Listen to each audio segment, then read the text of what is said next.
Okay, welcome back everyone to day 2. We have an exciting lineup once again. Unfortunately, if you're looking for a break, this is going to be great stuff, action-packed, beginning, middle, and end. No boring parts. So now we're going to start off with Neuro-Symbolic software. So in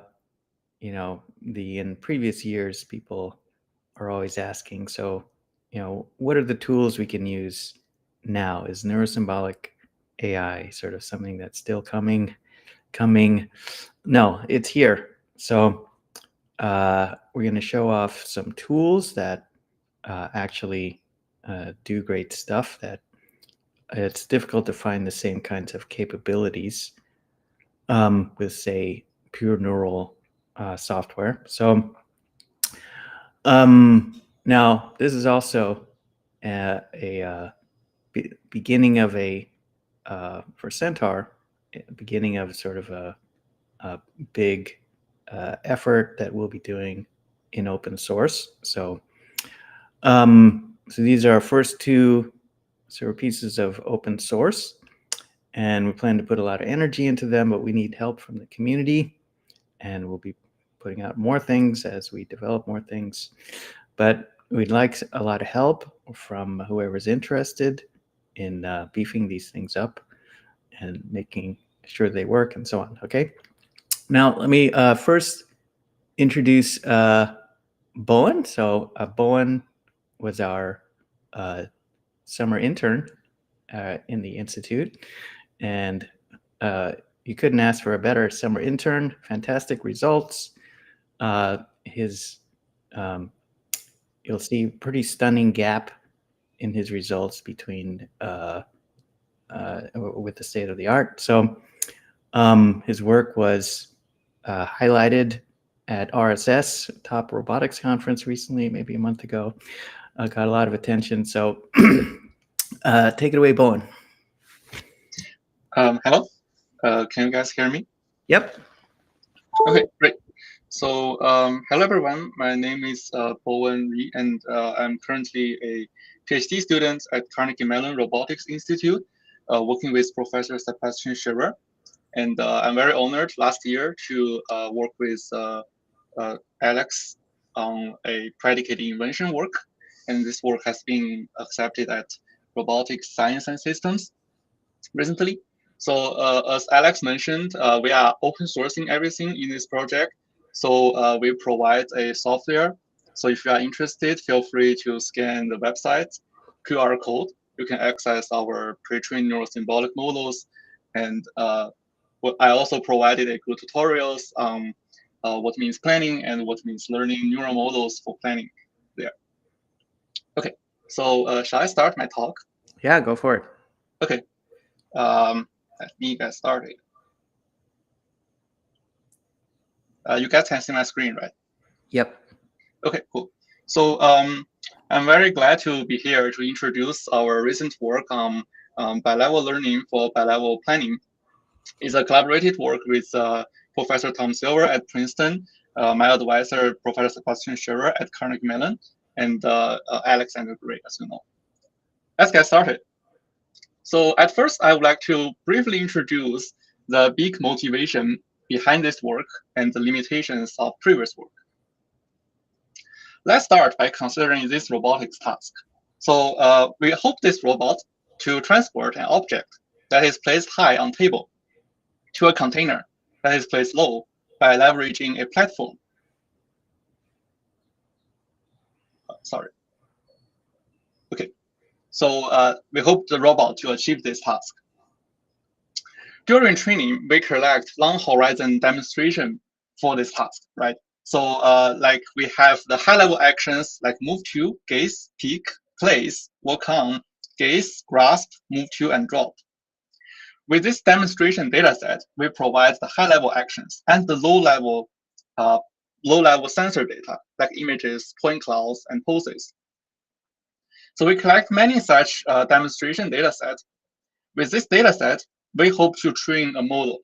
that can achieve high-level generalization, where the new tasks can have new objects, new goals, new initial states, and require longer action sequences to achieve. For example, during test, the robot may have seen this never-seen-before scenario where both the object and the container are placed high. How can the robot still achieve the same task? If we are doing naive imitation learning, the robot will learn to first pick and place the platform to somewhere near the object, walk onto it to grasp the object. But however, at this point, the container is still not reachable because it's placed high, right? And what's worse, the robot also cannot move the platform around because it is holding an object. Its hand is no longer empty. If we have a high-level predicate, the symbolic predicate, hand empty, which is the precondition of a high-level action pick, and the delete effect of high-level action grasp, the robot can zero-shot know that it needs to first rearrange the platforms before grasping the object, right? So even this scenario is totally unseen, robots can leverage reasoning and planning to generate this zero-shot generalized plan to solve the unseen task, where it first rearranges these two platforms to somewhere desired, walk onto one of the platform to grasp the object, and finally drop it into this container. And this happens fully zero-shot. However, as I've mentioned, what we provide is actually the low-level demonstration, right? So what the robot sees is not some high-level predicates like hand empty, on, or reachable. It actually sees the images or the point clouds. It has high-level and it has high-level actions, but low-level and continuous and even high-dimensional observations. How can we automatically create those high-level representation, the predicates, from the low-level demonstration? This problem is well known as the predicate invention problems in hierarchical planning or bi-level planning. So in previous work, they have defined some classic grammars as classifiers for the predicates, and they can invent grammar-based predicates to achieve the long horizon generalized planning. However, in the previous work, they usually need to predefine unexpressive grammar functions. So they are limited to very simple vector states, like in a very clean blocks world environment. So the biggest contribution of our work is that we develop a brand new bi-level learning system that can automatically learn neural predicates, the neural classifiers, as the symbolic predicates. And with these neural representations, we can enable the learning of a compositional planning model, including the planning operators, like the preconditions and effects of high-level actions, and the samplers. So our bi-level learning system can invent neural predicates from the low-level demonstrations. Next, we will dive a little bit into some methodology details on what is planning and what we are trying to solve, and some examples of our bi-level learning system. To start, when we are talking about planning, we need to know where we are working on. We are actually working on something called the planning domain. So for domain, we have some provided knowledge. First, the knowledge is the types and features in a planning domain. For example, in the robot example, you have seen where we have three types: the robot type, the platform type, and the target type, right? And for each type, it has a feature representation for its features, right? So for example, the robot will have its body pose and hand pose and joint position as a representation of this type object. And for the platform, we might have their poses and their width and height. For the target, we have their 3D locations and 3D pose. In addition to the types and features, planning domain also comes with the high-level actions. We call them parameterized relational actions. So in each of these actions, we can actually see it takes basically three inputs, right? So the object, the typed object as input, and the continuous parameters. For example, when we are trying to move to somewhere to gaze the object, we need to know what X, Y position and orientation we hope to achieve to get something. So for this parameterized action, we need to decide their discrete object input and continuous parameters as input. And finally, for sure, when we are doing planning, we surely have a goal, right? So for any planning problem, we will need to achieve some goal. And the goal is represented as a predicate. Like in this domain, we always want this target object to be in the target container. And when we are talking about generalization, what we mean is that we train on the tasks sampled from the training distribution, and we hope the model can generalize to tasks sampled from the test distribution, but they are all within the same domain. So train and test has the same types, parameterized actions, and goal predicates, but the object compositions and their low-level features can be different. Second is that let's just say we are humans, right? If we are, as a human, how can we actually design a planner to solve the task? So as a human, a famous framework is called hierarchical planning, or here is a special case, it's called bi-level planning. So let's just say we observe the first image, X0, it is an image, right? And we have 5 objects, the 2 targets, 2 platforms, and 1 robot. We have a goal where the target object is to be in target container. Let's first assume we already have some oracle predicates. It helps us to abstract the image into some discrete representation, right? The ground atoms. And first, we will design a task planner or the planning operators. For the operators, it basically defines what is the precondition of an action and what are the effects of the action. And once we have this information represented in predicates, we can run the task planner to generate a high-level action sequences, right? For example, in this scenario, we might want to first move the robot to the first platform, pick up the first platform, and so on, and finally drop the object into the container. And next, in addition to the task planner, which just generates the skeleton, remember that parameterized actions actually also take the continuous parameters. So here, we need to alternate between the task planner and a motion planner to deal with the continuous parameters. So here is an interesting question is, why do we actually need to alternate? Why can't we just generate one task plan and stick to it and just sample each step's continuous parameter? Why do we need to actually alternate? So the reason is that the low-level sampler or the motion planner, it is usually stochastic, and it can sometimes fail and generate a wrong parameter. For example, when we are moving the robot to somewhere to place the platform, we can generate a wrong position, and that position might be not actually valid for the following actions to be feasible. So we will also need the predicates as classifiers and to use the predicates to do rejection sampling on the motion planner. Okay, so here we know if as a human, we have already defined the predicates and we use the predicates to define task planner, then the predicates will take 2 usage in a bi-level learning system, a bi-level planning system, where the predicates are first the configurations to the task planner, and second, their guidance to the motion planner. Next, it comes through the key idea of our work, that is, how do we actually define the predicates? How can a system automatically create those predicates? So our bi-level learning system consists of 3 stages. In the first stage, we first do bi-level learning, which creates candidate predicates, right? So we imagine that the state space is a continuous and high-dimensional state space, and we first create some region, which is possibly a good predicate, the classifiers.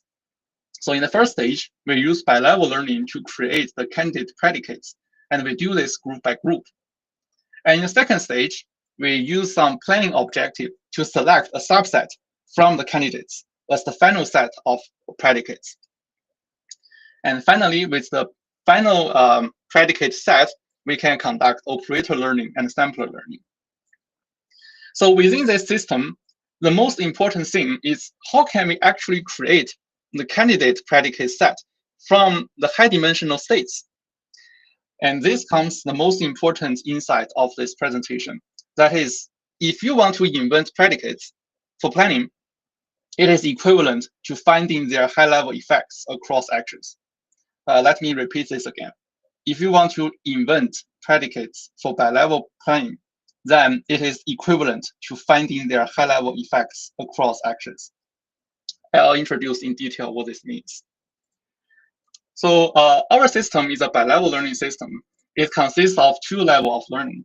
First is neural learning of the predicate classifiers or the functions. And we also have the symbolic learning of the predicate effects. And these two levels of learning is alternating to create the final candidate set. To be more specific, the input to our system inventor is the low-level transition pairs.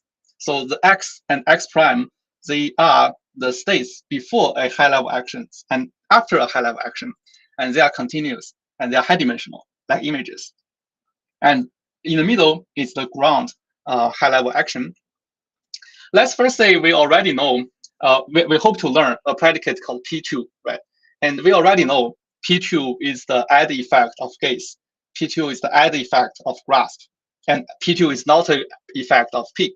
Then we can use this effect to provide supervision on the neural classifier, right? So this is the neural learning part. After we train a neural network, we find that not all such effects are good. Some of the effects are actually not consistent. And we measure such inconsistency by the neural function learning loss. So we use the loss from neural learning to guide our search on the symbolic effects. And such bi-level learning system is alternating. So we first generate an effect to train a neural network. Neural network tells us what to propose next as the effect. And we do this in a bi-level way. And finally, we can generate all the neural predicates with low loss. And all these low loss predicates becomes a pool of predicate candidates. So far, we have been very abstract on what our algorithm is doing. So next, I'll take about 5 minutes to do some technical example of what we are actually trying to train and what.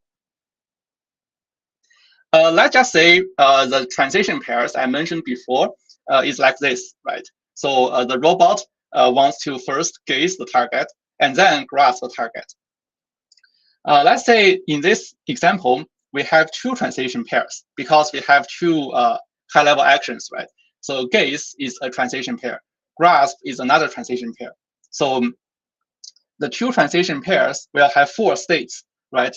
S0, S2, S2, and S3. So 2 transition pairs, 4 states. So let's just say we hope to train a classifier. It is a neural network. It takes in the 4 state images as input. So these are images as input. And the classifier output 8 ground items prediction, right? Because we are learning P2, this P2 predicate. It can be grounded to robot target 1 and robot target 2 in each state, right? So if we have 4 states, and in each state, we can have 2 ground items, that means we totally will have 8 ground items. So the input will be the 4 states, and the neural network will predict 8 binary classification predictions, right? And they correspond to the groundings of the predicate we hope to invent. And now we know what is the input output, then how do we actually supervise this neural network? It's by the effect vector, right? So remember I said that if I already know the effect of this predicate, then I can provide the supervision signal. What do I mean? So basically, let's just say for these 2 operators, the gaze and grasp, they all add the predicate P2. So gaze adds P2, grasp also adds P2. They are all add effects. Then we will know that because we observe gaze R1, T1, grasp R1 T1, then we know that this ground item P2 R1 T1 will transfer from false to true in the first transition, and transfer from false to true in the second transition. So we will get the supervision signal for P2 grounded to robot 1 and target 1. At the same time, we know that these actions are not grounded to robot 1 and T2. Then we know that these ground items will stay the same. So once we have the lifted effect vector, if we know it, we can provide the supervision signal on the 8 ground items we predicted from the neural network, right? And this is what is happening in the neural learning part. If we have the lift effect vector, we provide supervision signal. At the same time, after we learn the neural network, actually we find that not all such effect vectors are good effect vectors. There are bad ones, and there are also good ones. What we hope to do is to find the good ones as fast as possible. The way to do it is by using the neural learning validation loss to inform our next iteration of symbolic effects proposed. So let's just say we train a neural network. It has some validation loss. And we use this validation loss to form a tree expansion algorithm to find the good effects as fast as possible. An example is like this. Let's just say in the robot domain, we have 4 high-level actions. So we will know that for a predicate, its effect across the 4 high-level actions will be the exploration space of -1 means delete, 0 means no effect, 1 means add effect, and it will be 3 to the power of 4.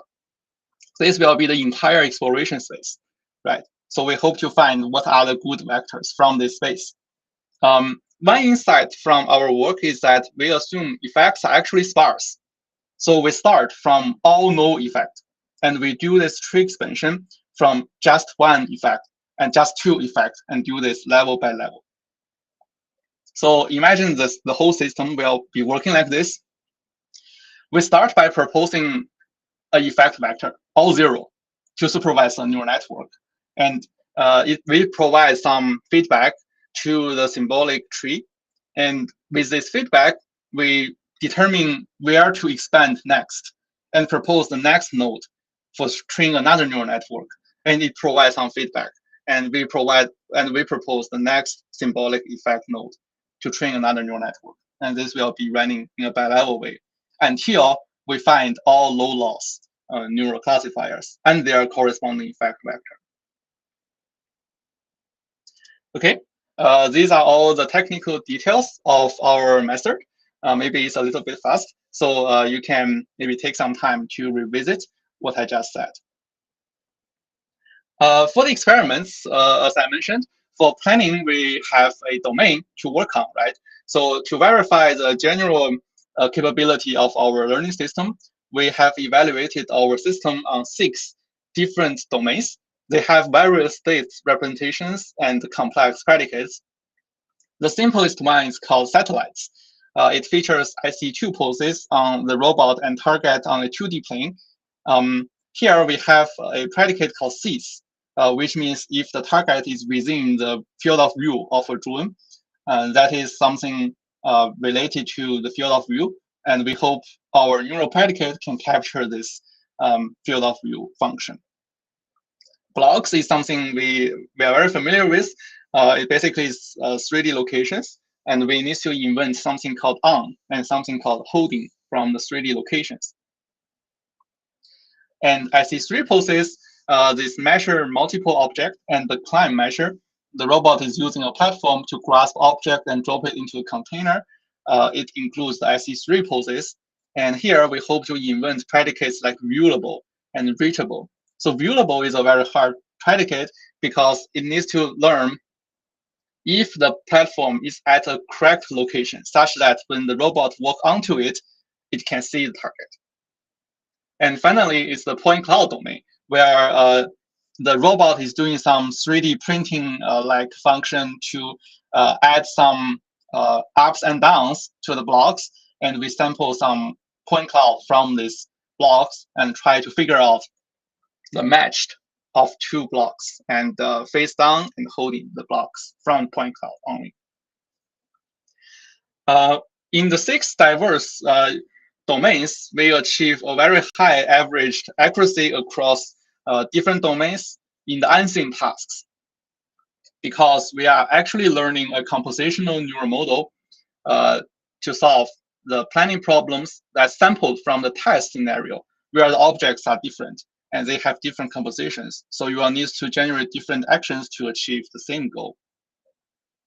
However, most other neural baselines, imagine because our number of objects is changeable, so we need to use some architecture that can accept different lengths of input, like graph neural networks, transformers, and some of the previous neural predicate learning framework. They all fail to generalize well in this scenario. There are 2 ablation studies I hope to highlight. One is that it's very interesting, right? So imagine as a human, we can actually hard code the ground truth predicate and use them to learn operators and samplers. Then the question is, what if we use ground truth effect vectors to learn predicates? It's interesting that our system can sometimes find out non-ground truth state abstractions that are actually easier to learn in the low-level demonstration dataset. So this is captured by the planning objective, right? So if we use the ground truth vector, the final objective, the planning objective, is sometimes higher than if we use an inventor-based search-based algorithm to find out the predicate that actually human engineer cannot actually imagine that will be easier to learn. Second ablation study is that, remember I talked about the tree expansion algorithm to find the good effect vectors, right? So how about we are using some other search algorithms, like we have tried breadth first search, depth first search, and some greedy search. So what we use here is by calculating the UCT score for each node when we are selecting where to expand and where to explore next. So our informed tree expansion is balancing this exploitation and exploration. So it is at least 2 times more efficient than we are doing greedy or we are doing uninformed tree search. And these are all the experiments and the methods I would like to introduce today. So hopefully you guys get interested and you can have a visit of our website and see the code there and run my tutorials and understand in detail how do we actually learn neural classifiers for bilevel planning. There are some limitations of our system which we leave for future work, and if you feel interested, you can also explore this direction. First question is, what we are trying to do right now is to learning from demonstration. So we have a demonstration data set, and we invent predicates from there. The problem is that we have no negative data. So fundamentally, we will have some predicates that actually do not help planning, but we don't know because we don't have negative data. Second problem is that we actually cannot see a surprisingly smart abstractions. So the abstractions are different from ground truth. They are easier to learn, but the highest thing they can do is to reproduce the demonstration. We can see this search algorithm find out some surprisingly smart abstractions that human engineer cannot imagine. So we are actually actively exploring if this kind of predicate invention can be learned by reinforcement learning or online learning. Second problem is a long-standing problem actually in hierarchical planning. That is, we kind of don't know what would be the plannable plus learnable plus expressive enough high-level representation. Right now, I think most of the work is featuring PDDL, that is planning definite domain language. It is plannable for sure because it's developed by planning people, and it is learnable because its structure is easy. We can use some classic program induction algorithm like intersection and clustering to learn the components of PDDL, but it has a very strong strips assumption at a high level that this means we can always use finite number of PDDL operators to represent a domain. But that's not true in some domain. Like if you want to generate some repetitive actions, repetitive behaviors, PDDL will generate infinite number of operators. So it actually cannot capture all the possible domains. Then what will be a plannable and learnable and expressive enough high-level representation for planning? This is another problem we are considering. There is a recent work which is interesting from Jiayuan. It's called Crow Definition Language. It is plannable, it is expressive enough, but it is very hard to learn. So it's still a very hard trade-off between these three features when we are choosing a high-level representation. And finally is how to discover and learn the option model or the motion primitives for planning. These are called temporal abstractions in reinforcement learning. And in our work now, we have the given skills, right? Remember, I said in a domain, you are provided with parameterized relational actions. They are part of the domain language, part of the domain knowledge. But actually, these skills is hard to define, right? If we just define the skills for all the domains, it won't be scalable. So is it possible to discover and learn the option model together with the state abstractions? Is another thing we are actually exploring. I think that's all for today's presentation. And to summarize the key takeaways, first is that we find inventing predicates for bilevel planning equals to learning or searching for their effects across operators. And second, we propose a bilevel learning system that can jointly learn the neural predicate classifiers and their effects by alternating between expanding a tree to find the good effect vectors. They can provide supervision labels for the neural network, and the neural learning, where we use the proposed effect vector to learn a classifier. And finally, is that we need such relational abstractions to achieve the high-level generalization on tasks with low-level, high-dimensional states. And I think that's it. Thank you. I would like to take questions from here, if any. Thank you. All right. Excellent, Bowen. So you're unusually efficient. You have a little extra time even. So I just want to point out that, first of all, this is, a super difficult task. So not only is this a normal kind of planning type thing, which is already kind of hard, but it's got continuous parameters too. So he's figuring out everything at the same time, discrete and continuous. So,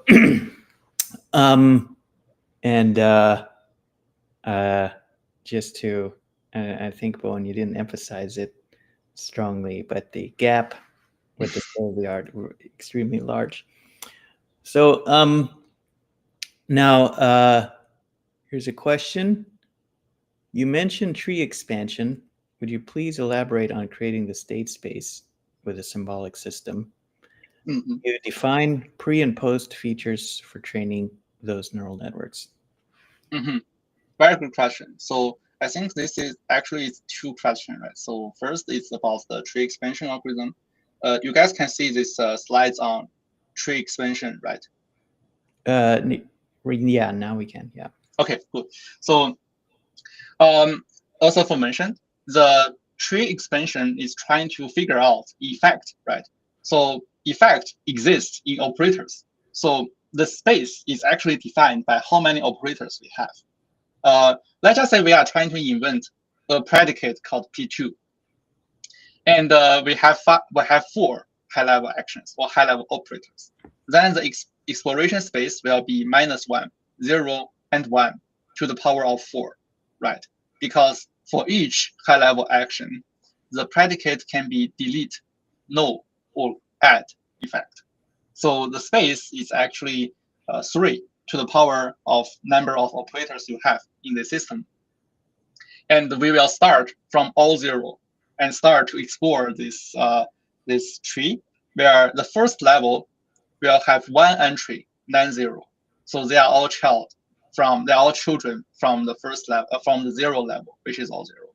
And in the second level, we have 2 entries that is non-zero, and they are expanded from the first level nodes.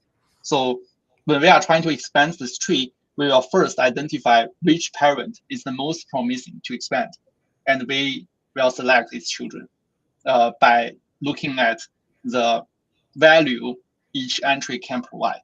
So this is a little bit involved. So I would recommend also looking at our source code to understand how this tree expansion algorithm is doing. I hope this answers the first question. Second question is about the neural network training. What are the input and output, right? So for a neural network, for a neural function, its input is the continuous and high-dimensional states. And what a predicate want to do is to abstract this continuous and high-dimensional states into discrete binary states, right? So the input will be continuous states, and output will be the binary ground items of this predicate grounded to all the objects in the scene. So for example, in this scenario, if our input are 4 images of the classifier, the output will be 8 ground items because P2 can be bind to 2 possible object pairs in a scenario. So this will be the input, and output. Input is the state, the continuous state. It's different from the symbolic search state, right? So it's the actual state observed by the agent, and output will be the binary discrete item prediction. And as aforementioned, we can use the effects to provide supervision on this binary prediction. I hope this too answers your question. Okay, great. I just want to relate this, what Bowen just showed us, to things we've been talking about yesterday. So we talk about, many people are talking about world models. That's what we need, is AI systems that learn a world model. So a world model, roughly speaking, is something like figure out the nouns in the world and the verbs in the world. So, well, this is actually figuring out the verbs in the world. So, okay. And also we are from Leilani's talk about self-driving cars and what can happen. We want, especially physical things acting in the real world, we want them to be able to handle new situations that they haven't quite seen before in training data. And that's exactly what Bowen is showing. Robot has presented a new situation, and it can figure out what to do. So this is the true kind of edge of the state of the art that we need to be at. So inspiration for future researchers. This is, I believe, where the action is. A lot of the action should be. Okay, exactly what Bowen is showing. Okay, great. So Bowen, as amazing as these results are, and as far beyond the edge as you've pushed, so maybe tell us a little bit about what can the system not do quite yet? Mm-hmm. What are the kind of hard boundaries here that still need to be pushed? Yeah. So I think there are 2 things I feel not well addressed in our previous work. One is the efficiency of learning. So we kind of sacrificed training efficiency in exchange for a stronger model, right? Because we need to alternate between search, the tree expansion, which has no gradient, and training neural networks, which has gradients but takes some time to train. So I'm thinking if we can merge these 2 things into a hybrid model, where you can parallelly train many neural networks with different symbolic effect supervision, that can make things much faster. And the tree expansion happens within the neural training. It is one thing I'm thinking about, but hasn't addressed yet. Otherwise, you can imagine it is like when you have many operators, the planning system becomes extremely complex. We will take many time to find their effect vectors. So this is also, by the way, this is also why predicate invention for hierarchical planning is fundamentally hard, is because there exists too many possible regions in the state that can be the predicate truth value. So we need to find these regions and at the same time find the value. So it's a little bit hard to efficiently do this. In our system, it's currently it's doing this parallelly in multiple GPU, but I think there is a way to make it more efficient. Also, we have some ongoing work in introducing LLMs to use their reasoning capability to find the effect vectors faster. I think this is one thing I would like to mention. Second thing is something I mentioned in the limitation slide.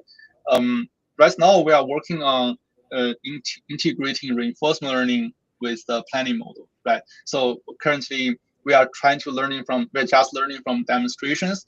That means we cannot exceed the human knowledge presented in the demonstration. Its upper bound is what we demonstrate, and maybe it can find some abstractions that is different from what we expect, but the highest performance it can achieve is bounded by the demonstration. So I think in the future we are actually actively working on the intersection between planning and reinforcement learning. They both has distinct advantage and limitations, and I think a future model, if it can leverage the advantage from planning, that is generalization and efficiency, and at the same time leverage reinforcement learning, that is exploration and some capabilities to handle stochastic environments and non-deterministic environments and partial observability, that will be a very promising direction we hope to explore, and which is not well addressed in our current system, because planning usually requires a perfect simulator to run. That is usually not the truth in the real world. And to recover from failure, it is very inefficient. But RL, they usually can do this without a word simulator, and it can actually generate some behavior that is surprisingly smart. Yeah. So I think these are two major limitations we have, and two major future directions we are actively exploring: the efficiency problem and incorporating with RL to find a surprisingly smart abstraction. Okay, great. Another question. Could parallelization be the solution for extending those models? Yes, I think right now we are doing kind of parallelization. Remember I said for each predicate is a tree expansion, right? So there exists many types of predicate in a domain. Like we have, for example, predicate takes just a robot as input. Predicate takes just a target as input. Predicate takes a robot and a target as input. All these different types of predicates, they are currently invented parallelly in multiple GPU. This is the parallelization we are doing right now. But I think there is a chance to do this even faster. Like we are just parallelizing the invention of different types, but even within the same type, we can do the same parallelization, right? So we can actually propose, for example, 10,000 effect vectors and train 10,000 neural network at the same time as a batch. And after that, we do another round of tree expansion. So that can handle problems with many numbers of operators. This is another parallelization. It is not implemented, but I think it's possible to do this. Thank you for the question. Good. So can you just maybe elaborate on exactly what information in practice do you have to put into your system? Obviously, the ideal is somehow everything is fully automatic, but what do you have to put in at the moment? Yeah, so there are two. I think there are two things that would be the input. One is the types of a domain. But what is the type, right? So when we are trying to deal with real world problems, we see many cars running on the streets. We see random people walking on the street. How do we define their types? What is a good driver? What is a bad driver? What is a weird people? What is a well-behaved people? These types are currently predefined in a domain. But I think in the future, we should be able to invent predicates as types and assume all the entities has the same type. So it becomes basically first-order logic with untyped objects, but the predicates become the type. And that means the predicate is becoming a precondition only predicate. So it's something we can also invent right now. I think this is the first thing that we have assumed it could be addressed in the future. Second thing is something I mentioned, right? So we have assumed the option model, that is the temporal abstractions of the MDP. So like the grasp, the reach to grasp, the move platform, these are defined option models for a decision-making system. I think there is a chance where we can also discover these option models at the same time with the state abstraction learning. These option models are actually temporal abstractions in RL, and there are many, I would say there are a lot of work on how to discover this option model. They are called scale discovery. And I think another promising direction is to seek for an intersection between scale discovery and predicate invention. These are the two things we have assumed and some potential ways to address them. We have assumed types of a domain. Mm-hmm. And we have assumed motion primitives for the option model of a domain. But these could be learned, I think, in the future. And one little hint at the future with is what about lifelong learning? Yeah. I think lifelong learning for sure is a very promising direction for all these works. I think most of the existing planning work, they work on the fixed domain. But I mentioned at the very beginning that when we are talking about planning, we really need a domain, and we are working on the domain. We try to solve the task in that domain, but the world is a super huge domain, and we cannot predefine this domain in any case. So a very promising direction is to gradually build the domain of the robot. So imagine the robot is like an animal. It goes into a home and hasn't seen anything in your home. And for him or for her, that is like a very minimum domain he had in his mind. And after exploration in your home, he might find, oh, that is a shelf. I can walk onto it. That is a chair. It can move. That is a book. It is heavy. It can hurt me. It's like gradually building this domain is another very interesting direction we're actively exploring. And I think there are some very recent work exploring the same problem, like gradually building larger and larger domain knowledge and use it to plan. Yeah. Awesome. Well, thank you so much, Bowen. We just heard from Rising Star, Bowen Lee. Watch for more great work from him. Thanks. Mm-hmm. All right. So do we have our next speaker?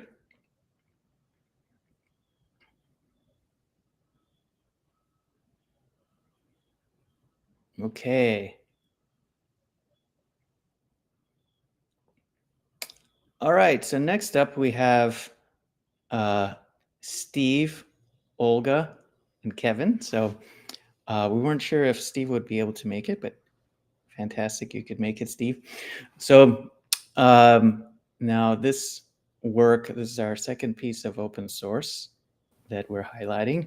Of course, the method is what's interesting. We'll present. So now this, to me, is in this realm of a magic trick we would all like, which is we want somehow state-of-the-art competitive predictive accuracy, but you don't want a gigantic model, even if it's interpretable, like readable. If it's too big, it's not interpretable.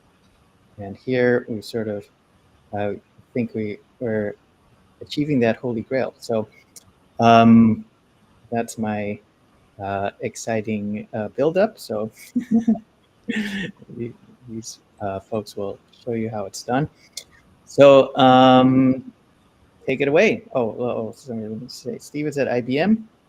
Olga is our head of operations at the Institute, and Kevin is about to start at UCLA his PhD and has been hanging out with us doing research. All right, take it away.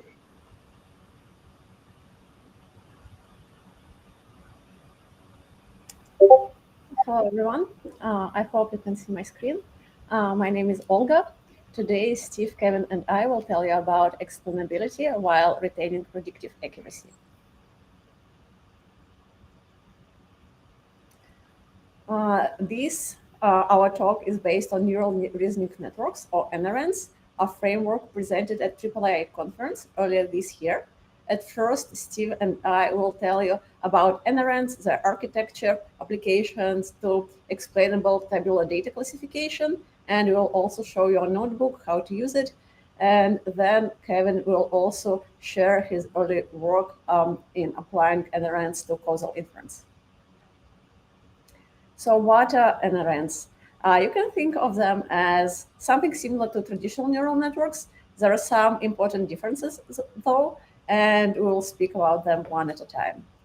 So first, the logic-based, what does it mean?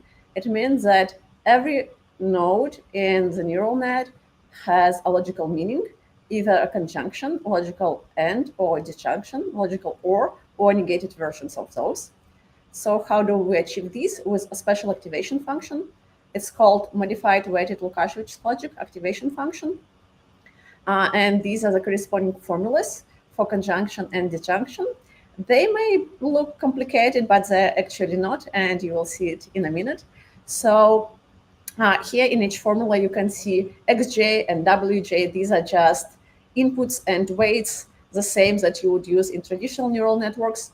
The new variable here is mj. You can see over here. It is just the indicator that a corresponding weight is positive. And that's actually where the modification comes from. So in developing this activation function, we draw inspiration from logical neural networks, LNNs, which use weighted Lukashevich logic activation function, not modified. And their weights cannot be negative. So we modified it, we allow weights to be negative, which gives us this negation, logical negation opportunity. That's where modification comes from. And for now, for simplicity, let's assume that all the weights are positive. And this way, these MJs, they will be all ones, right? And then if they're ones, then these terms on the right can be simplified. So the formula will look like this. It's already much simpler. Now, parameter beta is bias. It does have special meaning, but it is often set to 1. So for now, let's assume that it's equal to 1, and we can get rid of those as well. And now you can see the formulas are really simple. And this function f, it just clumps the results in the range between 0 and 1, so that the input to the next node is in this range, and all the xj's also must be in this range between 0 and 1. That's why we need this f. And let's see in this formula on the bottom, for example, and trying to understand when it is equal to 0. And remember, we just assume all the weights are positive, right? It is only 0 when all the xj's are 0, obviously, and that's exactly the definition of disjunction.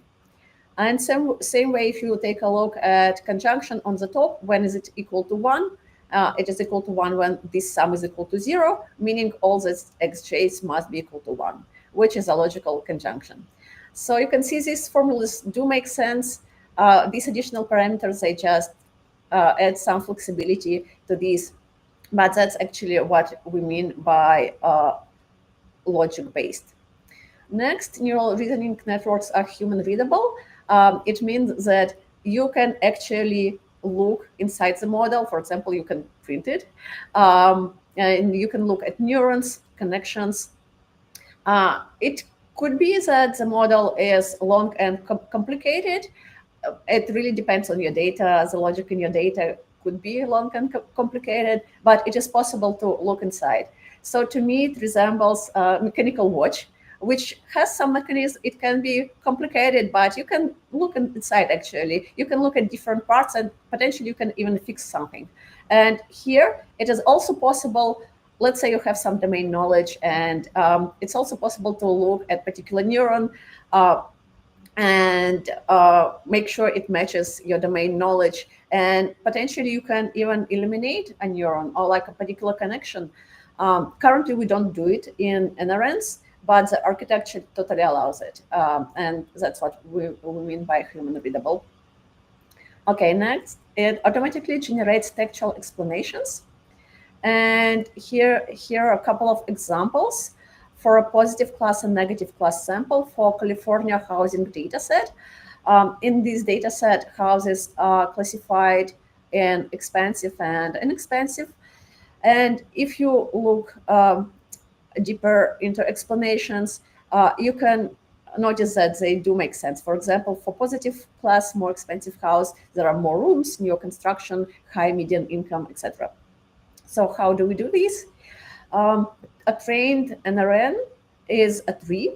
So we do recursive depth first traversal of this tree, and we skip nodes that don't affect the parent outcome. Then we simplify those explanations based on logical rules. For example, not and of A and B is or of not A, not B, etc. Then for a particular sample, we also ignore all the statements which are false for this sample. For example, in this top branch, it could be something like number of rooms in the house is more than 3, or median income is above something. And let's say for this particular house, this median income statement is false, only the number of rooms above 3 is true. So we will just ignore this statement, which doesn't hold for this particular sample. And this way, we get rid of all the disjunctions. So we are left with multiple layers of conjunctions, which can be just collapsed, aggregated to a single end. So as a result, the final sample level explanation is guaranteed to be a single level conjunction, end of something something. These nodes could have negations. So when you see these explanations, like all of the following are true, meaning end of these statements, it's not a coincidence in these both cases. For sample level explanations, it's always be like this. It's guaranteed to be single conjunctions of a number of statements. I hope it makes sense. Okay, we also generate feature importance. Each edge has a weight in a trained NRN, and then we just aggregate those weights on feature level. And now let's look at explanation quality. We compare NRN versus NEM. That's another explainable classifier, as well as random forest and shape of random forest. So we compare explanations in terms of the size, which is a measure of compactness. The small explanations are easier to understand. That's better. And for NRN, it's smaller than for other models. Then we also look at single deletion correlation. What does it mean? Imagine that a particular feature is very important in your model. So if you delete this feature, then your performance should drop significantly. So that's basically what we do. For a particular feature, we shuffle its values in the data set, basically kind of deleting it. And then we see how much the performance drops versus the original data set. And we measure this correlation of this drop in performance against feature importances that we calculated on previous slide. And obviously, the higher the correlation, the better. It means that important features are identified correctly. And we measure Spearman and Petersen correlation. And you can see that it's for NRN, it's better than for other models, except for just Petersen correlation for SHEP model. But at the same time, it takes 20-something times longer to calculate versus NRN. Okay, and with this, I'll pass it over to Steve to speak about NRN performance and architecture. Awesome. Thanks, Olga. So, yeah, here what I'll do is take us through the training methodology for NRNs. You can see here that the network is fairly similar to a traditional feed-forward neural network. There's some slight differences. One is that in this network, we actually don't want it to be fully connected.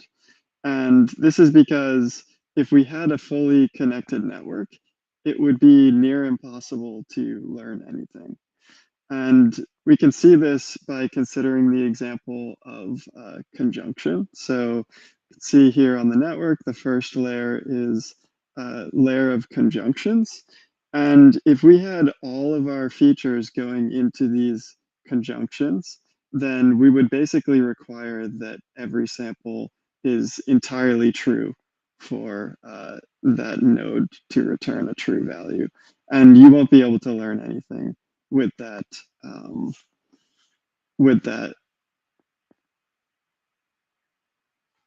sorry, are you unable to hear me? I'm able to hear you, actually. Okay. That's fine. All right. So you'd be unable to learn anything with those, with that setup. So here we actually don't have all of the nodes connected. And if we go to the next slide, we can go through the remainder of the, oops. Okay, so we'll start out by looking at the performance then of the training algorithm. And what we can see is that the RNRN training algorithm is very similar to the state-of-the-art algorithms, random forest, XGBoost, and gradient boosted trees on tabular classification problems.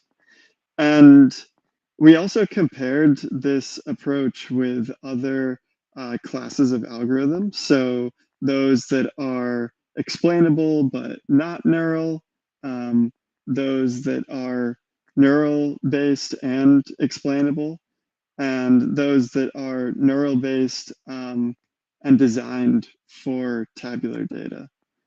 And we can see here that the RNRN algorithm is actually quite a bit better than most of those other algorithms like FTT and DAN, which were neural and designed for tabular data. And of course, we have explanations as well. One of the other, okay, so the algorithm to actually train this system starts out very similar to a neural network, and we're going to initialize it with a random set of connections in the NRN, as I mentioned, and we'll also randomly initialize the weights. We also are going to use a multi-armed bandit and initialize the policy of this bandit over the predicates or the features with the maximal information coefficient between each of the features and our target. So that's our starting point for the algorithm. And then the next step here is to perform gradient descent on the NRN. So through this process, we're going to be updating the weights of the NRN, and we're going to check the loss as we progress doing gradient descent. This is very similar to typical neural network training. And if the loss has improved, then we're going to update our multi-armed bandit policy by using the weights on the predicates as rewards for the multi-armed bandit. And what this does is to basically learn which of the predicates and which parts of the logic are useful in making those predictions. Now, as we continue training, we're eventually going to get to a point where the loss plateaus. And at that point, we're going to enter a sequence of 3 steps. The first step here is to prune the NRN. And to do this, we're going to predefine a threshold below which the absolute value of a weight on a predicate will indicate that that predicate is not important that part of the logic is not helping to make predictions, and we're going to prune that out of the network. Then we're going to sample the multi-armed bandit policy, which again is a policy over the predicates. And by sampling this policy, we're going to generate a selection of new predicates that should be more useful for making predictions than those ones that we had just pruned. And then finally, we're going to grow our network by using those sampled predicates in place of the pruned predicates. And so this sequence of steps is essentially updating the set of logic that the system is using to make predictions. And from there, we'll just continue to iterate through this process. So doing gradient descent, updating our multi-armed bandit policy when the loss improves, and then pruning and regrowing the network structure when the loss plateaus. We'll just iterate through this until we reach a stopping criteria, such as the number of epochs or some other stopping criteria that you'd like to set.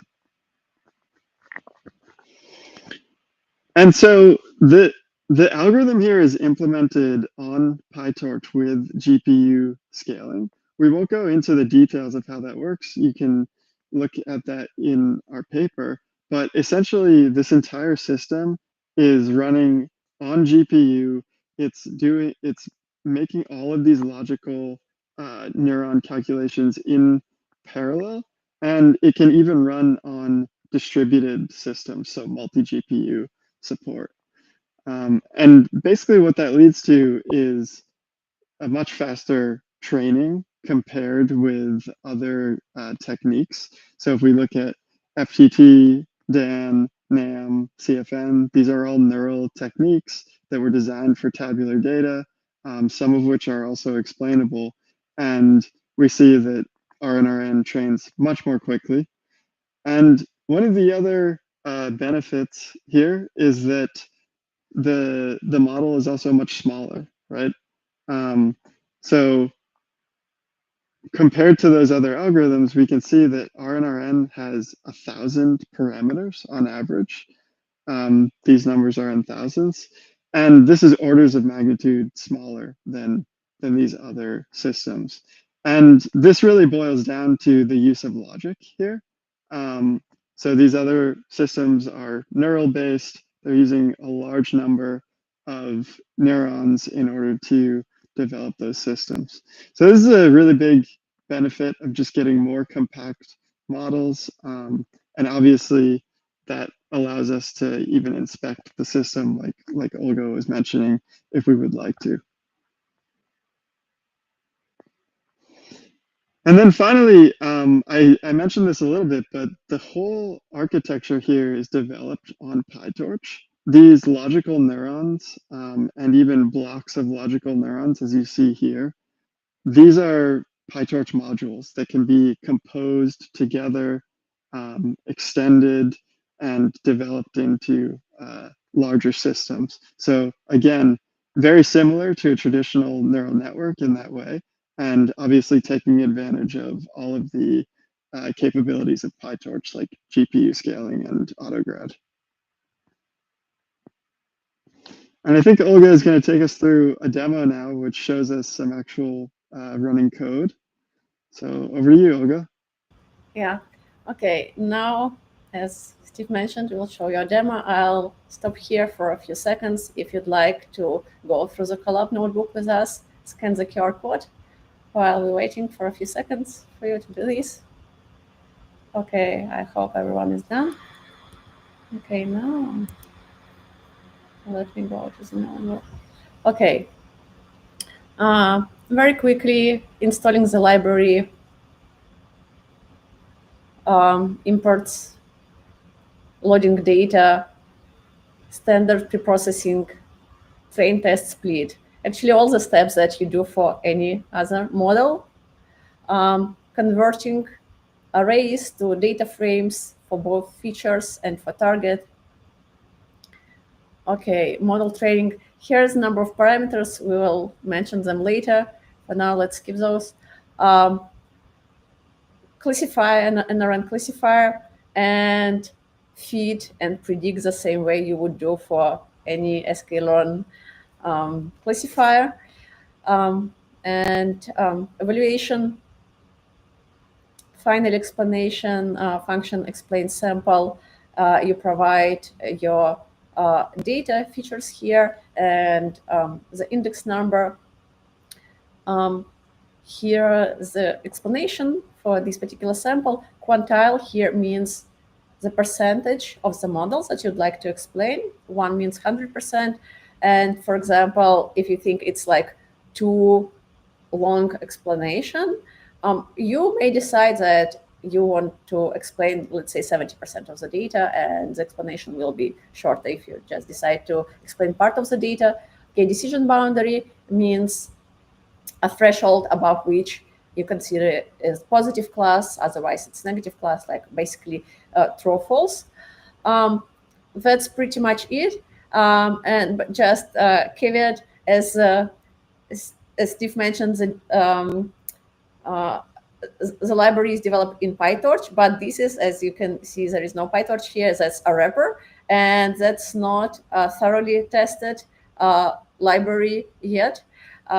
It's not a mature library, so you can try to play with those parameters. We do not recommend those, though. I mean, we have not thoroughly tested those yet.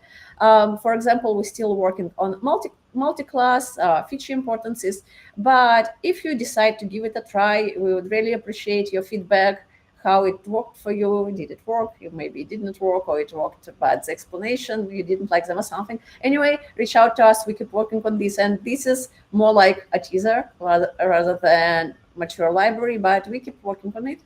And with this, I'll pass it over to Kevin to speak about extensions of NRN to causal inference.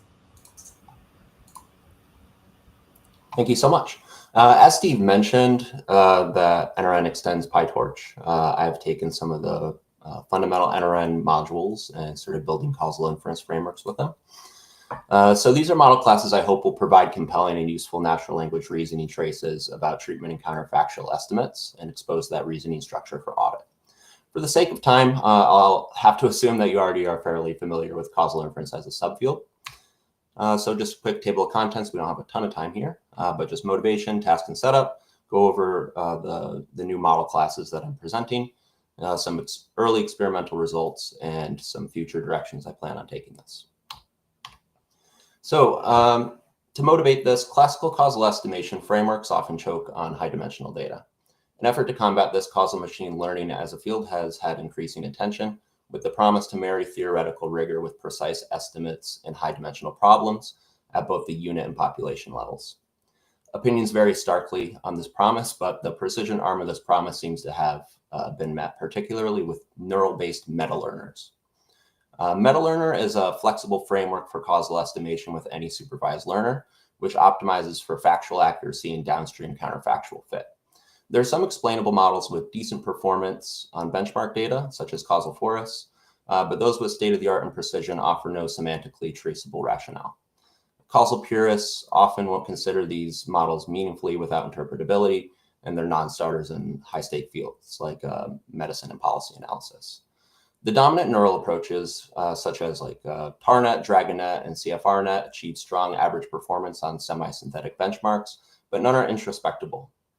So we're going to introduce neural reasoning architectures that retain performance while exposing treatment decisions and counterfactual predictions as logical compositions of covariate level rules. And the goal is not just to predict treatment, effects, but to justify them at test time. So we're going to focus on estimating the average treatment effect under ignorability formally as follows. Under unconfoundedness and consistency, we estimate the average treatment effect, psi, under equivalence to the conditional average treatment effect in this particular data setup setting. Our plugin estimator psi hat q is the average of the estimated outcomes for individual level treatment and counterfactual predictions. Ground truth causal effects are rarely available in real world data, at least in real world observational data. So evaluation of new estimation routines tends to be compared against open source, synthetic, or semi-synthetic data. We assume this data have strong concordance with the real world, while also giving us the ability to compare known deterministic effect functions. The initial focus is extending recent state-of-the-art neural estimators that I believe have a good setup for NRN type explainability. Treatment agnostic representation networks formalized by Shalit et al. In 2016 was state-of-the-art for precision in estimates of heterogeneous effects until 2022. And DragonNet by Claudia Shi et al. Released in 2018 was state-of-the-art for precise average treatment effect estimates until roughly 2023. So we'll be introducing NRN versions of both of these and testing against the more recent, more performant DragonNet, which has historically been a top contender on most synthetic benchmark data sets for the past 7 years.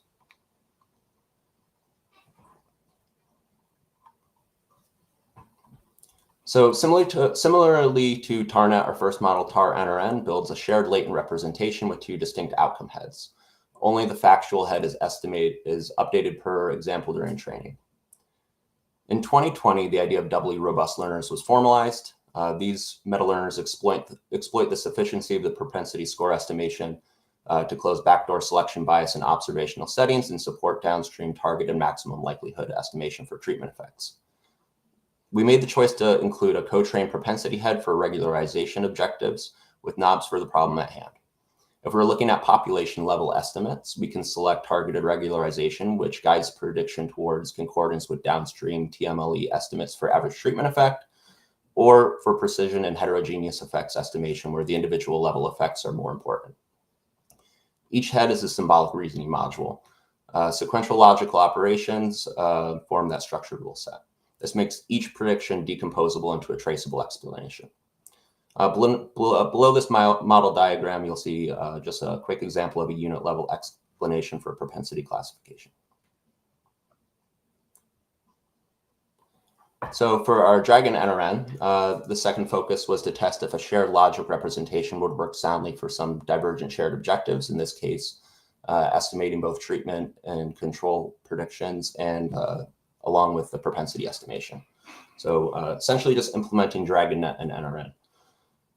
Dragon NRN separates the training into 2 phases. So first, a neural propensity estimator is trained and frozen. Then the outcome heads are trained on top of that shared base. Each prediction is made by routing through the frozen representation, conditioning on treatment. This mirrors the DragonNet approach in the original paper, with the MLPs swapped for weighted Lukashev's logic layers.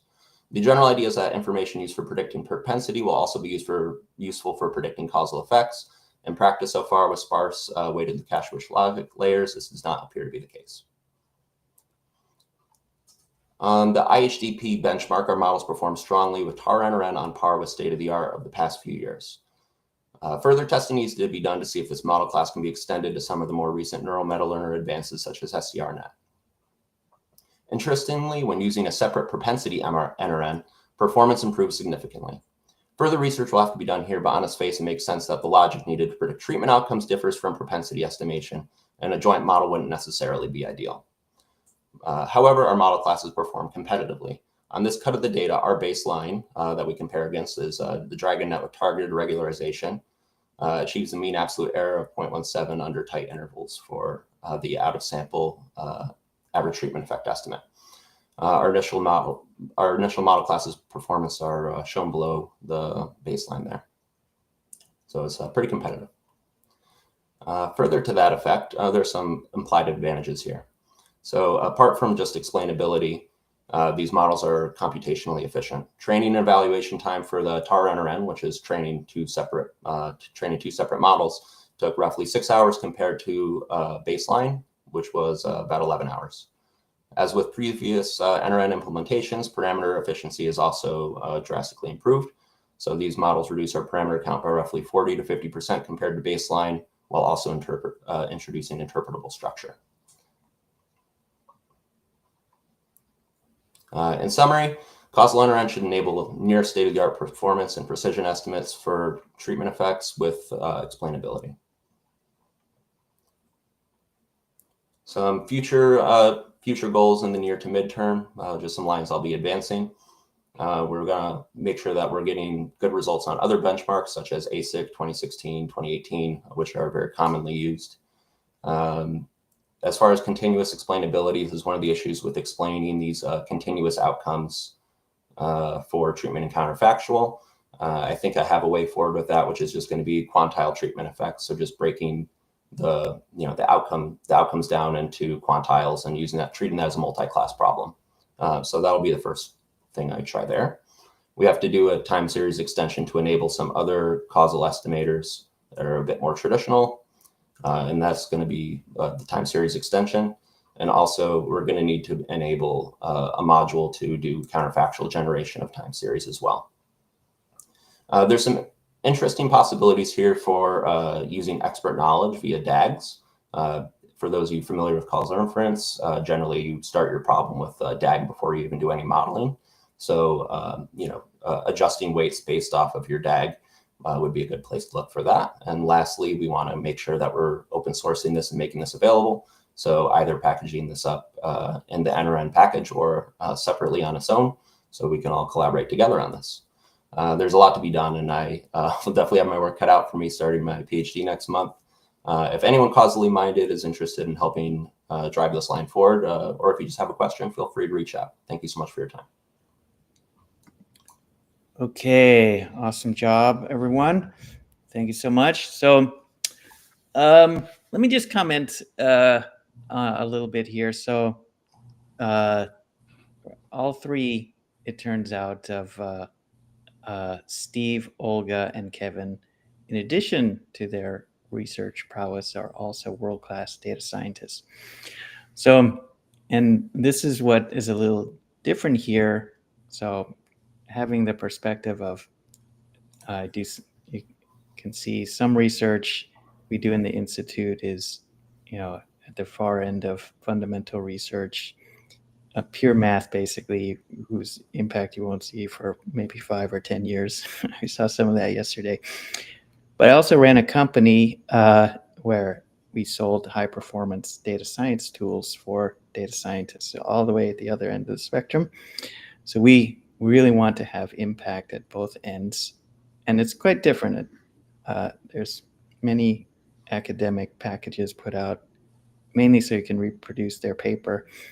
It's one more level to make it useful in actual industry data science. So that's what we intend here. Okay, so and really the reason it's one more level is because a lot of things have to kind of be there at the same time to work. So the efficiency, of course, the usability of the software, which we'll get to, but also the it can't be like everything has to be kind of good in every axis.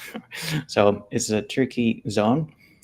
And here, what this effort is trying to attack is this big problem of explainability without sacrificing the predictive accuracy. So that has eluded, and as I mentioned yesterday, is the field of explainable AI, XAI, sort of overlapping here.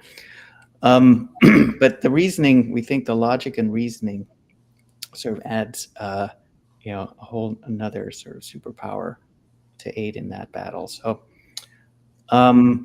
now, and Olga touched on this, but also the explainable is one thing, but then the use of logic means that you can connect into deep domain knowledge and a world model, which the group here didn't show in these results. So maybe that's something we'll be showing later, is an example of how you can add your domain knowledge about and do even better, basically, in predictive accuracy and generalization.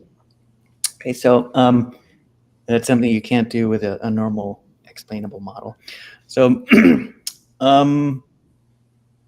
okay, and we have a bunch of questions. So, what is the, this is getting at one. What is the intuition between or and in the NRN diagram? Is it because and or are always sufficient to represent smaller logical reasoning related operations? I think the intuition is that it should be enough. It's like minimal operation. If you like to create like implication or exclusive or something, then ideally the model should find this logic, and um, so the architecture should be enough with these minimal pieces: negation, conjunction, and disjunction for all the other operations. But I'm not sure, Steve, if you have something to. Yeah, I think that's right. And if you notice in the architecture, there are alternating layers of ors and ands, and so we're basically leveraging conjunctive normal form or disjunctive normal form type of structures to represent complex logic. And actually, we did not. I think we did not have time for it during the presentation. But since we have time, maybe we should clarify a little bit how we define the architecture. So as Steve mentioned, it's alternating conjunction layers of conjunctions and disjunctions, right? And in the beginning, you set the maximum size of the network, which you may have, like this number of layers, this number of neurons. And then, as Steve shown during the pruning process, some of these may be removed, and ultimately you may be left with smaller network and not necessarily these alternating layers of conjunction and disjunctions anymore. But you kind of set the limit. Okay, I have some intuition like my logic should not be bigger than that, and then hopefully somehow this process, reinforcement process, as Steve showed, it converges, if this is the right word, to these potentially different operations. Like we started with layers of conjunctions and disjunctions, and maybe then some piece will be implication, some piece will be exclusive, or maybe conjunction and disjunction. Follow up to that question, can't it be XOR right away instead of and or? Maybe potentially we can add it, but as we mentioned, we draw inspiration from elements, and we use these special activation functions for and or, so it was natural. For XOR, maybe we need to come up with another activation functions. I don't know. We did not think about it. We thought it was enough because it's already kind of known. We just modified it to introduce this negation. We did not modify it for XOR operation, but potentially it could be possible. I don't know. We haven't tried it. I don't see why not, but I would say my comment on that is and or are kind of intuitive. I mean, maybe other logical operations like NAND or something are a little harder to think about. But yeah, I think XOR is maybe you lose a little bit of that explainability and interpretability for the general public. And maybe even those that are familiar with those types of operations. Now, one question about explainability is, who's the audience? I would say, who are you explaining it to? I would say, I personally would say probably the data scientist who's going to check for errors and whatever and see how to improve the model. But it's possible, if it's intuitive enough, you could explain it to a manager or even the general public. So the more explainable you can be, the wider your audience is. How would you apply NRNs to unstructured data? Currently, it's not possible, I think, Steve. Yeah, I think it would take some additional components into the system, right? Now the system is only taking in tabular data. So what I would think might be a direction you could go is to have some other system, right? Maybe it's a neural network that takes your unstructured data and converts it into predictions about the information that's in that data. For example, you have an image, you have an object detector that you've trained for that image, and then the detection of objects can be the input to an NRN. And you actually want something like this because the NRN is intended for that explainable rule set over the data. And so you need your inputs to be human interpretable to leverage that capability. Can we incorporate prior knowledge directly in the architecture? We've done some very early experiments with this this idea, and I think in theory it should be possible, and it should even be possible for the system to modify those priors based on data that it is then subsequently trained on. But it's not a part of the system that's, you know, fully developed at this time and well tested. So on that, that was related to what I was saying about domain knowledge. So over time, we'll be building up. This is a little hint at the future.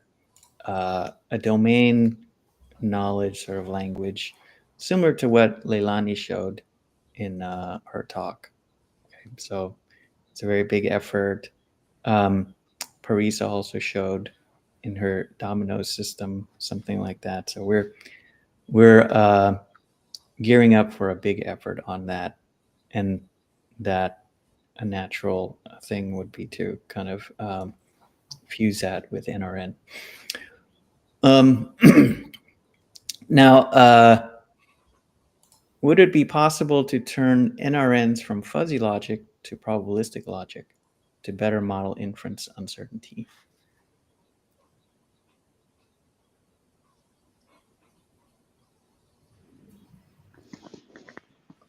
I think it would be possible, and it's certainly, you know, useful in that interpreting a probabilistic model is, I think, more common and more straightforward for many folks.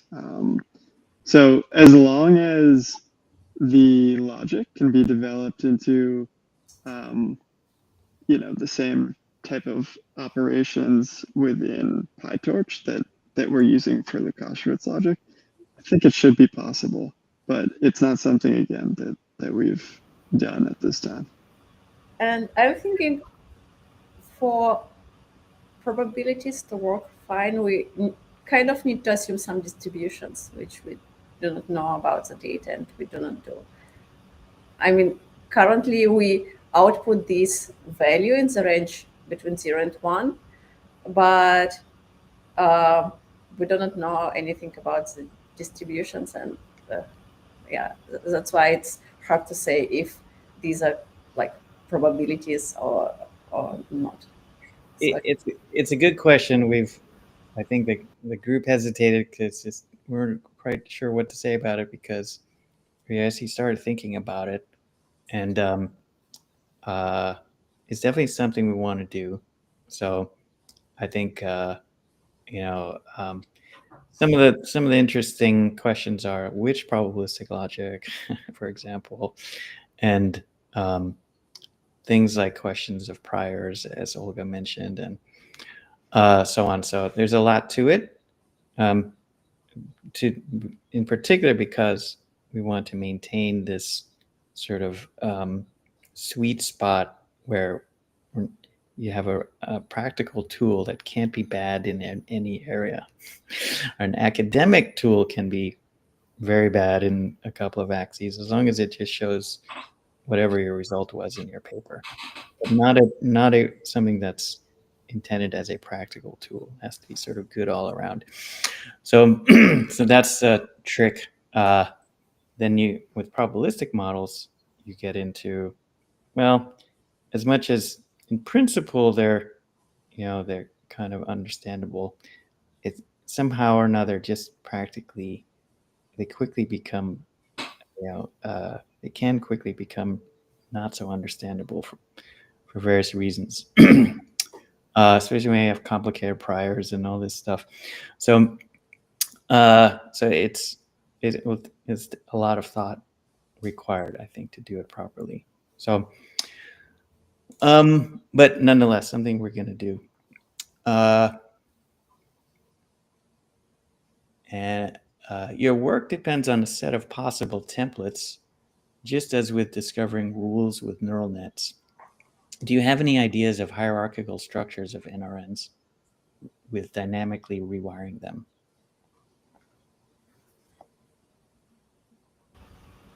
I'm not sure I understand the question. What is meant by possible templates? I guess sort of do you require are you starting with some templates to initiate learning? So yeah, I'm not sure I fully understand the question either, but just to clarify, there are no templates in the system other than the structure of the network itself, right? So we have those alternating conjunction and disjunction layers that are sparsely connected, and that structure is randomly initiated, right? So you have a random set of connections, you have random weights, similar to traditional neural network. And then through the training process that we described, the structure of the logic that is represented in the network is modified and learned, right? So there is a dynamic kind of induction of that logic throughout the training process, and that's the power of the system, right? It creates those the logic from the data that it's being trained on. So roughly speaking, the answer is no. In many systems, you do have to. All it can learn is within some specific template form, but it's not the case here. So for Kevin on I'll just comment. So one other holy grail that it may not be obvious here, but that Kevin is opening up, is it's been a dream of people who work in causal inference that one day all data scientists should be thinking causally and but that requires that they have real causal tools that scale up and are easy to use and so on, have good overall practical properties like we're aiming for here. So that you could say is another holy grail we're attempting here. Is there are some causal tools, especially in econometrics, that are used, but maybe not widely in the wider kind of data science community. So this is another sort of very important big direction we're heading in. Kevin, do you want to comment? So these are still early explorations, but what are you seeing as kind of the hard zone? What looks kind of doable and what looks like the hard zone? Yeah, I can comment on that for sure. So I think the biggest opportunities we have right now tend to be around the time series implementation, how we think about time series with logic. I've been spending some time drawing out what that might look like. But I think there are some ways we have to think about how the logic interacts temporally that might need to be rethought a little bit, especially around explanation. So, most of the traditional econometrics causal inference tools that we used, econometricians tend to use, tend to be all on time, mostly on time series data. So there's that aspect of it as well. But then also apart from that, if we start getting into more like, the structural causal model approach, like not just backdoor criteria closing, just conditioning on the right covariates, but also, identifying identifying confounding and adjusting for it and mediating for it.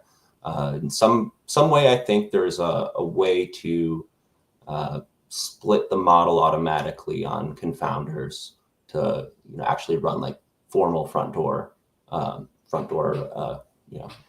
adjustments might actually be possible as well. So those are a couple of the big ones. And I think, for the most part, causal ML has been expanded, but also a bit neglected because of this interpretability. And I'm really hoping that these efforts will really start pushing people more into the causal ML and exploring this and building this out. So awesome. Yep. Thank you, team. Excellent job. All data scientists out there, help us out. This is fresh out of the oven, so we expect it to be imperfect in multiple ways, but hammer on it. Tell us what sucks. If it sucks, help us fix it. All right. Thank you, guys. Do we have Bin?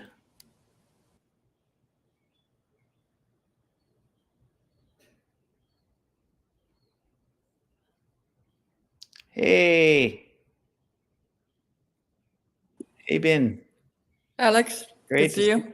All right. So now, not coincidentally, our next talk is by a true master who will tell us all about explainability and even more deeply, I think, deliver us some advice on data science. And now, Bin's a National Academies member, and we go back a long way.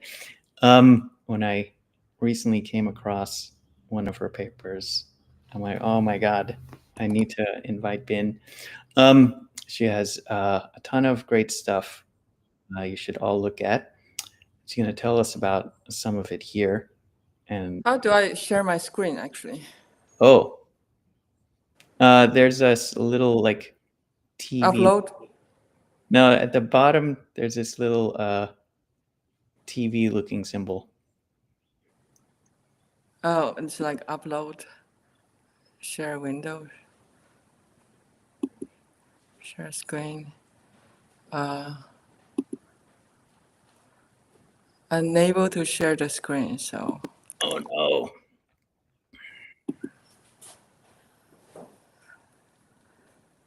Presenter overlay. Can you see it? Not yet. Oh, we got something.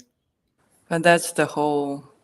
But so I should do it. Okay, we see your actual screen. But there you go. Does it work? Yes. Do you see the whole screen or only see my slides? We see. Can you make it so that it's mainly the slide?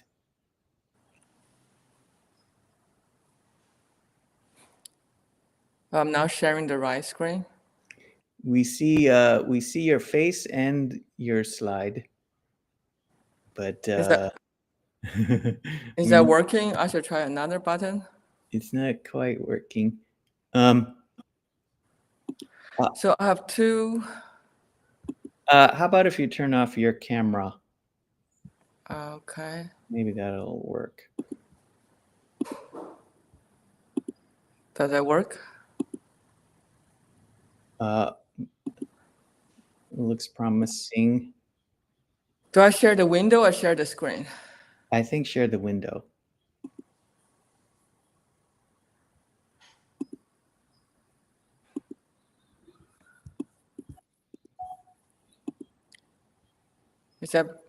Does it work? So far, not yet.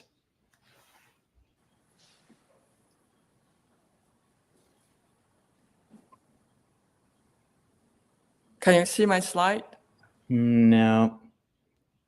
It would look like it was about to work though. So then I need to share the window then. Yeah, the window.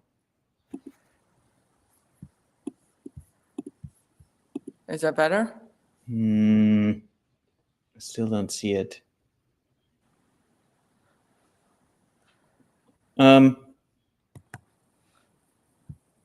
Maybe turn your video back on. I don't know. And then try it again. And share window? Share window, yeah. And then do I take small or large? Probably large.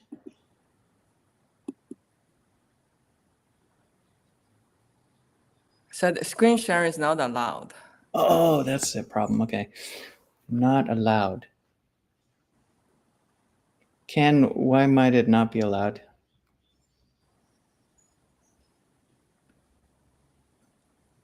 But it did look like it was starting to share. You can also send us the slides.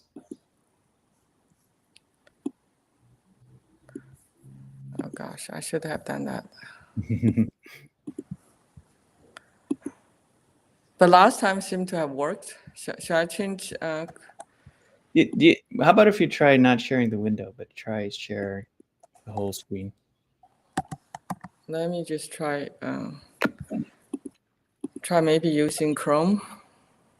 Oh. Is that part of the problem? It's worth a shot, I would say. Sorry about these technical problems. No worries. There always has to be at least one.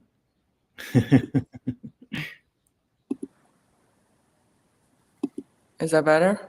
Can you see things? Not yet, no. Unable to share the screen. Okay. Why don't you just send it, and then I'll show it. Send it to me. Okay. Let me just share the slides then.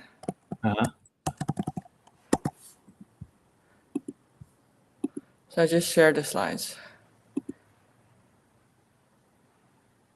Do you get it? Yeah, share the link.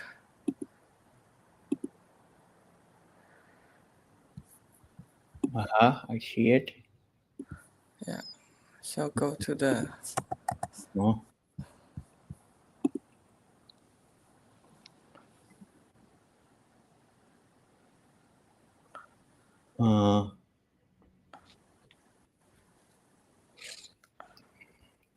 It's a Google Doc? Yep. Okay. Let me just.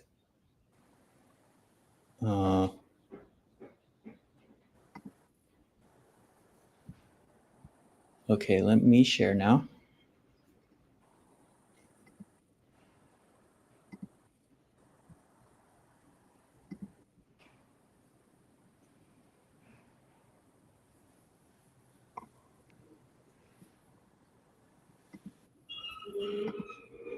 Okay, can you all see this?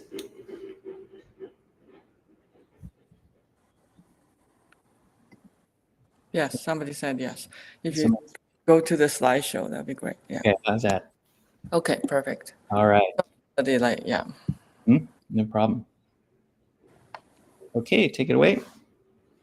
Well, thank you, Alex, for having me here. And I'm really pleased to be here for the summer school. And also, I have always believed that the symbolic AI and the deep learning driven AI should really come together. I think this is a great opportunity to do that. So here I will just share some work like have been going for the last 10 years, actually, and both towards interpretability, but also more for vertical, or called veridicality, which means truthfulness of the result we get. Oops, now I have to know how to, you have to advance for me right now. I'll So data science, I think most of it great. This is computer science, math, STEM, domain knowledge, and the best have all three. Next, please. Veridical, you haven't heard about, is really a friend of mine, Tian Zheng, suggests to me. This means truthful. Next, please. And in veridical data science context, it means two things. We seek truth. We're also being truthful to the data science lifecycle. Next, please. So the paper 5 years ago came out with my former student, Kang Kumbir. It's really an evolving philosophical conceptual framework for practicing data science for responsibility and reproducibly with rigorous documentation. So the relationship with data science, real data science, and AI is that most AI work actually are data-driven. So that's why it makes data science a pillar for AI. Next, please. And it's a framework, and it's evolving to really seek truth and also provide guidelines for critically assessing the truthfulness or trustworthiness in the domain, in the context of domain problems. And it's based on 3 fundamental principles of data science: predictability, computability, and stability, which is really integrating machine learning and statistics and hugely expand the uncertainty consideration from statistics. Next, please. Oh, I have that already. Next, please. So why do we need a vertical data science? Next, please. I was really driven by this reproducibility crisis started like 15 years ago, where people really have low replication rate in oncology research. Next, please. And even 10 years later, we have this 73 teams of scientists writing papers working on the same data for the same hypothesis and get very different results, from the very positive to the very negative. If you aggregate all these different results, basically you don't have conclusion for this particular problem about immigration impact on social policy support. Next, please. And similar in biology, right? Teams, hundreds of team biologists, same data, different analysts, and they get different results. So this is unaccounted for uncertainty, which impact trustworthiness, and we need to formally deal with it. Next, please. And if you go upstream for data cleaning, right? We did this exercise in my class. Different teams of students clean the same data about traumatic brain injury with, collaboration with doctors, or at least consultation with doctors. And they get different results. One team is cleaned away 23% of data, and they get better result. So this uncertainty from data cleaning actually can be major and should not be ignored. Next, please. So put together that, house uncertainty, which is very much a topic of interest for trustworthy AI, is actually, we're missing the uncertainty from data cleaning and missing the uncertainty from different choice of model. We really have been following the traditional statistical framework. You have a good probability model, you do sample variability. That should still be in, but we need to expand the scope of uncertainty consideration, really to have more trustworthy results, and therefore safer eye, and also for interpretability, right? If things are very uncertain, you cannot really trust it. I don't know why we want to interpret it. Next, please. So data science lifecycle is not just one step, right? This process view has been written in statistics before, but now have a new name, data science lifecycle. And humans right in the middle of this enterprise. People make choices about how and who collect the data and how the data is cleaned. And people, as I showed you in this paper from social science biology, make modeling choices, and they all create uncertainty. Next, please. So the PCS framework, as I alluded to, next, please, was really developed to mitigate the challenges of replication crisis. As I mentioned, right, we take predictability from machine learning and stats to a certain extent, and computability, and hugely expand and build a big tent to consider uncertainty, sample-to-sample uncertainty, numerical uncertainty. So we really consider a whole slew of reasonable perturbations which are documented to look at how the result might change, assessment, and also later to add stability to make it more stable. Predictability clearly comes from supervised learning, but now has been extended in the framework to unsupervised learning, and also transfer learning just become reality check. Next, please. Next, yeah. So it's a new paradigm to unify, synthesize, and expand on ideas and best practices in both machine learning and statistics. It's really intended to build a unified language and platform for people across different fields working on data science and AI, and assess improved stability and robustness, which are prerequisites for interpretability, and look at the whole data science lifecycle. It's really a system engineering approach for data-driven result, for reproducible scientific conclusion. Computational reproducibility is only one part of this vertical data science. And we really look at end-to-end trustworthiness and reproducible scientific conclusions. So this has been developed by me and my group for the last 10 years. And in hindsight, actually, they are very, very common sense principle. I didn't see it 10 years ago when I embarked on this path. Prediction check is really a reality check or model checking. And S really covers new source uncertainty, and computability is indispensable, and we expanded beyond the computer science computability to data-inspired simulation, which is very much connecting well with the recent push on digital twins and synthetic data. We also have to follow principles before we can trust synthetic data, right? You want your simulation to be truthful or reality checked and want to be stable in the particular model you choose, and the input data has to be high quality. So all the same principle really apply for synthetic data generation as well. Next, please. So I fell in love with stability principle about 10 years ago. There's this paper I wrote for the 2 key lecture I gave for Bernoulli Society. At the time, I was a modeler, completely a modeler. I tried to put together model perturbation together with data perturbation and say we need to be reason perturbation decided by the context. And it's a minimum requirement. Next, please. And the principle is actually fundamental to theoretical foundations, right? If you look at central limit theorem, which was the bedrock of classical statistics, if you look at the Lindenberg swapping trick to prove central limit theorem was really a stability argument. And you look at random matrices result, again, you see the stability argument of condition underneath all the result. And you don't have Gaussianality there. So the more fundamental, even central limit theorem is about normal. The central part is actually stability, not the Gaussian part. And you have uniform stability in machine learning. And over the years, we have expanded the principle to every step of the data science life cycle. And as I mentioned earlier, it's really a prerequisite for interpretability. Next, please. And people often ask me, how do you do perturbation? First, you need to be in context. Some things are reasonable, some are not, depends on the context. That's why you need documentation. And later, maybe we'll even take a more Bayesian view to put weights on different steps, right? And we don't have enough resources. We most have been just perturbing marginally. There might be combinations. I'll allude to that. It's a really factorial design problem. Next, please. And you document. There's no magic. You have to really argue why some perturbation reason, right? I'm sitting in my living room, my phone might drop, and it shouldn't break. That's a reason perturbation to the use of my phone. I go to top of my house, drop it, probably it will break. And that's not a reasonable perturbation for the use of the phone. So you really have to have context instead of ubiquitous kind of perturbation. You can borrow from different fields, but context and documentation is hugely important. Next, please. So there's this line of research related to called multiverse and Falking by Gelman and Loken et al. They really recognize the same phenomena of different choices, but they stop short of giving principles how to work this path. But it's recognizing the same phenomenon they call multiverse or Falking.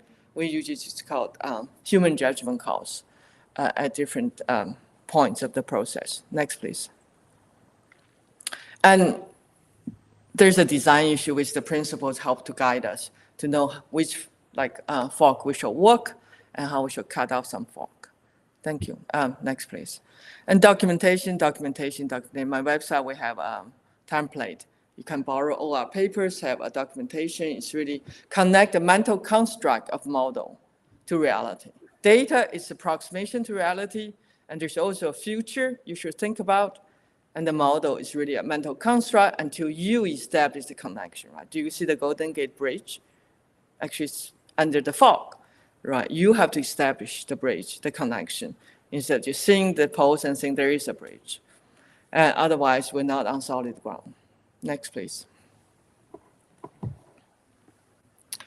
So for the last 10, 15 years, we have seen many successful stories, both in my group and some colleagues.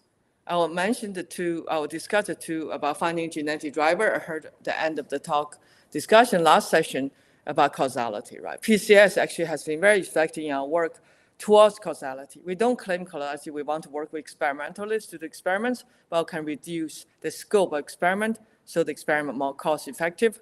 And first, to interact with scientists need to be interpretable. Same for the second success story is about cutting the number of genes for prostate cancer detection algorithm by half. And we're also working on neuroscience, find new meaningful sub-area brains. And also we have worked on evaluating clinical decision rules.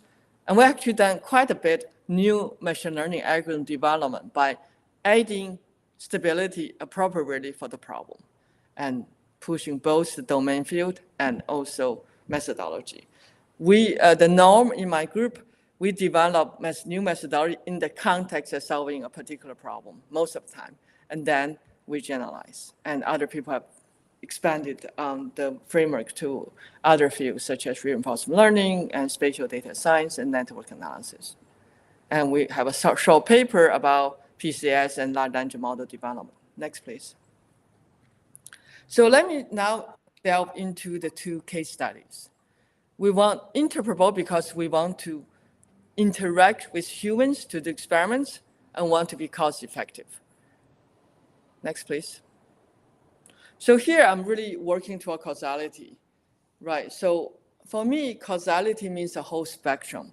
It's really about the evidence toward causality instead of yes or no. And you can look at the spectrum. On one hand, you have physics laws like Hooke's law. You put a load at the end of the spring, you become certain length, and the law will predict that. On the other hand, you have statistical causality using epidemiology, economics, political science, and medicine, and machine learning, so all of that. And that's really a concept of a group effect, right? Even you do heterogeneous treatment effect estimation, you still kind of borrowing strands. And even you have randomized clinical trials or A/B testing, you still have to make assumptions. So you basically cannot get causality without any assumption. And predictability naturally follows from causality. And stability is very much related to invariance principle, and we need to compute. And I really like the definition by philosopher Nancy Cartwright. Causality is you have enough evidence to act. Here, I'm very much want to do recommendations for experiments or for follow-up, for clinical decision about prostate cancer. So here, I don't have different environments as in the invariance field, but I'm using different models as pseudo environments. And when we see common structures or features, then we include them in the hypothesis generation part. Next, please. So this is a project has been going on for like 5-6 years. The paper finally appeared in Nature Cardiovascular Research and was first supported by the Chan Zuckerberg BioHub in the intercampus award between Berkeley, UCSF, Stanford.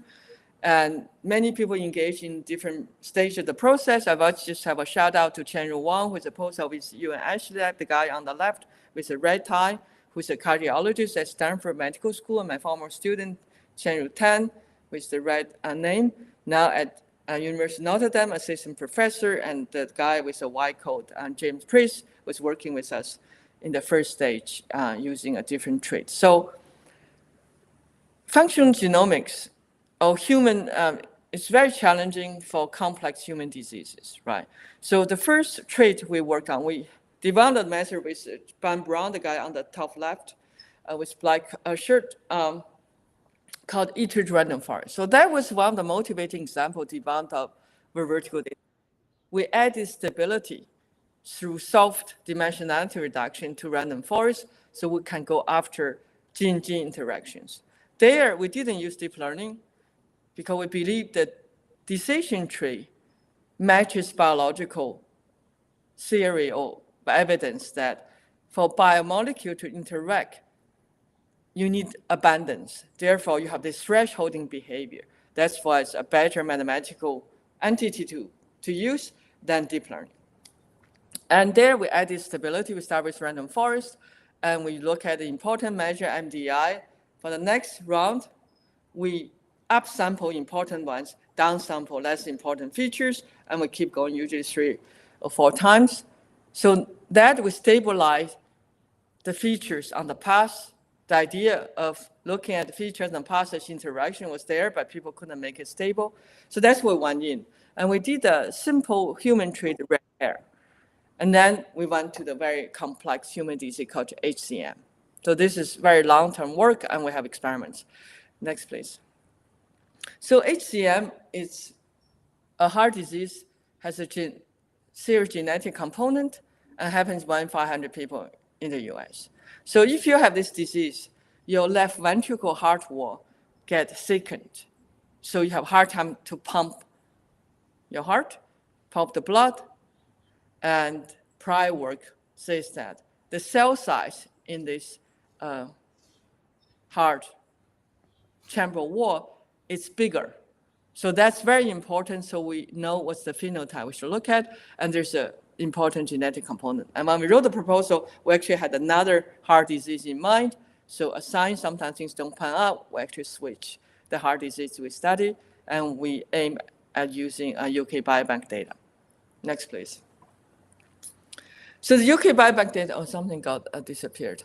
You have to imagine that the data now is missing is we all have each data point correspond, so you have rows correspond to patients, and the number is 0, 1, or 2. So it's the number of minor alleles at a given position on your DNA sequence. Most people have the same, and so if you have the same for both alleles, you get 0. You have one different, you get 1. You have both different from the majority, you get 2. And we want to predict the heart disease. And actually, I'll tell you later, HCM label didn't work. We have to get a new phenotype, which is the volume of the heart wall. And we have to binarize this. And I think this pipeline can be useful for other phenotypes.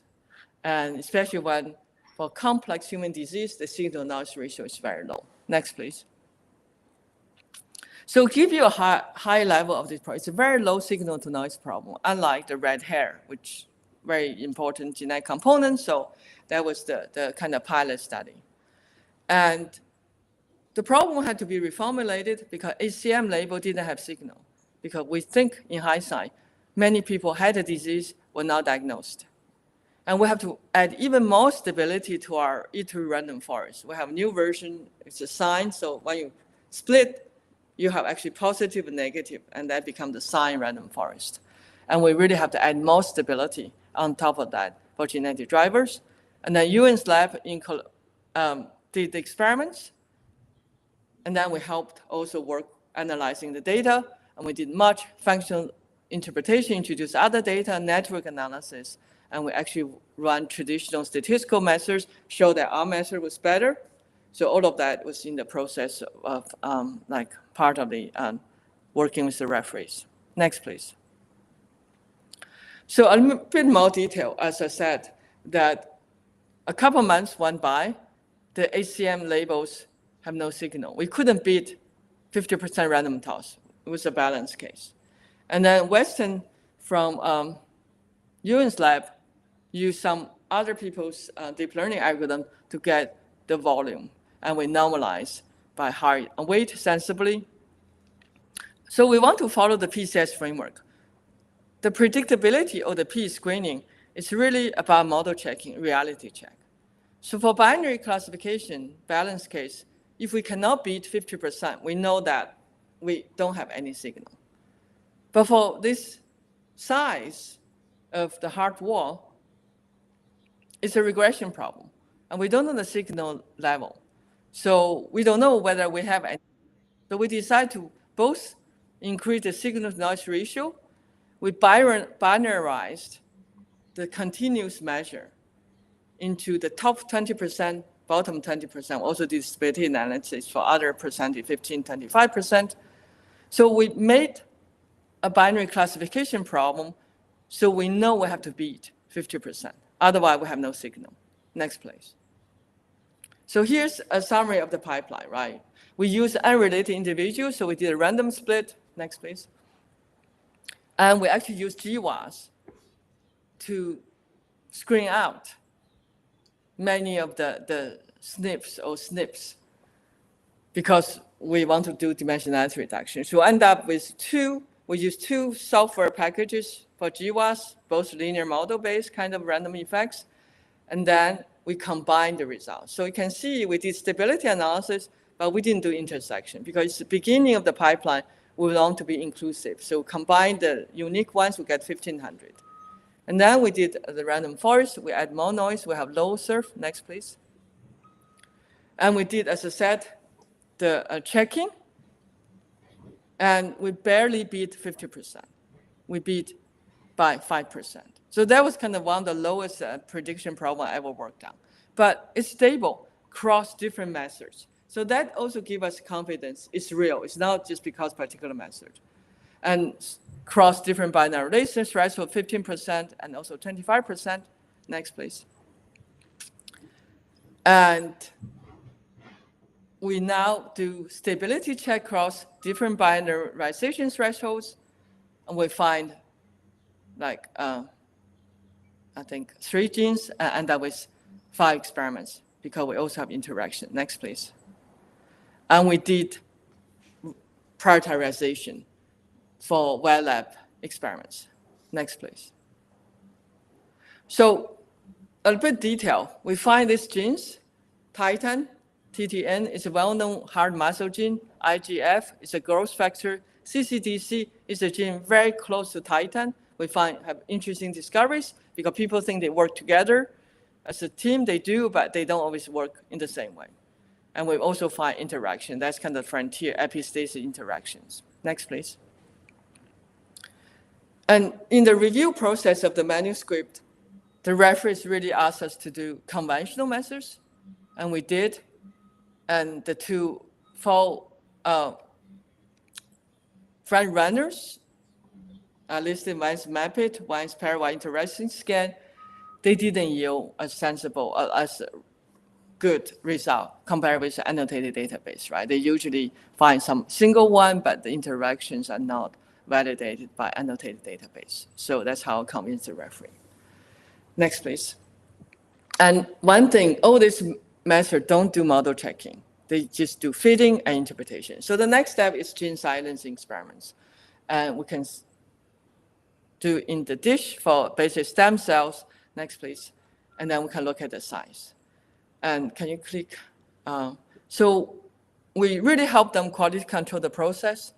And you watch, because this machine just pushes the cells through, and you see a huge plum, and that's not a cell. It's really because some cell didn't separate and get counted for 40 times. So if you're going to use the size as the cell size, you can see that you're going to estimate the size. Next, please.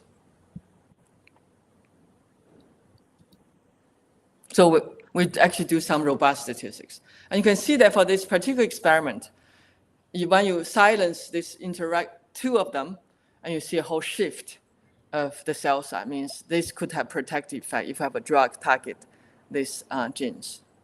And we did some formal testing too, but evident to me is this QQ plot. You see the size just shift, cross sizes become smaller. Next, please. So to summarize, we did 5 sets of experiments, and 4 we find either causal genes or causal gene-gene interactions. And the interactions are really the frontier functional genomics. And we hope one day maybe somebody will develop some drugs, and the paper appeared in Nature Cardiovascular Research. So it's really a substantial amount of work, but if you want a drug, I think this is probably all worth it. 5.5 years work. Next, please. So the next thing is really about stress testing and improvement. So we work with Chennayan's group, oncologists from Michigan, and they already had a paper when we introduced to them, and to improve prostate cancer detection. And the paper later appeared in JAMA. So we're not part of this work, but we redo the analysis and actually improve the result. Next, please. So this is a simpler problem. And they developed, they used gene expression, 54 of them, and clinical variables, try to predict more serious prostate cancer. So prostate cancer, if PSA test, you're positive, you're sent for a biopsy, which is costly and painful. So what we try to do is, can we reduce the false positive rate? Next, please. And in medicine, we do external validation. So they use logistic elastic net and find 17 genes. And KLK3 is the gene behind the current test called PSA. They use a protein that's used for testing prostate cancer. So they always keep it there and add 17 genes. Next, please. So this is the result. This is huge improvement from the current standard. 60% AUC, and the new test is 80%, 20% above. So this is a huge improvement. Next, please. So we talked to them, Yuping, who is a data scientist, like Tiffany and Anna, who said use Irvine. And we said, could you have processed the data differently? This is a relative tabular response, like 800 data samples. She said, yeah, I could have processed differently. So we worked with her and identified 3 other reasonable ways to process data and run through everything down the pipeline to see whether it make a difference. And then we followed the PCS framework, said, we want to look at more models. It's not like this linear model is a science support. It's just a machine learning method. They could have used Lasso, they could have Ridge, they could have random forest, and so on and so forth. And she agreed. So we introduced other methods. After prediction check, and we look at all the methods which I can interpret, that the interpretability comes in, and we do stable ranking. And we're able to reduce the number of genes. Next, please. So this is show you that the first block of lines is really the test, because we have external validation. So we just look at the test data, look at the AUC, right? You can see that 95% interval, pretty stable. So the 4 lines give you the intervals related to elastic net. And the first one is what she did, and the 3 other methods she agreed she could have done other. It's basically about thresholding and sample choices. So she said, I could have done the other ways. So pretty stable, and so on and so on. We introduced other 8 methods. And the last one, apparently there's a performance gap. So it's actually without averaging. It's a new method called fixed additive trees. Can be very useful, but here we didn't average. And the other method kind of okay, except you might say the last 2 are a little worse. They also don't have interpretability or importance measure. So we deleted the last 3. And we take the top 6. Next, please. And then after the screening, each method have interpretability or importance measure. And we just rank the different features, because the measure of importance is not comparable, but the ranking are comparable. So we average for the ranking. And then we say the first top average ranked, and so on and so forth. And we'll look at the validation set and to see which one will give good performance. Next, please. And turns out that the 7 genes plus the gene we always use, KLK3, give very similar result to the 18 genes. So in a way, we bypassed the combinatorial search. They try to reduce. And with one method, you have this dependence in a way so that you might not have the most important variables. Here, we may say causal. So I believe these 8 genes are more likely to be causal than the 18 genes, and the performance very similar. Next, please. So we did external studies.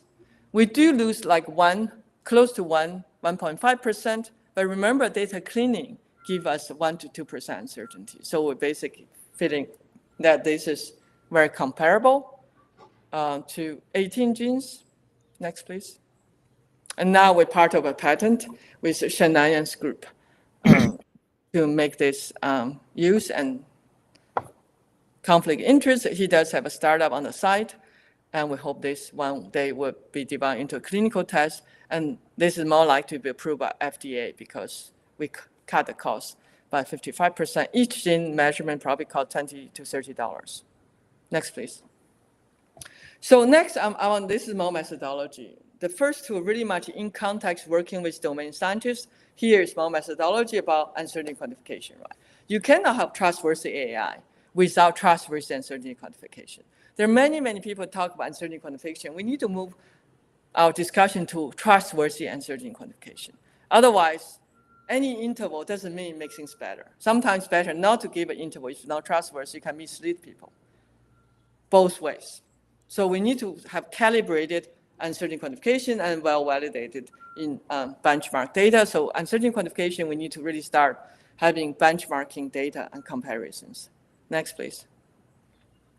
So I wrote this book. It took 9 years with my former student, Rebecca Barter, who's at University of Utah.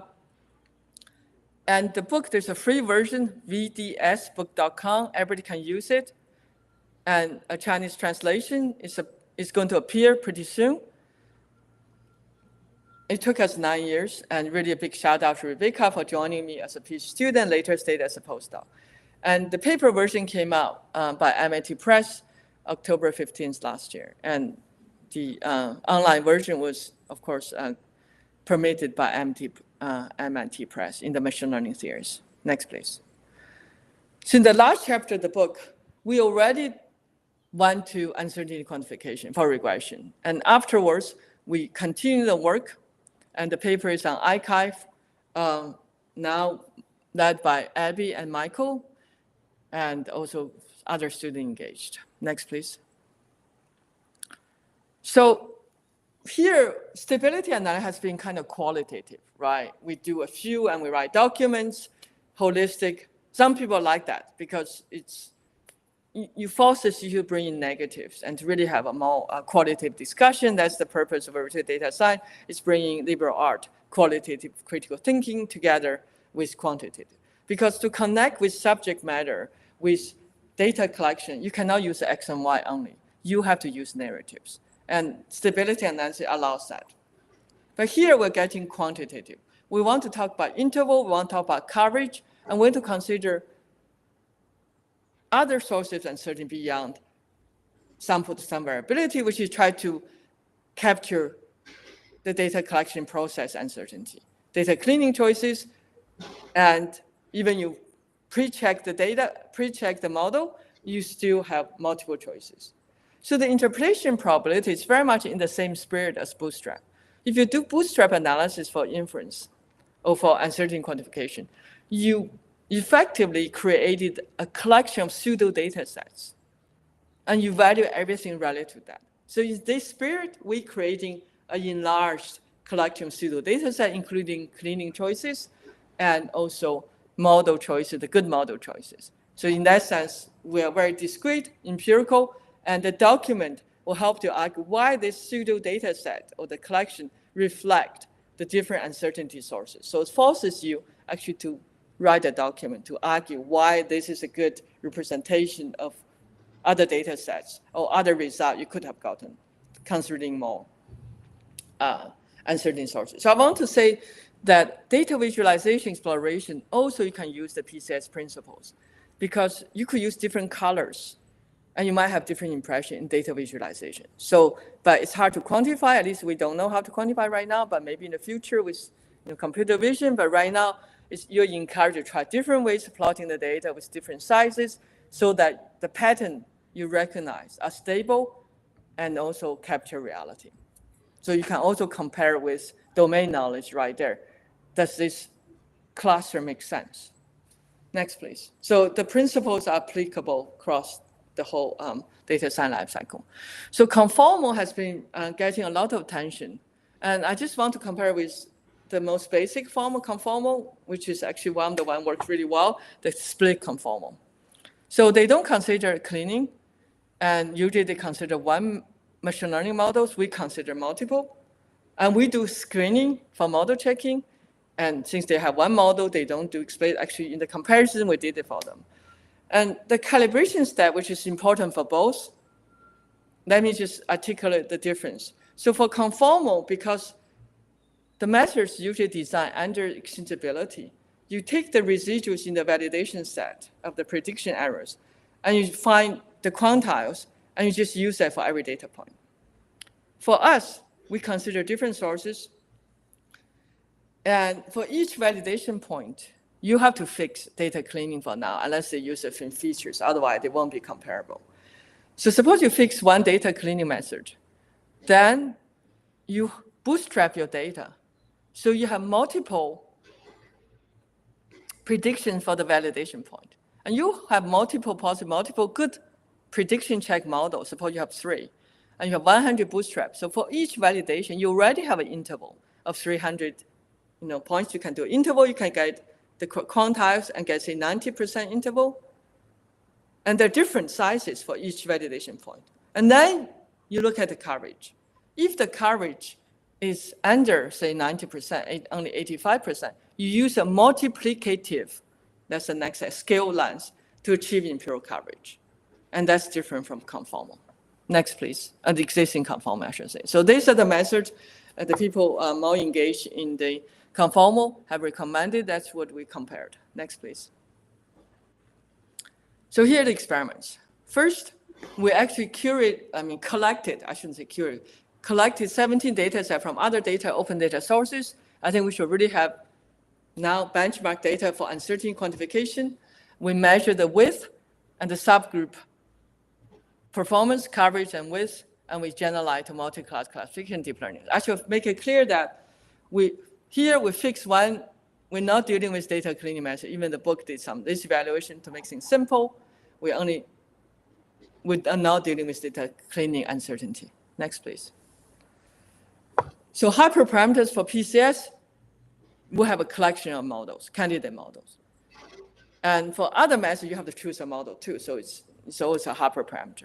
And then we chose the top 3 best performance using 5 pilot data sets. So that's how we chose. So there's no contamination. Next, please. That's a hyperparameter. What's the prediction checked? And for the conformal, we also allow them to consider all the candidate models, and we choose the best one for the conformal. So basically, we did the model checking for them. And for majority, we tried all candidate models. Next, please. So this is just along the dimensions. You can see mostly P less than N, like fewer features, a few kind of close. So tabular data. Next, please. And look at the overall coverage and width. So this is the takeaway.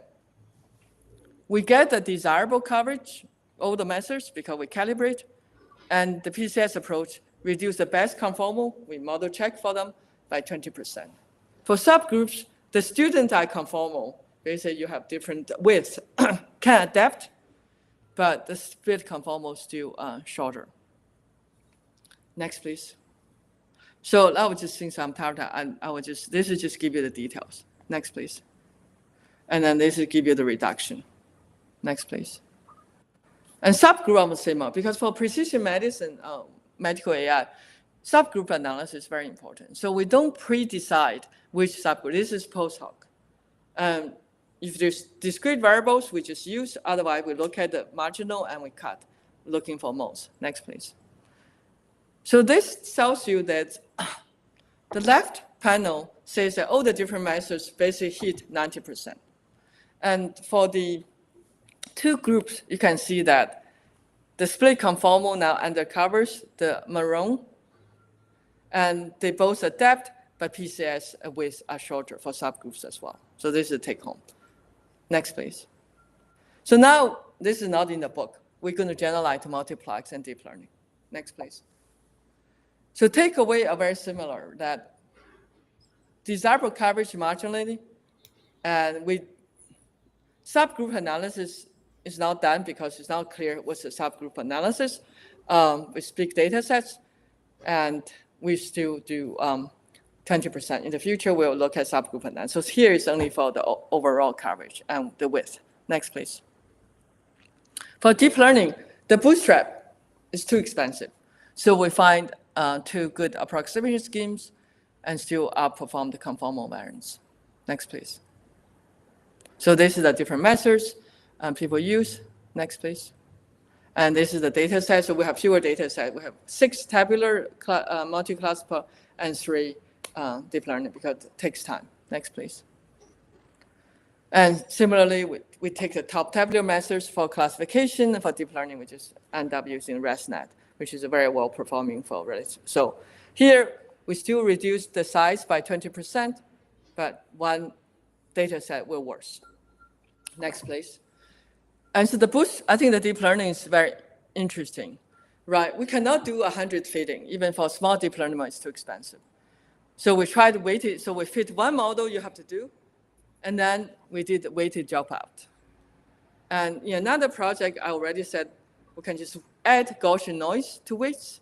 Since we pre-trained, we have some initial noise variance. We use the same size, seems reasonable because we have calibration to really help bring things back if it's too big. And then we also have this randomized embedding. We can take one embedding and do logistic regression or something to make things simple. So that's a little more expensive. So this is the 3 approximations for speed up. Next, please. So here you can see that the top 3 lines are different versions of conformal. And you look at the first CFA 100 classes. We get the size is 3.7, the best conformal 6.5. But look at the time, we are like a few hundred times more. But when you look at the gel path approximation noise, and we don't do as well as the original bootstrap, but the computing time become very reasonable, especially if you add noise. We get very decent performance, 4.2, and then we takes about 1.5 times. If you want to spend a little more, you can get a little gain, but gets a little more expensive. So this is very similar. Like you should choose between noise and embedding. If you have a little more compute, you go for embedding. Otherwise, noise is quite satisfiable. So this is a good approximations. Next, please. Ben, we should, we're at time, so we should probably wrap up. Okay. So let me just finish. So I want to make one point that we can actually show that modified version is a form of conformal. Yes. Why don't you just go to the very quickly about design. Just go to the current research. So we have done neuroscience and single cell and protein prediction. So we both are doing science. Next. And we also can improve the performance combining with quantile regression. And we have this paper, take a look about foundation models. Next, please. And we have some software you can use for simulation guidelines. Next, please. And we help you to streamline the stability analysis and multiple simulations. And next, please. And the book is free version, and we have very good positive review by Yuval Benjamini, Harvard Data Science. Next, please.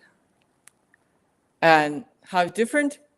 It mimics the data science lifecycle. And we don't start from a true model, we move further. It's very empirical. We help you to face the choices you have to make and how to make it rigorous. And also, we have different codes and different kinds of exercises all on the internet. Next, please. And we have a new workflow paper so that you can really, it's in between the original paper and the book, have a quick starting point. It's kind of revised for this special issue for applied data analysis. Next, please. And we have done 3 workshops. And the last one, last year, the video is available. We hope to do one next year in Europe as well. Thanks. And here are the book. Thank you. Maybe you leave for the book for people to take a screenshot. Yes. Yeah. Thank you. Okay. Thank you so much, Ben. So we just have a little bit of time. We have negative. Sorry, the technology. No, that's the gods decide whether there's going to be a technology issue. So fantastic. Let me just say, having been a data scientist at NASA for 6 years or so, I have a special affinity for everything that Ben is saying. So for all of you, because this is a multidisciplinary kind of meeting, let me just say, and I see it as part of my role to, in a way, point people to different fields. So if you're anybody who's touching data and analyzing data, this is what you should be doing. Okay. Thank you for the confidence vote. Every human who touches data should probably be doing, considering all of these factors that are normally not considered, that Ben is addressing explicitly in her process. So now, so side note, I'm gonna talk to you, Ben, about some thoughts that I had watching your talk. But one of them is that domain knowledge. Well, a key connection here to Neuro-Symbolic is that, well, one of the key motivators for Neuro-Symbolic is, interpretable models. Now Ben has shown us with very challenging, in a very challenging setting actually, of genomic data analysis, where you may have a very low signal to noise, as she showed, 55%, as a signal. So, most machine learning really just doesn't do much there, and you might just like give up. But Ben has shown, for example, with a stronger and wider set of tools, you can actually handle these kinds of nuanced situations. Just as one example, but basically, if you're going to interpret data, if you're going to make it interpretable models, you have to actually consider everything Ben is talking about. So, so I think, for the XAI community, normally we just stop at, well, here's a model, and it's kind of readable, but you have to go further, and we will be doing this in the approach we just showed. I think we need to really couch this in the kinds of methodology you're talking about, Pin. So, yeah, let me just one more thing. We do have another line of experimental deep learning we call specs and contextual decomposition. There exactly, we feel like we don't have enough validation, right? So we develop this general methodology, and the next phase is how useful they are, for whom, for what, right? But we do have this mechanistic interpretation line. It's really an attempt to bring deep learning and the tree-based method together. And it's really related to the symbolic and neuro-symbolic AI. I do believe that's going to be the important, also modularity of the different models will really help us move forward. The other thing I'll mention is you had in one of your slides reality and mental construct. Yeah. In another slide, you had domain knowledge, and that's maybe where Neuro-Symbolic ideas can really help, is to formalize that domain knowledge, further than is normally done. And so future work to be done, but I think a fantastic job been exposed. Thank you. To how should you, if we're going to be making explainable models, then what are the deeper issues we really need to be modeling? So thank you so much, Ben. Thank you for having me. All right, we'll catch up soon. Take care. Thank you. Okay, do we have Felix? All right. Hey, Felix. So next, now, I heard about Felix's work. I came across it, but then somebody else said, "Oh, I know about this work. This is fantastic work." And behind the scenes, I found out super high paper reviews. So he's going to show you some stunning results. And Felix, you're at Stanford and transitioning soon. But go ahead, take it away. Thank you. So, thanks for the introduction. Today, I'm going to talk about differentiable logic gate networks towards hardware foundation models. So, first of all, let's clear up, why are we thinking about logic gate networks? Logic gate network is basically just a logical circuit design, like, for example, an ASIC design, or a design that we want to deploy onto an FPGA, like Xilinx FPGA. And by looking at machine learning, not from the lens of a neural network, but instead from the lens of an arbitrary logic gate network that ends up executing potentially a neural network, by looking at this generalized lens, we don't have the inductive bias of the neural network itself. So even when we have a binary neural network, there's still matrix multiplication, approximations, and that still gives one the inductive bias of the neural network. Or what we find is that when we look through the lens of an arbitrary logic gate network, we can actually have much more expressivity within the same amount of space. And for hard inference on FPGAs and ASICs, models are already being converted from, for example, a binary neural network into a logic gate network. So that inspired us to directly train logic gate networks.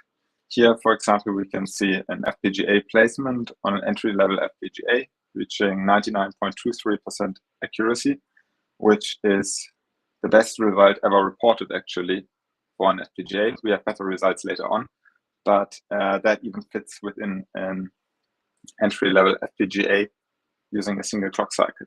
And we can actually do things like run inference within only a few nanoseconds using these types of models. So let's define what a logic gate network is. A logic gate network is a network of logic gates such as NAND, XOR, and AND. And to construct a logic gate network, we arrange a number of gates in a number of layers.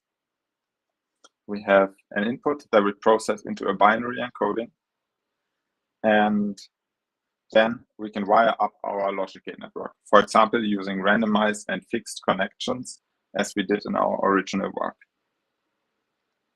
Now, having such a logic gate network, we could, of course, run extremely efficient inference on it, but this model isn't trained yet. To use such a model for classification, we can just, at the end of the model, count the output bits corresponding to certain groups of certain classes. So run a group sum operation, and then we get a score for each of our classes. But the challenging part is now to actually find and optimize the logic gate network. Here, we are interested in identifying the optimal choice of logic gate operation for each of our logic gates or for each of the nodes. And of course, we could look at this through a combinatorial lens, but this breaks apart when we look at more than just 12 logic gates. Particular, optimizing this combinatorially is an NP-hard task, and we're dealing often with millions or potentially even billions of logic gates. So rather than optimizing it combinatorially and going through all the options, we want to leverage deep learning and therefore make the logic gate network differentiable. For that, we introduced two differentiable relaxations. The first one is to use real valued logics instead of hard logics, and this enables us to propagate real values through the network. So, for example, we can replace a logical AND with A times B or an AND by 1 minus A times B. And this also corresponds to the output probability given two independent Bernoulli input distributions. This enables us to forward propagate the real values as well as back propagate the gradient through the network. But it doesn't yet allow us to actually optimize the network.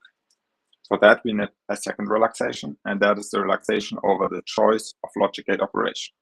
So within each node, we construct a probability distribution over the choice of logic gate operation, for example, through a softmax transformation of a vector. And this corresponds to, here we can just compute the weighted sum of the outputs of the individual gates, and that corresponds to the expectation value under that probability distribution over choices of logic gate operations. And then we can optimize that probability distribution to optimize the choice of logic gate operator differentiably. Zooming back out, here, for example, we may want to maximize the score in the top right. So when we run gradient descent with respect to this logic gate, we can optimize this logic gate, and we see it converges to an XOR operation. That's also what we observe in practice. So in practice, the logic gates typically converge to concrete choices of logic gate operations, which means that we can then, after the training, discretize the model from a differentiable logic gate network into a regular logic gate network without loss in accuracy. So to kind of summarize this, with differentiable logic gate networks, we have no weights and no matrix multiplications. It's also not a binary neural network. And instead, we learn the choice of the logic gate operation, for example, out of 16 options. Then we can train it as a differentiable network and run the inference with the discrete network. And because the probabilities typically converge to the concrete gates, we have no significant discretization error. And from a theoretical perspective, why exactly they converge is still kind of unknown. Training is, of course, expensive because we need to compute multiple probabilities and float to just get to a single gate, but the inference is extremely cheap as we just have logic gates. So let's look at some applications of this. So at the Large Hadron Collider at CERN, in particular at the Atlas experiment, we can observe beam collisions in every 25 nanoseconds. Indeed, 1 petabyte of raw data is created every second. And this is not just running for a few milliseconds, can be running for days. So this is way too much data to store. It's way too much data to fully analyze retroactively, especially storing it within that speed is completely infeasible. And so what has been implemented is so-called L1 triggers that decide which data to store. And these triggers rely on analysis of the detected raw data. For example, a classification of a particle based on the observation. So we may want to classify, for example, if a particle is a top quark, a Z boson, W boson, or gluon.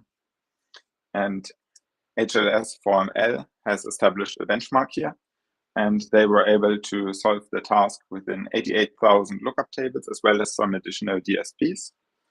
Then AMD and Xilinx with logic nets was able to reduce that by a factor of a little bit more than 2 to just shy of 38,000 lookup tables. And with DivLogic, we can actually match the accuracy with a model that synthesizes onto an FPGA within only 83 lookup tables, making our model over 200 times smaller than the next smallest. And the latency is not even a full clock cycle of the FPGA. So we actually have a latency of sub 1 nanosecond. But let's look at more larger tasks next. So in our Neurops paper, we extended differentiable logic gate networks to convolutions. To give a little bit of a background, convolutions are basically the backbone of computer vision models, and they comprise 2 very important characteristics. One of them is the local connectivity, and the other one is the weight sharing, so that every time we apply a kernel, we use the same weights. Of course, we don't have any weights, so what can we do? Rather than sharing the choice of weight, we share the choice of logic gate operation. So we construct a tree of logic gates. So for example, here a binary tree of depth 2 with a total of 3 gates, and we share the choice of logic gate operation or the probability distribution that underlie each logic gate between each placement of the respective logic gates. And then to adopt max pooling, we introduce logical OR pooling, wherein we keep the choice of logic gate operation fixed rather than optimizing it. And so here the orange gates are learnable gates, while the pink gates are fixed gates. Then we have multiple of these blocks stacked up, but that gets us to actually quite deep logic gate networks with tens of layers. And in our original work, we really struggled to go beyond 6 to 8 layers of depth of logic and optimizing that well. And to accommodate that, we made another introduction, which is residual initializations. Herein, we initialize all learnable gates as just being a wire. So just feed forwarding, just a logic gate choice that feed forwards the input from one of its inputs. And we initialize all gates to, for example, a 90% extent, just forwarding this, and then a little bit of residual probability for the other gate choices. And that completely removes the issues we'd had previously with the vanishing gradients, as well as the loss of information during the propagation through the network, and actually lets us scale to tens of layers. And additionally, by looking at trees of logic gates, as well as fusing them in the CUDA kernels together with the pooling gates, we can make very deeply fused CUDA kernels that significantly improve the training time. And by adopting a convolutional architecture, it also becomes much more hardware friendly with regards to routing, as well as hardware friendly by enabling the ability of reusing individual kernels.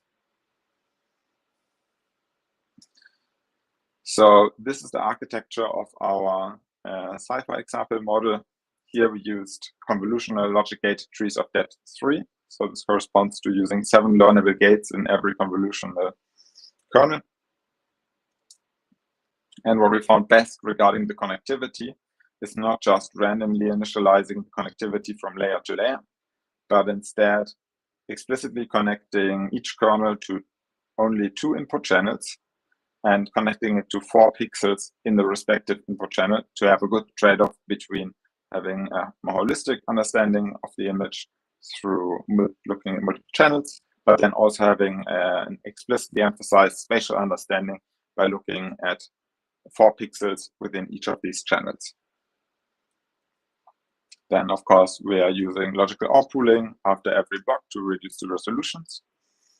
And what's very important to note is we have here an extreme level of sparsity.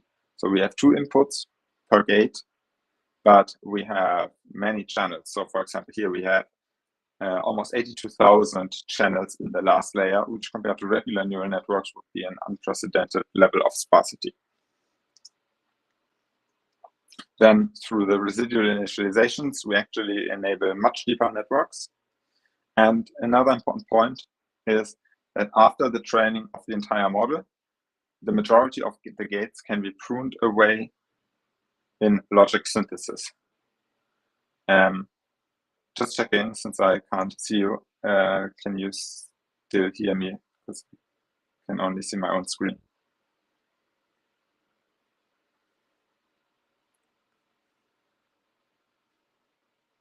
What was your question, Felix? I'm still here, good. Perfect. Oh yeah, we can see you.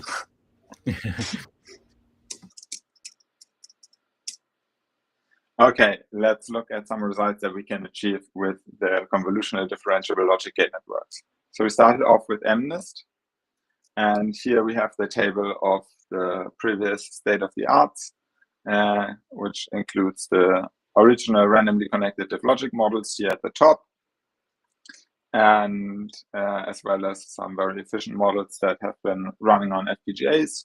Notable here is particularly the Fin model from AMD and Xilinx. This is a bit over 5 million gates, requires 640 nanoseconds of inference time, and has 98.4% accuracy.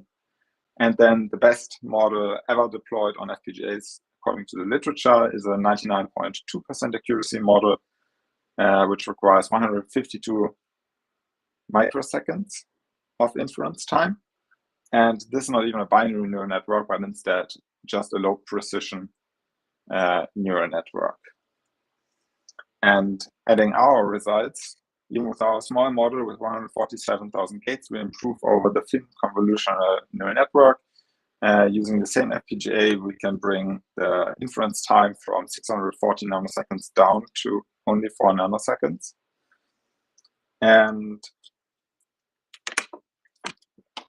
then with our medium-sized model with 99.23% accuracy, with just a bit over 500,000 gates and 5 nanoseconds of inference time, we still improve over the low-bit neural network.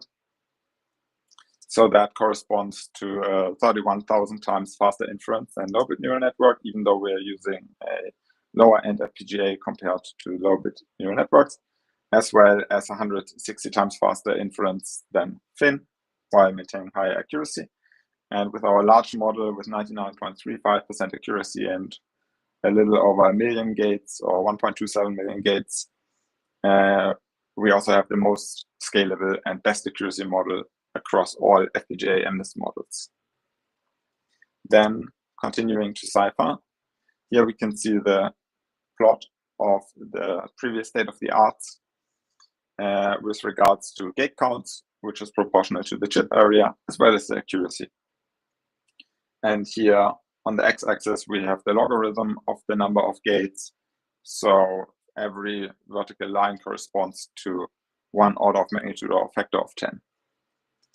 And we've been able to shift this state-of-the-art curve by a factor of 29 to 61 times fewer gates to the left, resulting in 29 to 61 times smaller models And when we look at the FPGA inference times, the previously fastest model with at least 80% accuracy was the thin convolutional architecture, having 80.1% accuracy.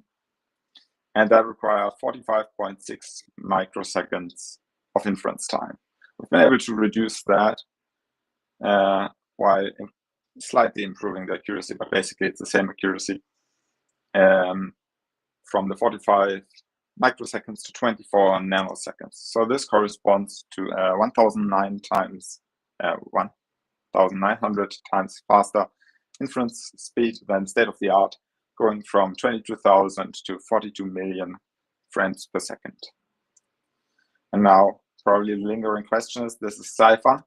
Is this approach also scalable beyond that? And there we can say yes. We also have preliminary ImageNet results. We're able to scale the architectures up to 250 million gates, at which point we slightly improve over all the binary neural network architectures that build on an AlexNet scale. So each of those binary neural networks requires 15 billion gates, and we slightly improve over that using only 250 million gates with a 30 logic layer model, achieving an efficiency that is 6 times higher than the comparable state of the art. The challenge here, and the reason we haven't scaled beyond that on ImageNet yet, is the training cost. So let's talk about energy efficiency and the comparison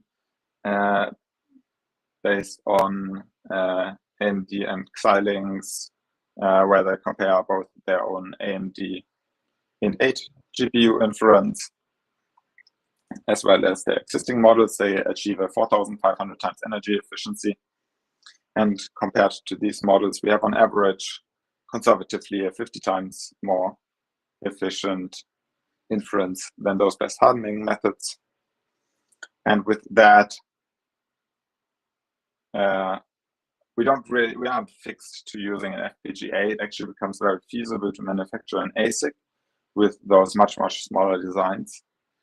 And that, depending on whether one goes for a very cheap ASIC manufacturing node or a very fancy one, gives another factor of 10 to 100 in energy efficiency, leading to a total energy efficiency gain over AMD Int8 GPU inference of around 2 million to 22 million, so 6 to 7 orders of magnitude, depending on the ASIC manufacturing node.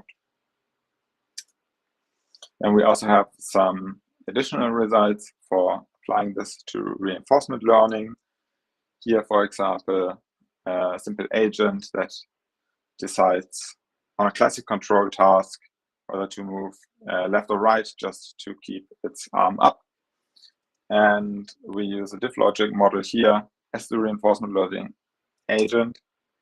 And we can actually solve these type of classic control tasks using only a handful to up to tens of gates. So even these models are extremely interpretable. These can be very easily, completely manually verified. And here we build on student-teacher learning. So first we learn a regular neural network as the teacher model. And then we train the diff logic model to imitate the teacher with as few gates as possible.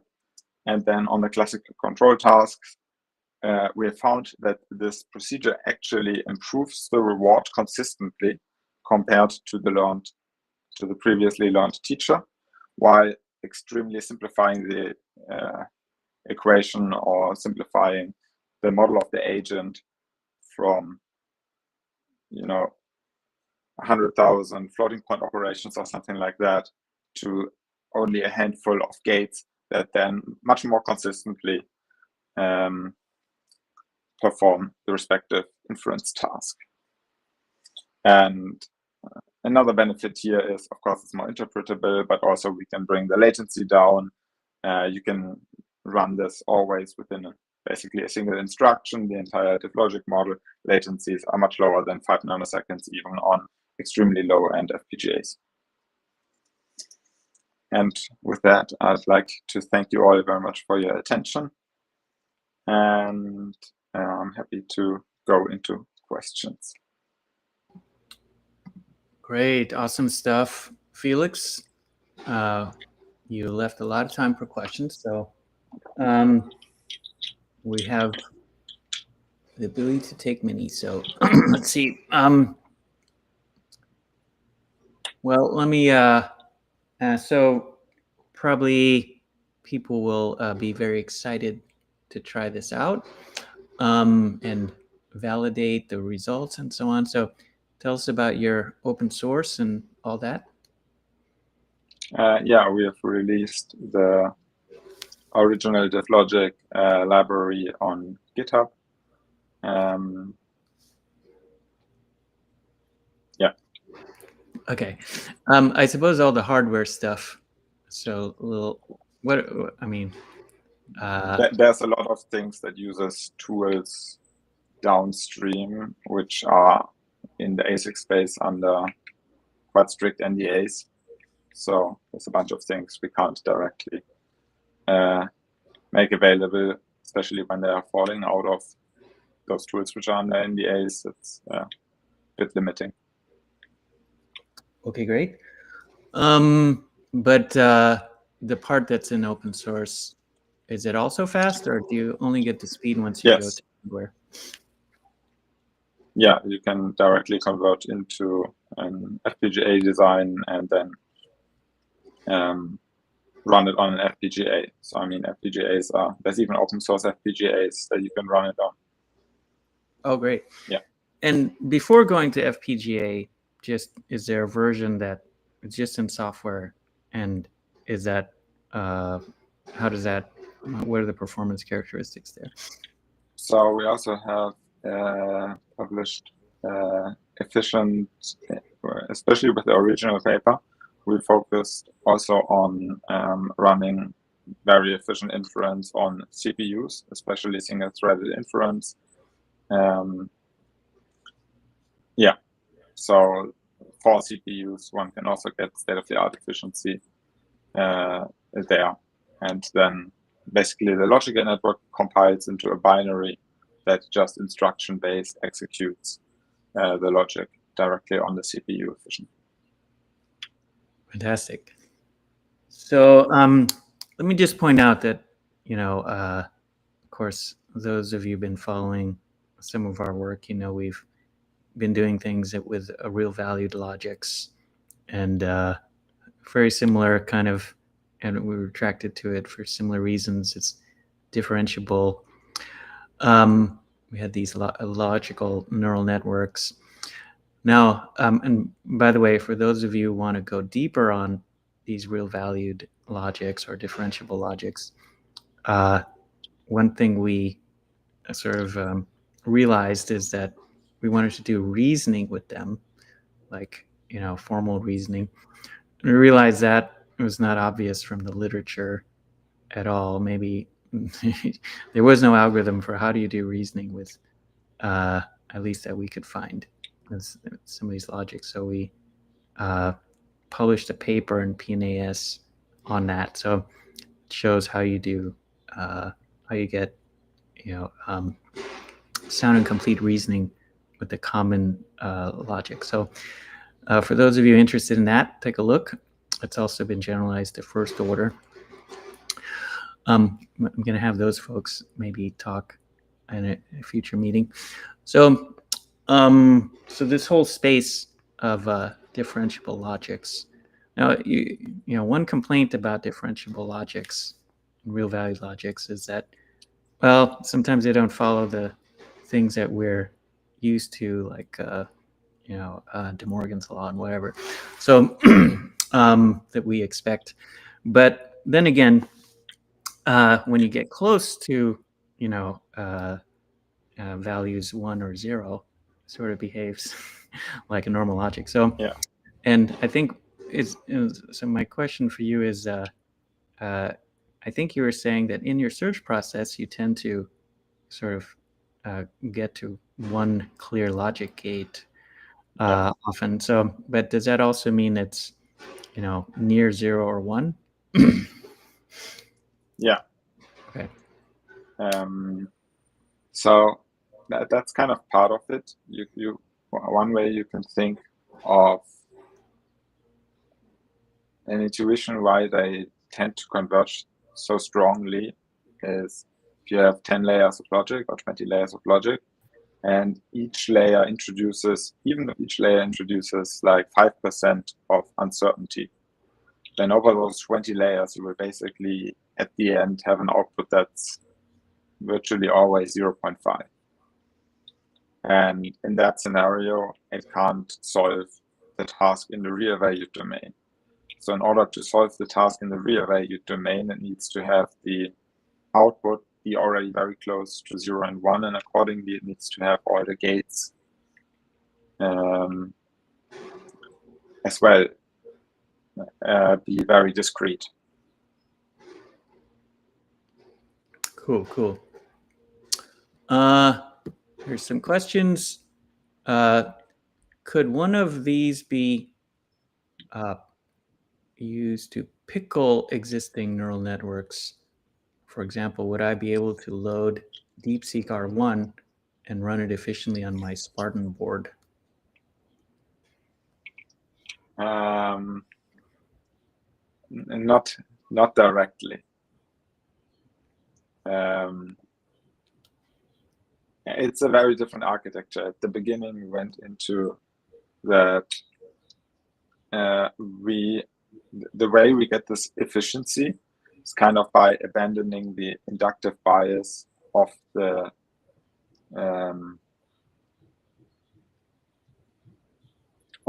matrix multiplication, which we find isn't really actually helpful for the learning, but instead is mostly just expensive for your inference. So if you take a matrix multiplication based model and convert it into a logic gate network, then you may still have an efficient architecture, but you are leaving a lot of efficiency on the table, as in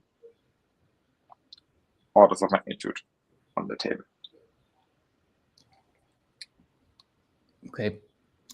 Another question. Do you think any neural network can be substituted by a logic gate network, just as von Neumann suggested in his Yale lectures? Could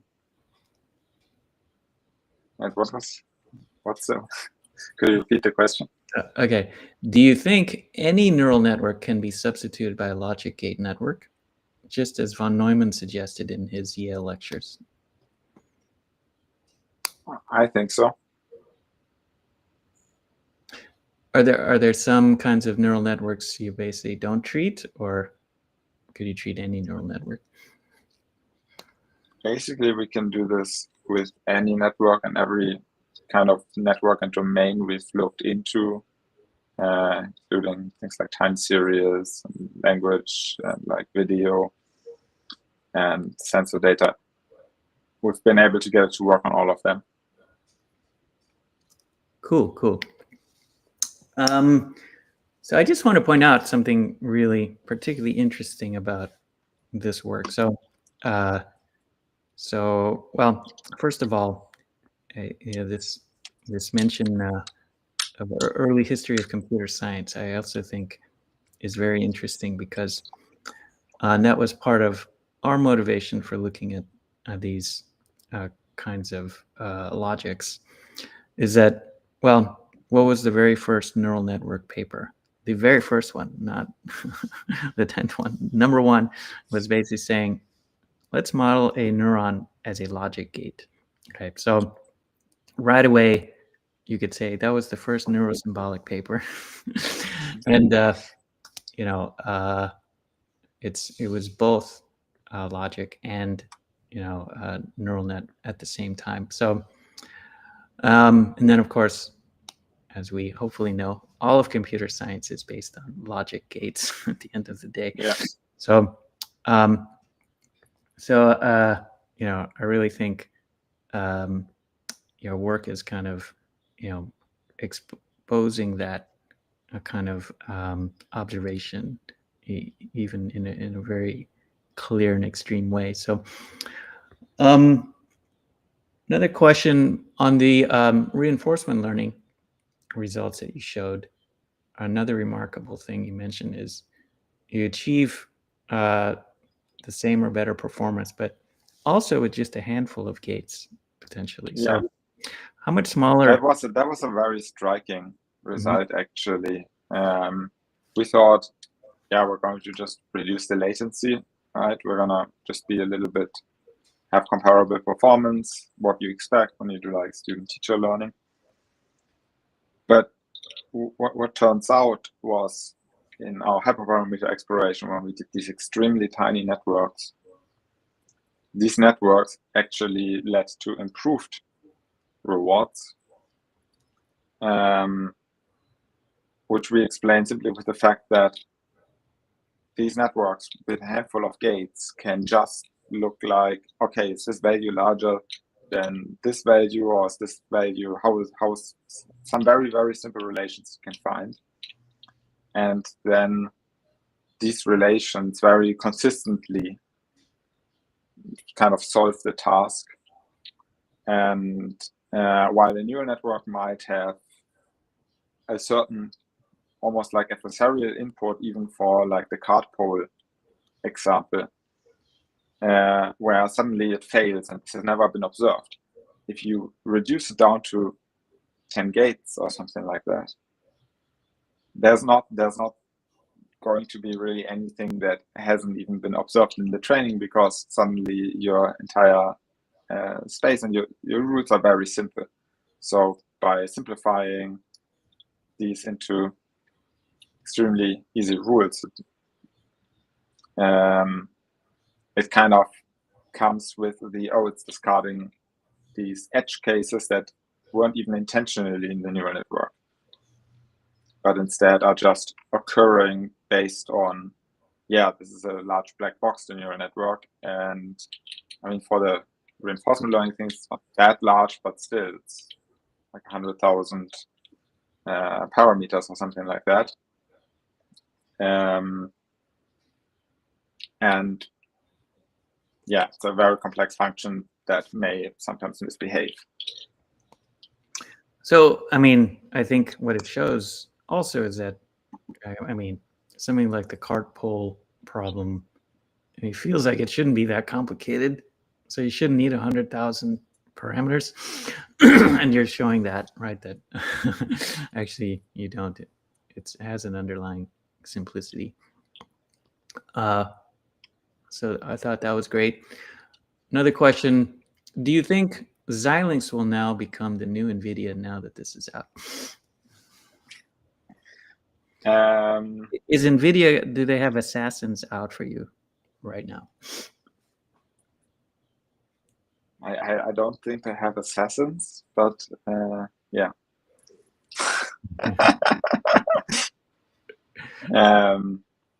They are certainly very interested in this, both Xilinx and NVIDIA. Cool. Okay. Well, we have a little bit of time. Well, let me ask you first, Felix. So, where do you see, in the things you've explored, what's the hard zone that you've tried to push on, maybe, or you think should be pushed on, but what are some of the challenges that you've encountered?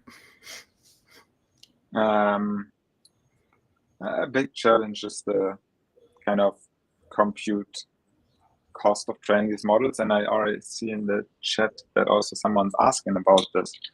So, of course, I mentioned like it needs a much larger number of GPU hours, but that actually, like from like first principles, a little bit more expensive to train, but that's not really the issue. The issue is that, of course, we're not using matrix multiplications, and our GPUs these days are primarily matrix multiplication tensor units rather than actually the classical GPUs that we were for general purpose compute used to. So GPUs introduced general purpose compute with CUDA, then people started running neural networks with matrix multiplications. They first started implementing the matrix multiplications on the GPUs. And now the recent generations of the GPUs have all of these matrix multiplications already additionally accelerated. So that means that while it's not directly more expensive, it doesn't, because we don't use the matrix multiplications, we can't directly leverage these additional accelerations that come into GPUs over the recent years. But the same kind of accelerations would be possible also for the logic-based architectures for the training. So it's more of a, if we had done logic gate networks from the get-go, we could have also scaled them up at this point to the same scales. But with the matrix multiplications. So the hardware isn't particularly made for us. Right. Makes sense. He also asks, have there been improvements since the 2022 paper, the NeurOps paper? Yeah, drastic improvements. I think one of the convolutions, first of all, enabling these much deeper models, and the residual initializations. The residual initializations really have been a game changer for really scaling these models up.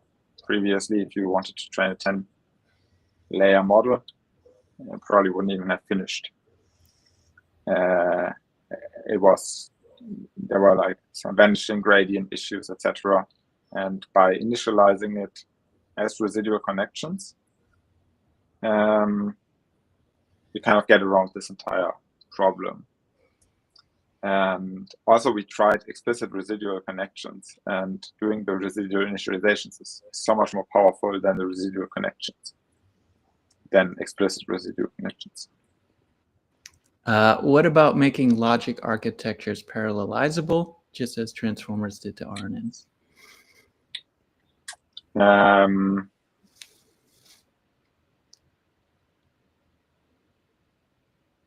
I think with it, you don't even necessarily need to directly parallelize things, which stems from the nature of the efficiency. So I guess it depends whether you are fine with having 10 or 100 million tokens per second, or whether you want to push drastically beyond that. But the speeds are already so high that I think the additional parallelization at the cost of, larger chips, etc., is probably the least concern. Okay, awesome. Well, thank you so much, Felix. Amazing stuff. Another rising star, Felix Petersen. Look for more of his work. All right, we'll maybe chat about some. I have many ideas while listening to your work. Yeah. Okay, thanks. Do we have Hikaru? Hey, good to see you. Hello.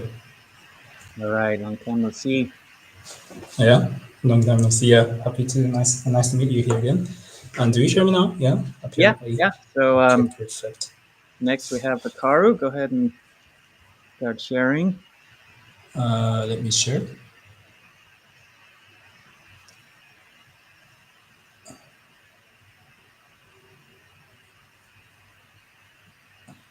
Please, gods, don't give us another technical issue. Do you see my screen right now? Or Not yet. Not yet?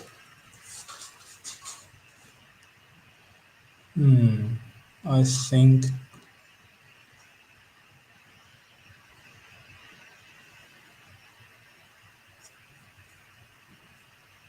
What about now? Nope. Then I can. Oh wait, yes. Whoa. Beautiful. Okay, something was going on. And you see my full screen? We do. Check. You do? Okay, Okay, perfect. Okay, so now Hikaru is doing some great work at TU Darmstadt with Christian Kirsting and crew. And in particular, I want to highlight, there's all this work about agentic, this and that.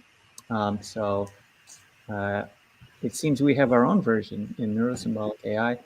So, and lots of great results. So I'll take it away, Carrow.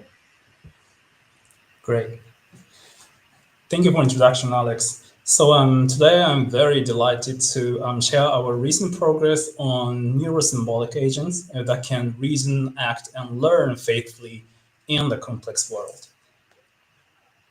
And let me give you a brief overview before going to details. So in this talk, I'd like to talk about agentic systems, intelligent agents that can perform faithful reasoning on noisy observations. That means like observation from cameras and sensors and raw data. And also I wish these agents to act effectively, to learn better, to act by interacting with complex environments. On top of that, I suppose that these agents should learn efficiently from less data, like sample efficient manner, like humans do. So in this talk includes three key components here. And in this talk, instead of like going very technical details of each work, rather I would like to give you a brief overview of each work and connecting each other, and also deliver the message of that of our neuro-symbolic approaches. So I'm happy to answer any kind of questions you may have after the talk. Yeah, let's get started. So the first component is about reasoning. So we call it as differentiable reasoning. So we'd like to have a reasoning function. Basically, it is a neural network, but yet it functions as a logical reasoner. This is needed in a sense like we want to integrate symbolic reasoning in a system, but having discrete logic in the middle of the system can break the learning pipeline with neural networks. So we aim to first establish the reasoning pipeline that can deliver the gradient signals properly, but also that can be interpreted as a valid logical reasoner. And by having this fundamental reasoning pipeline, I'd like to share about like two critical applications about vision and action. For vision, we would like to talk about segmentation over abstract complex prompts, and also for neurosymbolic reinforcement, we'd like to touch about how we implement agents to learn from reverse signals by interacting with actual environments. So I would like to start with differentiable reasoning part. So when I say reasoning in this talk, I mostly refer to the logical reasoning, specifically with first order logic. So this is a kind of very typical setup that we have rules about having variables that generalize to different entities. For example, all humans are model. And also, typically, we also observe some facts and atoms without any variables that tells us that basically some kind of fact. In this case, Socrates is a human. So when I say reasoning, in this context, I'd like to see this deduction. So like, for example, by applying this rule together with a fact, obviously we can deduce the Socrates model because of the rule and fact and inputs. So in our work, in the differential reasoning work, we established some methodology how to conduct this kind of forward reasoning in first order logic in a differentiable way. I mean differentiable in a sense like we can conduct the whole reasoning process utilizing GPUs, using only neural network-friendly operations like matrix multiplication, tensor operation, whatever. So for that purpose, some methods are established to encode these logic programs to tensors, and after encoding to tensors, we refer to the encoded tensors repeatedly and then achieve reasoning. In that sense, like we don't do discrete or like non-differentiable operations. We just refer to tensors, extract information, and multiplication, addition, whatever, we achieve the reasoning function. And also we proposed some kind of how to make this different reasoning function a memory efficient manner by encoding these programs as a graph and regarding it as a graph neural network and do message passing, of course, again, utilizing GPUs and so on. So by doing this, what we can achieve is like it's gradient, they can perform gradient-based learning, and also they can perform inference in a scalable way using parallelized batch computation and so on. So the typical usage of this reasoning function is like, for example, we get some raw input like image and text. And for example, if we take some kind of neural network, the output can be interpreted in a way like some amount of sentences, some atoms with some confidence. For example, this atom is likely to be true with this confidence, like 50 chance 0.5. And typically we fed this information to the reasoning function that we have developed. And this reasoning function typically encodes some kind of rules with some confidence as weights.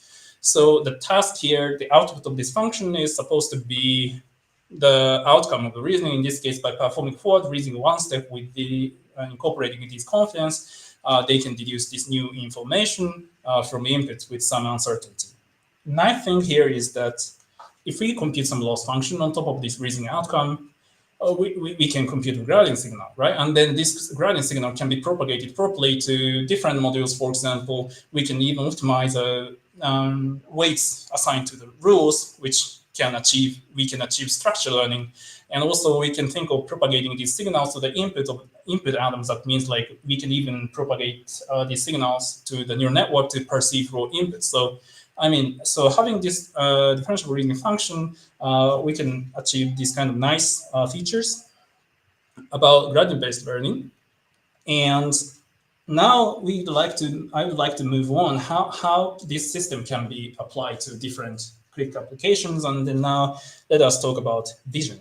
So in this work, we addressed a very challenging task of image segmentation, but with very abstract and complex forms. For example, we assume that we have this kind of inputs of the visual input that complex visual scenes. We have multiple objects, multiple relations of them. And also textual prompt is going to be given in a way like an object that is on the boat and that is holding an umbrella. So given these prompts, like as a human, you can easily identify the object as a target, right? Because you can go through each person and then you can identify if they're holding an umbrella or not, and then you can segment. As a human, it's pretty easy task. But like the tricky part for purely data-driven model is that we are specifying not the nouns of the target, right? It's more about an object that is on the boat and that is holding an umbrella. So in this sense, this segmentation agent should be really able to reason over abstract representations and deduce the reason over the correct answer to be segmented. So the typical, for humans, it's a very trivial task, but actually it's not for some large segmentation models. The typical failure is like reacting to the noun of boats, and they segment boat instead of people.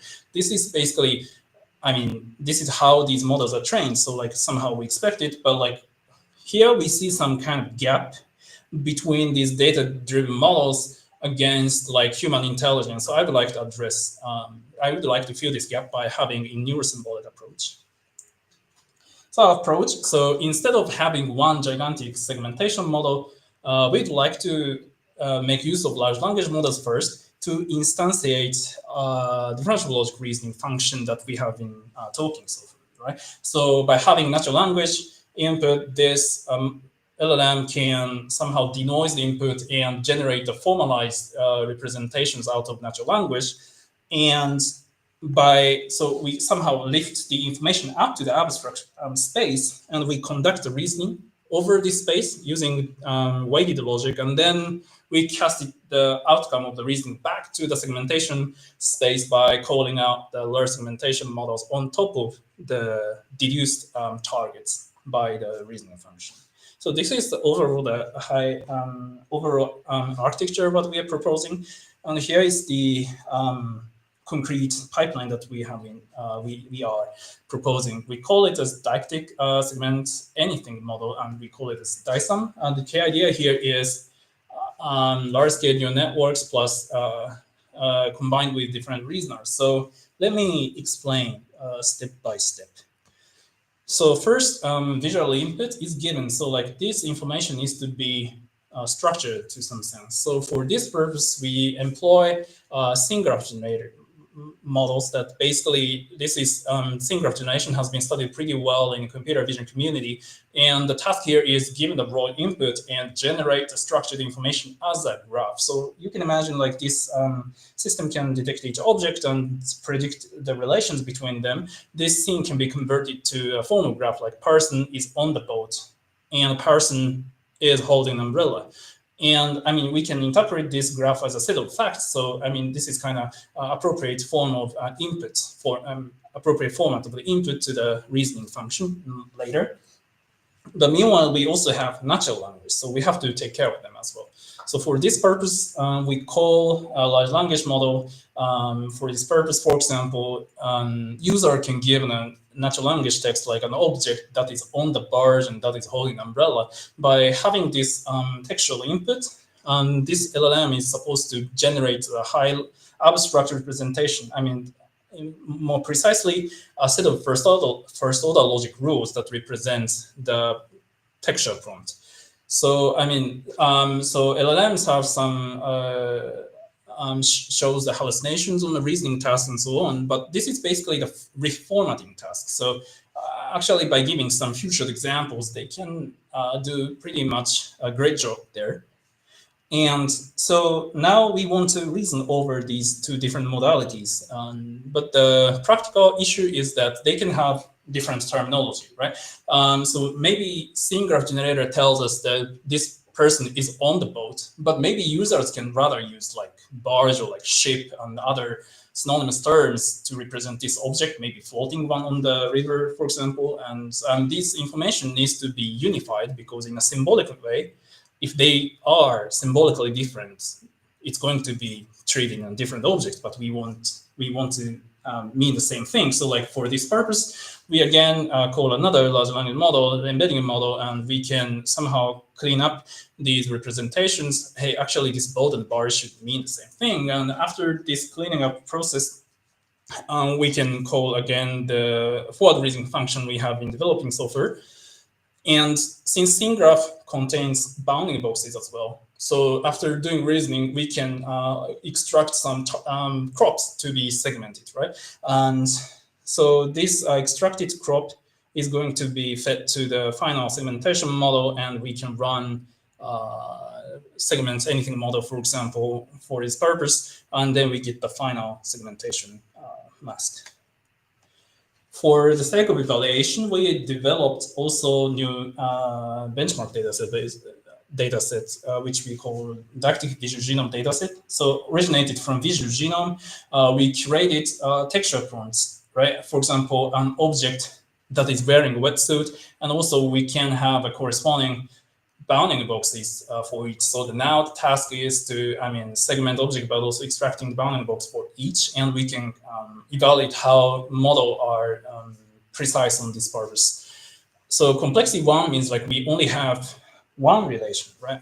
Wearing a wetsuit, maybe which looks like more in RefCoco dataset and so on. But also we can go even farther, like an object that has a handle and that is on the bench. And in this case, in the cooler, on the right side of the image will be the target to be segmented. And we have two relations in a prompt, so it's going to be like complex 2. And we test it at most complex 3 to see how these segmentation models can handle. And let me show you some examples. So here we are showing the qualitative examples that to showcase that this Neuro-Symbolic approach can actually shine on this task. Yeah, and on the top row, the task is about an object that is on the table and that is behind a Mac.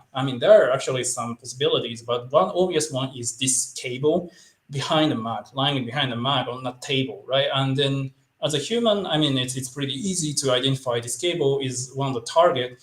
And our architecture does some successfully reason over the scene graph representations, and also they successfully apply segment models, and then almost produced a almost perfect segmentation mask over this occluded complex shape of object, right? But like if we look at other baselines, for example, grounding dynamo, which is a very strong established model. The typical failure case is, again, reacting to the noun of mag. I'm saying that is behind the mag, but these models tend to react to the noun of mag. I mean, if we look at the training setup of these models, it's more about like giving labels as a noun. So like it makes sense, and we somehow expect, but as a human, we can do even more. And again, the motivation is to fill the gap between these kind of reasoning capability of humans and also the segmentation models. On the middle, in the middle, I'm showing that the initial example, but this is again, since we are saying like that is on the boat, like this boat can affect many neural purely data-driven models to react to the boat, but we are saying on the boat, yeah. And on the last example, which is a bit funny one, and an object that is on the car and that has ears, I mean, which is a bit might sound a bit weird as a prompt, but like obviously it's a cat on the car. But like our architecture was the only one that could identify this simple task. But otherwise, like they segment car, or like if we look at the grounding dyno, actually they nicely segment car and ear also for the cat. So like I mean, these are basically telling us that these segmentation models are rather reacting to nouns instead of doing reasoning. So we have shown that Neuro-Symbolic approach can fix this behavior. And since we are employing, again, differentiable reasoning functions, we can even demonstrate some learning. So this is one of the simplest demonstration of learning that we conducted. Is like, let's imagine like we have like good single generators, but not that good single generators. And the task here is we compose a weighted sum and learn this model from rewarding signal after the segmentation, right? So since half of the sign graph is going to be very wrong, so before optimization, weight optimization, the system produced a very low accuracy with less and less confidence. Yeah, again, like because they are not understanding the scene. But after propagating learning signal, I mean, using gradient descent, then they figured out that the correct scene understanding, and they are getting more confident, and in the end they produce more and more accurate segmentation. So we demonstrated that basically our framework can even learn from this kind of, they can learn, by trying out segmentation and get the signal if it was good or not good, and then they can even reflect this signal to the parameters inside of the framework. This showcases that the advantage of having differentiable reasoning function in a system, that they can even train themselves they can learn even better to act better. And in the end, we also created new tasks for demonstrating abstract reasoning capability. So on the top, for example, the task is about segmentation again, but the prompt looks a bit tricky now. So because the second leftmost object after deleting the red object.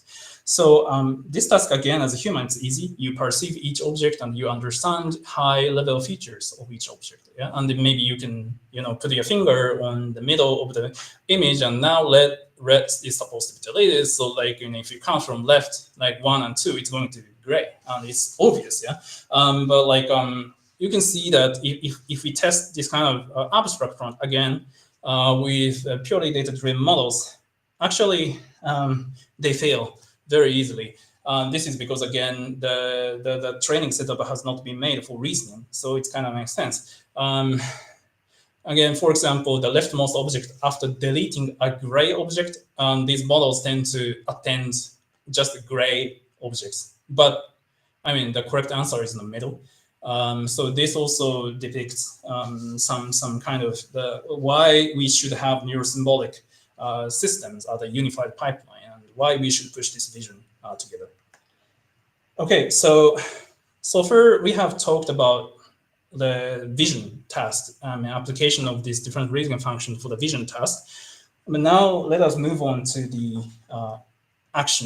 reinforcement learning setup. So we'd like to actually train the agent that can act and they can learn from reward signal. I mean, maximizing reward signal, right? So let me introduce first the work that we have worked. We proposed a fully logic agent that we call Nudge. And in this work, the idea was very simple. So in reinforcement learning, the objective is to train a policy. I mean, create a function, but also the primal objective is to train the policy function. I mean, given the input state and then design action, right? So we implemented this logic policy function as a differentiable logic reasoning function that we have been developing. So typically, they might have rules like if something enemy is getting close to the agent, then jump to go over to avoid, to dodge the enemies. And as you can see, actually, these simple mechanism can actually address this kind of task where there are static enemy, moving enemy, and the task here is to get the key, then go to the door, which is rather simple. But I mean, you can see that these agents can successfully learn how to jump and how to reach the key and how to reach the door. The nice thing about this agent is that they are interpretable and explainable. Sure, because the policy function is now again the set of weighted rules, so we can somehow interpret what they have learned so far. Yeah? Even like we can ask for the explanation, for example, like when they made an action like right, and then we can ask why you took right. Then since the policy function, again, using the logic plus gradients, we can compute what was the critical factor for this action decision using the input gradient method, right? And in this case, we highlighted some, they successfully highlighted some important atoms, and then they can have an explanation because the agent does not have the key and the key is on the right. That's why we should go right. So these features are pretty nice. I mean, that's why we want to have neuro-symbolic policies for interpretable and explainable reinforcement learning. But I would like to ask a provocative question. It's like, are neural or logical policies actually enough? So this is a bit scary image generated by ChatGPT-4o with a prompt like a robot making a cup of coffee. So the reason is I would like to motivate by thinking this kind of agent, right? I mean, it looks pretty simple task, but actually it's very difficult and complex, and it can imply a lot of interesting research questions. For example, this agent first must perceive each object, like weighted markup, and also they also have to understand the relations, like a weighted markup on the table. And to make a cup of coffee, we have to make sure the markup is on the coffee machine, not on top, but in the proper place. And also this agent should know about like where the coffee beans, first of all, how to make a coffee. So it's more about planning. And for this purpose, as humans, I would say we conduct high-level reasoning on abstract representations. And that's why we can somehow generalize to different kitchen, my kitchen, your kitchen, and other places. Like we can perceive objects, and we can have a plan, and we can understand what's going on. That's why we have such a strong generalizability to diverse environments. But meanwhile, if you think about actions like moving your fingers to grab the markup, for example, it's actually more on the low-level actions in a sense. Like I even don't know how to write down how to move my fingers in a logic way. I mean, I even don't know how to move my fingers, in which angle, in which order, whatever. So I believe, or moving my leg to move to the destination. So for this purpose, I believe that neural network would be doing a great job to learn these subtle operations. I would like to address the research question: how can we model these different type of actions, reasoning, and reactions properly, explicitly, and jointly learn everything? So let me move on more. Another example, Atari game, which is called Kangaroo on Atari, which is rather simple game. So now the player is the yellow kangaroo on the bottom left, and now task is to reach the child on top to save. But meanwhile, you have to take care of this enemy that can eliminate you from the environment. So To overcome, you can dodge or you can even fire punch to eliminate enemy from the environment. So even with this very, very simple environment, an example, this implies different type of actions and reasoning. And obviously, the first one is about high-level reasoning, how to reach the goal. This is about more of a planning, and also as a human, it's obvious to go right in this case because we know that a ladder is a thing that we can use to climb up to the next floor, and like we can we can do path planning by as perceiving this picture as a map, like abstract representation. But meanwhile, we also have to take care of enemies, right? And in this sense, like I would say, this action is more low-level reaction in the sense, like if I imagine myself, like train myself on this environment, I would try again and again, and I have to know the right timing to press this firing button. This is because, like, depending on the environment, we have different enemies, different objects, and also different velocities, and so on. So, like, this is more about, like, I don't think logically for this purpose. I rather just feel it to, oh, this is the right timing of punch, and then you get a reward, and then do it again.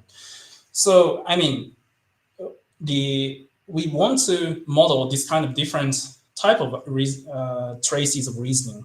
So our idea is rather simple. So here's the input state, right? And then the first we utilize, for high-level reasoning, we utilize the logic policy work that basically I have presented in the previous slides. So basically fully logic using differentiable logic reasoning, and this system, this policy function can conclude one action, can predict action based on high-level logical reasoning. And also we can even utilize neural policy. Typically, for example, convolutional neural network that takes these raw pixels and decide an action as an output space. And now the question is, like, how we margin, how can we make use of them, like, efficiently? How can we somehow switching between them? How can we propagate learning signal between them? So we are proposing like a framework to have both and blend them to finalize the policy output.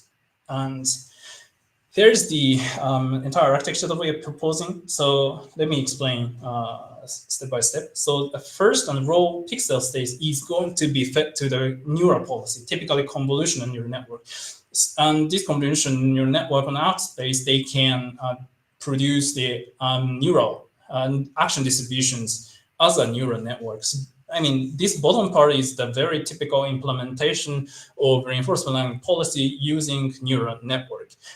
And at the same time, we also extract this kind of abstract representation, object-centric representation, we call, of the same state. But like now, the representation is a bit different. We have for each object, we have like XY coordinates, orientation, and velocity, and we have a bit more structured input here. And this information can fit to this logic-based policy function here. Typically encoding some kind of weighted rules here to define actions. And since we have information about each object, we can even reason over some relational information like above or like left of this kind of information. And this logic-based policy function can efficiently encode this information together with the input space. And then this upper part produce the policy action distribution as a logical reasoner. So now the question is how to merge it. So the key component of this framework is this blending module. That basically this module is again deciding which one we should use on the state. So taking the input state, the same input state, but this agent, this function is rather like meta level policy that producing the distribution over like logic or neural. So this function decides, like in this case, like deciding more, hey, puts an 80% more, 80% neural policy function, 20% logic, and then we mix them, then finalize a distribution. So in this case, the final distribution looks more on the neural side. So how we how we realize this blending module. So it's rather simple. We again take a differentiable logic reasoning function that we have developed. For example, users can give some prior knowledge. For example, like I would say common sense. You know, if something is dangerous surrounding to the agent, then switch to neural to be more reactive, to react, to dodge, to fire, whatever. But like use neural more instead of thinking abstractly on logic. But in other words, if there is no danger object, so if it's safe, then just rely on logic to conduct some critical tasks like path planning, for example. So if we test this module on this state, for example, there's no danger, there's no enemies and so on. So in this case, this blending module should tell us, I mean, we should rely on more logic side instead of neural ones. Maybe we should be careful a bit about enemy as well. So like make 20% of neural, but otherwise just rely on logic, for example. But in this case, I mean, enemy is just in front of the agent. We really should react to eliminate this agent. So this, in this case, this meta policy blending function just, you know, react tells the agent like we should use more neural, and in this case, like neural is more highlighted, and then this agent will take the firing action based on the neural network output. And these rules, how to blend different policies, can be represented again weighted rules, and we can propagate the gradient signals directly to these parameters. And we learn jointly everything. This blending module, CNN, neural network policy, and also logic policy, everything is learned jointly via gradient signal to maximize the reward signal. And here's some demonstration like of the blender agent. I apologize that the rendering is not perfect, but like this moving object is a player. Now, I mean, they are close to the child to reach on top, but you can see that this agent is successfully firing the enemies. And on the right side, I'm showing that some confidence in internal policy representation. This is the weight over neural policy. This is the weight from the blending module. Right now, neural function, logic function are equally used, or logic is a bit more, and logic is telling the agent that basically we should go right because the ladder is on the right, right? But I mean, meanwhile, they face the monkeys and the enemies. So in that case, this blending function successfully triggers neural based policy more.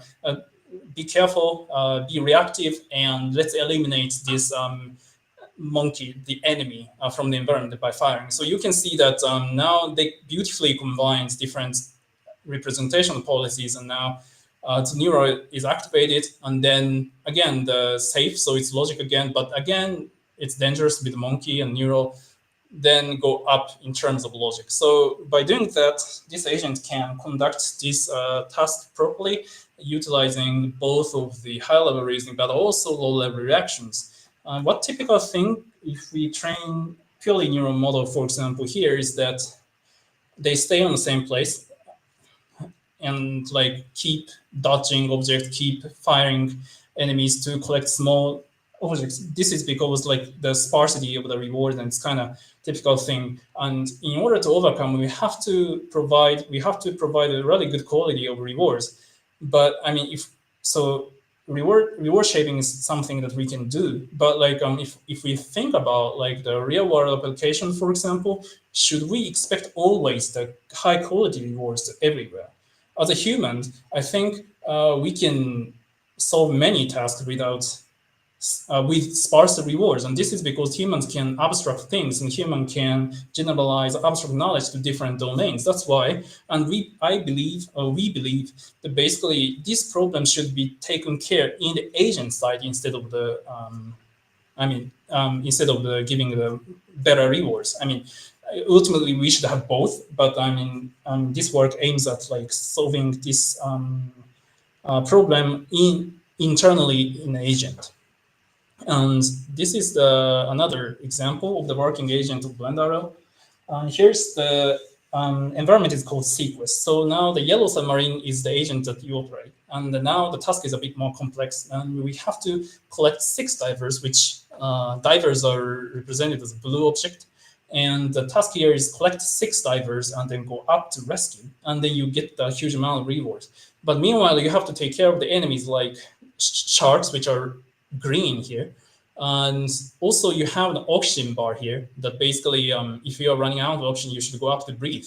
So it's kind of pretty much objective, and we gotta think about a lot of factors in this environment. And since we have more enemies here in this environment, you can see that neural module is more activated to be reactive to firing enemies. But when this agent successfully eliminating the sharks, the enemies, then now it's safe. Then logic gets triggered, for example, to come to the diver, or even critically for counting. For example, 6 divers are collected. Now it's full. Now it's time to go up to get the reward. This is something that we can do in symbolic way, right? Easily. And as a human, I would say we are doing this by reasoning over high level.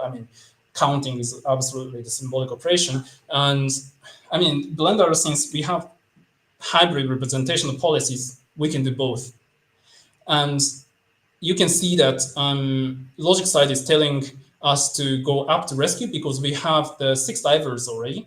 But meanwhile, if this agent observes some green shark, which is dangerous if it's running, they instantly switch to neural,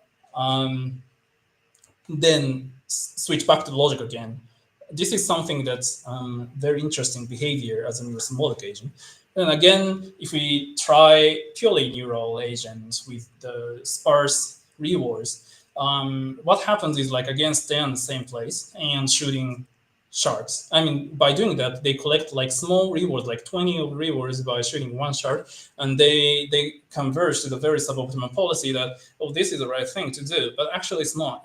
As a human, we read instruction of the environment and we keep that knowledge in our mind, in our brain, and then in our head. Then we sometimes refer to this abstract understanding of the environment, and we can conduct the environments properly. So we believe that neuro-symbolic approach is the thing that we can push reinforcement learning framework towards more human-like intellectual behavior. And Blender, we believe that it's one of the first demonstration, how we inject some kind of symbolic reasoning representation together with neural network, not violating the learning signal based on gradients. Okay. Thank you for your attention, and I'm very happy to answer any kind of questions you may have after the talk. And my acknowledgement to my best collaborators here. Thank you so much.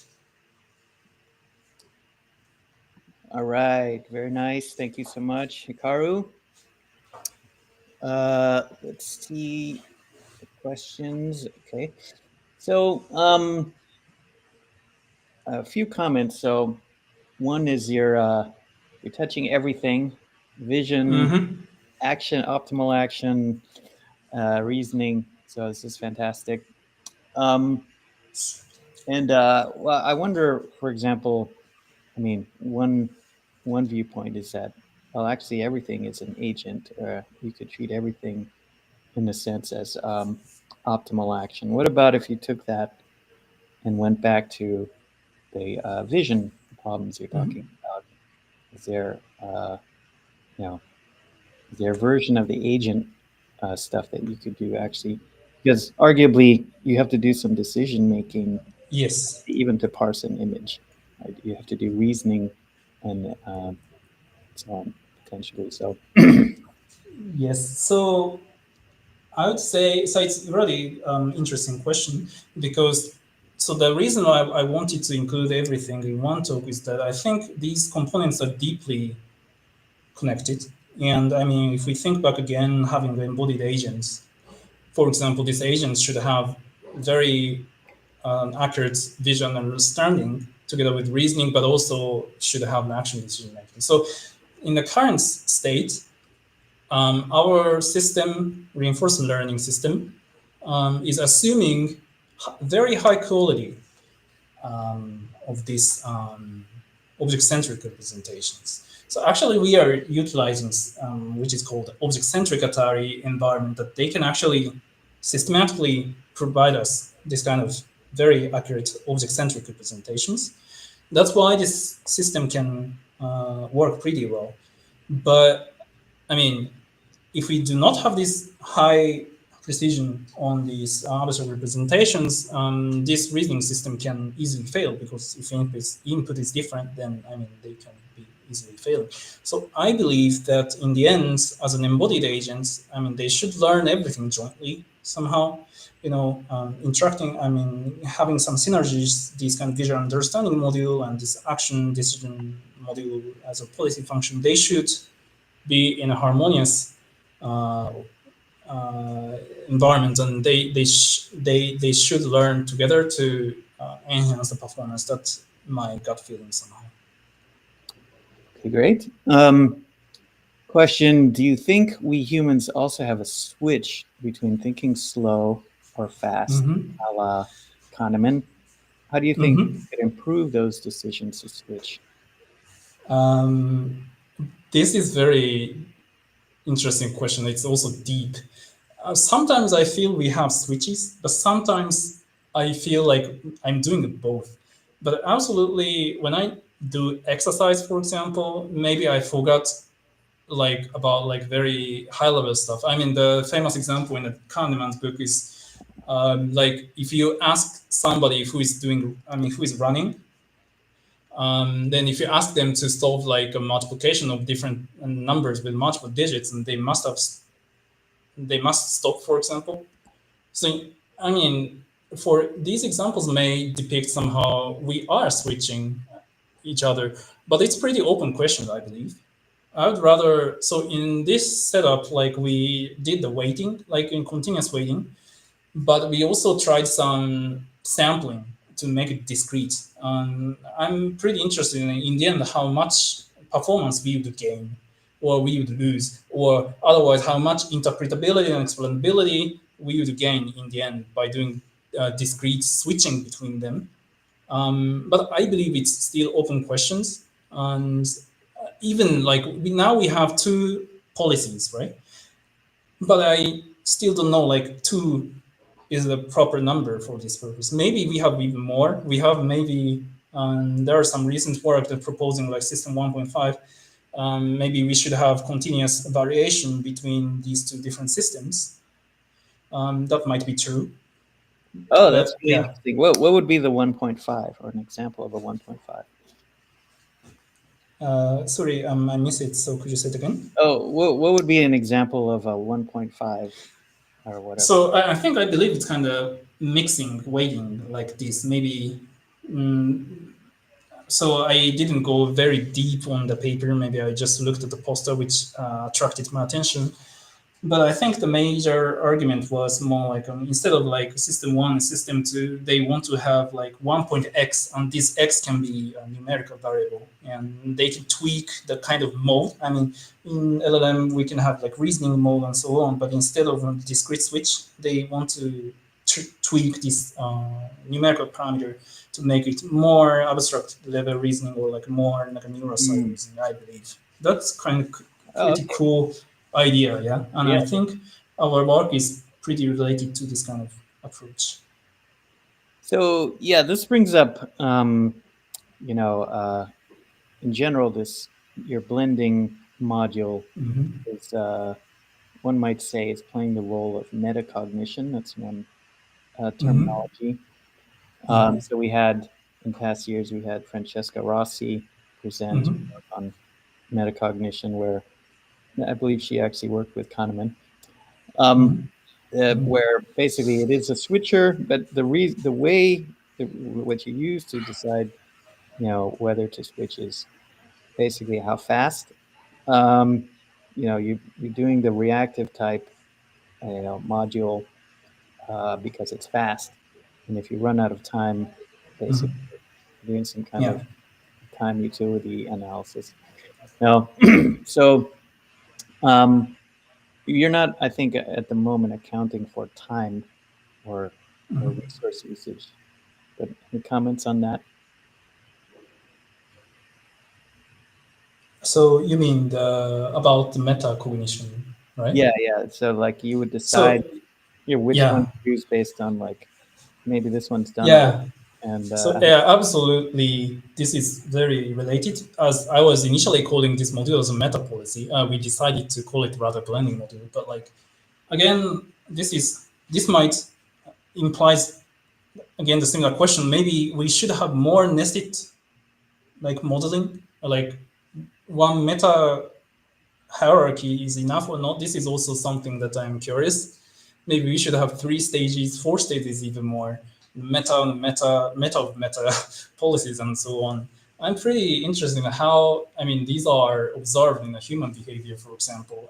I have to be updated about it more. But like, I think it's worth trying out different setups, having even more blending module. Maybe now we assume that one blending module, but I mean, this can be, I mean, if we think about the mixture of expert approach, and then absolutely we can have different experts over how to mix these distributions from Neuro-Symbolic side, and then that will be interesting. And maybe that means like, I mean, again, it's going to be very open research questions, but I'm very curious about what would be the what are the best representations. I mean, as architecture-wise, right? I mean, how many components we should have? It's continuous, discrete switching, and also this how to model this kind of metacognition is also a very interesting question.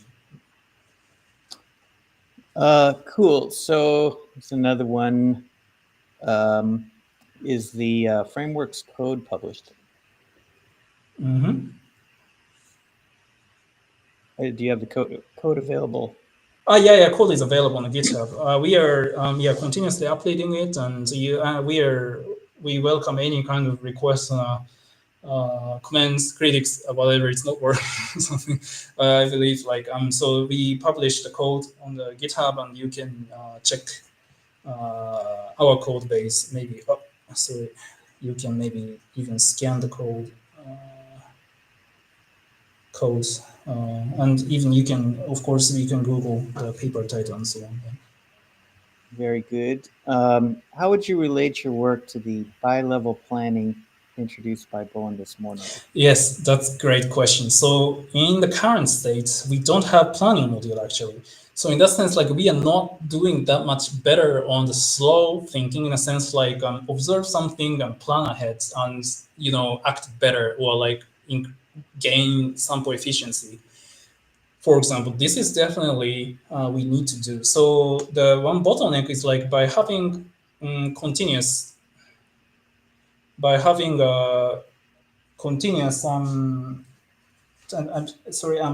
multiple time steps, absolutely we need more computational resources, memory resources, and so on. And we ended up like for now we are not having planning. So absolutely the follow-up paper or follow-up work, for example, it would be very, very interesting how to perform planning in this framework and how to make use of the outcome of planning to learn better in this framework. So far, as I have shown, that every time this symbolic module, why it's not going? Okay, symbolic module. This neural function and symbolic function always observe the same frame.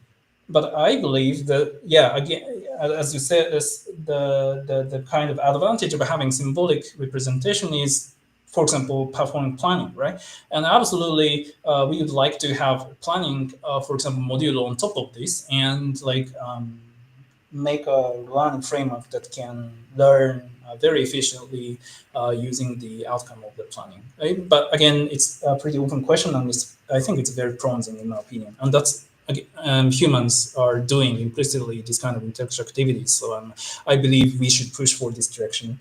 Yeah.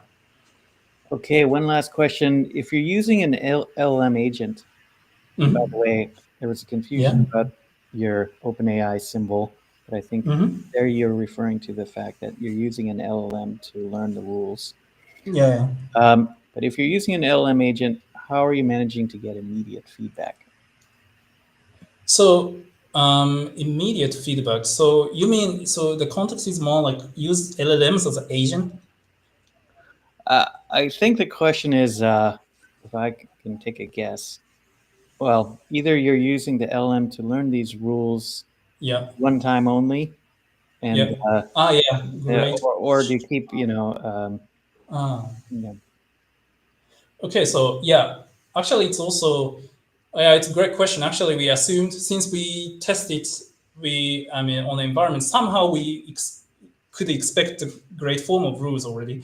But yeah, true. I mean, if it's open world question, like we never know if the generated rules are in a good quality or not. So in that case, probably this reward signal needs to be propagated to this generative module again. I mean, if they generate the rules and then we train our blend agents on top of that, and then, I mean, we achieve some kind of rewards, and then we can propagate, and we can evaluate if it's good or bad, and then we can propagate the signal to the generative model. It's kind of, maybe for this purpose, I can imagine like making use of GRPO, for example. I mean, as a reward function, but like it sounds like a very computational expensive, because like every iteration we need to train agents. So maybe we can have a pre-trained agent, and then maybe we try out their generated rules. So let's say I can imagine a system like having an LLM that generates rules, right? And then we have one agent, fixed agent, as an evaluator, as a reward function, and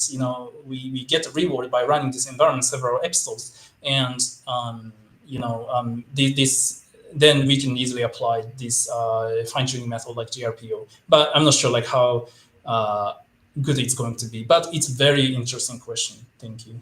Very good, very good. Okay. Well, thank you so much, Hikaru. Great stuff. Another rising star. Watch Hikaru's work. All right. Thank you. See you next time. See you. Hey, Soroush. Hi, how are you? All right. Good to see you. So, You as well. Next, so I was actually looking around for historical references on Centaur AI. I came across Soroush's great piece on that, and it turns out he's going to show us basically. See, one of the well, why did we call ourselves the Centaur AI Institute? Well, Centaur AI refers, and Soroush's going to explain this to us, but it's referring to the idea that in particular, Neuro-Symbolic AI allows a human to put in knowledge, and that's an extra input, you could say, in addition to data, and creates more of a human-machine symbiosis. And in particular, this would be useful or really demanded by, very mission-critical type, things where you really need lots of domain knowledge, like medicine. And so Soroush is going to show us what it really looks like to make Centaur AI systems into very important applications. And I think we're going to be inspired by this. Take it away, Soroush. Thank you. Thanks for inviting me. Glad to be here and share some of the work that I've done with you. So again, my name is Soroush Saghafian. I'm a faculty here at Harvard. I also have a lab. It's called Public Impact Analytics Science Lab. So in the lab, we do lots of work on analytics science. Our devotion is essentially on advancing and applying the science of analytics for solving societal problems that can have public impact. Our mission is essentially in improving societal outcomes by developing and integrating tools in machine learning, big data, operations research, decision-making, statistics, artificial intelligence, and related fields. And we essentially apply them to different domains, but a majority of the work that I do in my lab is on healthcare sector. So I'm gonna talk about applications in healthcare today. I also have a book that is coming out. This is my book. It's about analytics science. It talks about all the tools that we have in analytics science, and it showcases how they have made an impact in the world, and talks about how we can use them more effectively moving forward. So if you're interested in ideas in analytics science generally, there are also chapters on sub-chapters essentially on Centaur models and on AI and machine learning ideas. So the book is available for pre-ordering on Amazon. These are also some of the reviews if you're interested in book endorsements and reviews from some of the people you may know. I will let you just for 30 seconds to read this if you're interested, and then I will present sort of the ideas of the Centaur models that we've been able to develop in my lab.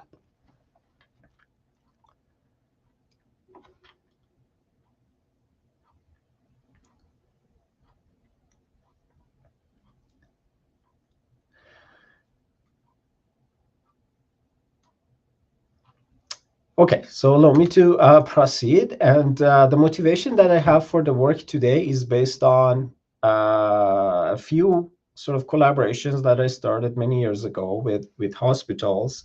And this is me when I was young at at the Mayo Clinic, and trying to figure out how we can use AI tools in hospitals, trying to help them improve their performances, save lives, and so on. And so one of the problems that I started noticing is that the AI and machine learning tools essentially are not as impactful as they could be in the medical practice. So this, red words are important. I'm not talking about the fact that, you see a lot of papers showing that, or in, media as well, saying that, oh, this AI tool is doing better than the doctors and things like that. I'm specifically talking about making them impactful when they are, used in the medical practice, not just, for writing papers and things like that. So the question that I've had in my mind, I've been interested to answer in my lab, is this: how can we enhance AI and machine learning tools so that they become actually impactful when they are implemented in the practice? And so we've done a lot of experiments in my lab. And so these are some of the barriers that we have found that exist there when we are trying to use this AI and machine learning tools in medical practices specifically, and in some other practices. So the first one is algorithm aversion. This is kind of the most well-known one, is that, in this case, physicians, we observe that they do not put enough weight on the advice that they receive from algorithms. The second is that is what I call human aversion. This is the fact that recommendations from algorithms often do not match physician intuition. And if the recommendations do not match physician intuition, then asking physicians to actually follow those recommendations is a big ask. You can imagine that if something doesn't match your intuition, you are less likely to follow that in your daily routine.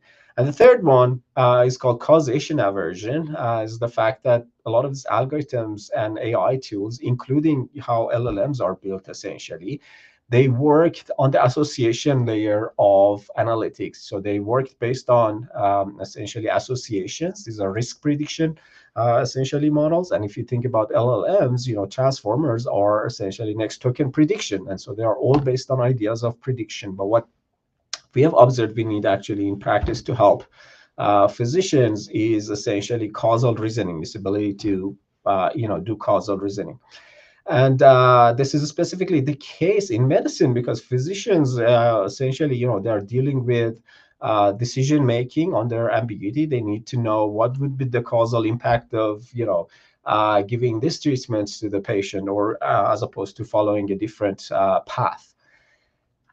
So these are three major barriers. There are other barriers that we've observed as well, but these are the three major ones that we have observed. Now I'm going to present two solutions that we have had to these three barriers. But before I do that, I want to emphasize a little bit about the importance of addressing those three barriers. So in healthcare, as some of you may know, we are spending about 18% of the GDP each year in healthcare. That's a lot of money that goes into the healthcare.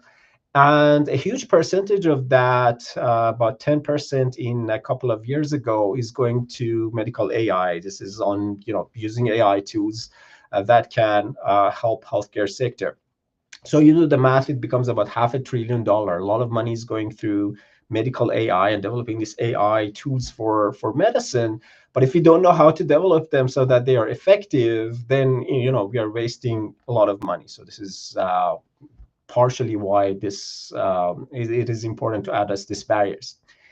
So as I mentioned, we have had two solutions to this to addressing these barriers, and one of them is what we call a Centaur model of AI and ML. So let me just briefly describe to you what this is. So this is Chiron. This is a centaur. So in Greek mythology, these are half human, half horses. So they are thought to be more powerful than both. And so the idea is that if you combine humans and horses, you get something that is more powerful than both of them. When it comes to AI and machine learning, this is the idea of if we combine the power of algorithms with human intuition, we can get something that is a lot more effective and a lot more powerful. So as you mentioned, this is started from Garry Kasparov. Here's Garry Kasparov in 1998, the chess master. And so he has started this tournament style of playing chess, which is called the Centaur style. And in it, as you can imagine, you can play by collaborating with the computer, but you don't have to listen to the computer if you don't want. So since then, he's been sort of a proponent of using this combined Centaur models. And he has repeatedly said that humans paired with algorithms can do better than just the algorithms. Here's one specific quote from him that says, weak humans plus machines plus better processes, he observed to be superior to a strong computer alone. Now, I was very curious to see how much of this actually translates to the practice, and in this specific case to helping physicians make better decisions. So we did a lot of experiments with Mayo Clinic and some other hospitals, and let me summarize what we found, and then I'll get to the details of how these tools are developed. So we observed that if we develop these centers, which is, again, the idea of combining human intuition with the power of machine learning and AI tools, so we get something better, we observed that they do better than both the best human experts that we have, as well as the strongest pure machine learning AI algorithms that you can develop. So the best AI machine learning algorithms that we could develop were still inferior to centers, this idea of combining human intuition with AI tools. And the second sort of main finding here that we had was that, well, look, centers address both algorithm aversion and human aversion, two of those three major barriers that I mentioned. And the reason here is that because you're incorporating human intuition into the AI algorithms, now the outcomes of these algorithms are closer to human intuition. So there is then less algorithm aversion as well as less human aversion. So that's that the AI outputs are essentially closer to human intuition. Therefore, the physicians are more likely to follow the recommendations that come out of it. But unfortunately, it does not. The Centaur models, we didn't find that they address the third barrier, which is the causal aversion. That is still, like, all of these models were at the layer of association, and they couldn't do well when it comes to causal understanding, causal reasoning, and so on.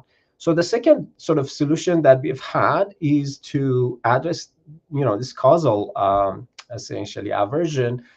So there's a lot of technical ideas behind how you create these centers. We have a couple of papers that I will reference here. One of them is published last year in Harvard Data Science Review. So if you're interested in the technical details of how this AI machine learning centaur models are developed, there's a lot of technical details that you can find in the papers that I will, again, share with you. But here, in the interest of the time, I'm just focusing mainly on the broader ideas here. But I want to also talk to you about the second solution that we've had, which is how do we enable this AI and machine learning algorithms to fundamentally do causal reasoning? So let me give you a little bit background for those of you that might not be familiar with what I'm talking about here. So most of the AI and machine learning algorithms, as most of you probably know, they are working on the association layer of analytics. So any types of analytics tools that you have, it needs to work on one of these three layers. So it's either working on association layer, on intervention layer, or on the counterfactual layer. So this is called ladder of causation. This was proposed by Judea Pearl at UCLA. And most of the AI and machine learning tools that are out there are developed based on the first layer. So they work on rung number one, which is this association layer. This is like, all about conditional probabilities, and that's how transformers work as well.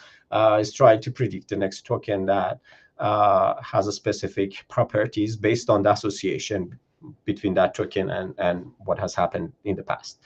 But what we really need to be able to impact the practice in a lot of applications and healthcare, mainly for this talk, is that we need AI and machine learning algorithms to be able to address this need of working in the intervention or in the counterfactual layer.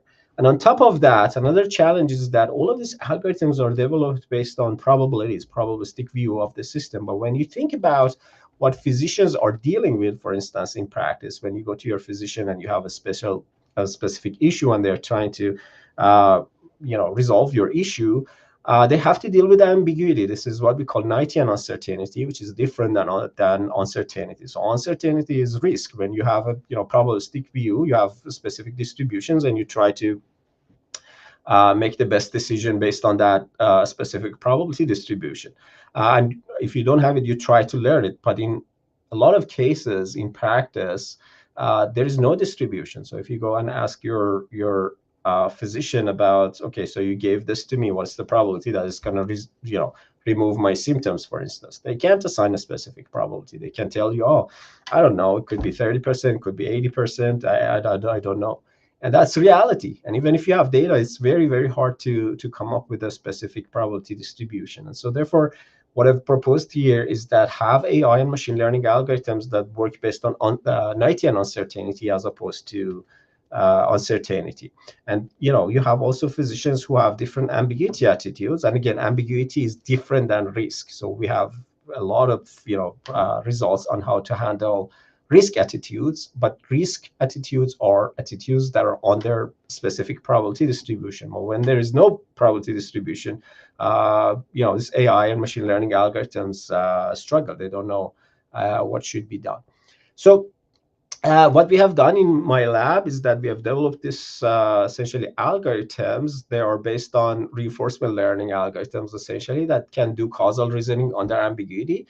And what we wanted to do is to give them some observational data, as well as some physician preferences. And the output, we want the algorithm to give us personalized dynamic treatment regimes. These are treatments for essentially for patients that are completely dynamic. They're completely adaptive. So why observational data? Because, in healthcare, for instance, the amount of observational data that is out there is huge. But, experimental data, we have very limited experimental data. They are not reliable because they have been collected on specific people and so on and so forth. But the amount of observational data is huge. Collecting experimental data for a lot of diseases is also extremely hard. So these algorithms, we implemented them in Mayo Clinic. And again, I would like to first summarize some of the findings that we have. We find that they provide superior treatment regimes. They yield causal improvements. So they are not working at the association layer. They are working at the causal layer, essentially, and that they allow for what I call two-way personalization. So a lot of algorithms that have been developed, they focus on personalizing the treatment for each patient based on a lot of things that we know about that specific patient. But they forget the fact that these algorithms need to be also personalized to the physician and to the attitude of the physician, if, again, the goal is to make sure that the physician actually follows those recommendations and algorithms. So our ultimate goal here is which is what we are working on, is to have these LLMs. And these LLMs essentially are able to do causal reasoning. And here, for instance, is one example where the LLM is reading the patient profile. This is a multi-modal modal observational data. So we have lots of information about each patient, from their clinical notes, from the tests that they've been performed on them, lots of different sources of information in different formats. Some of them are text, some of them are images, some of them are previous history of the treatments, etc., etc. So the LLM can read that, but also importantly, provides treatment recommendations through this idea of causal reasoning. Okay. Now, the third ability of these LLMs, and why we are using LLMs, is that they are great to have conversations with the physician. We find that this idea of having conversations with the physician is very important for convincing them that that the recommendation that is coming out is actually gonna help the patient.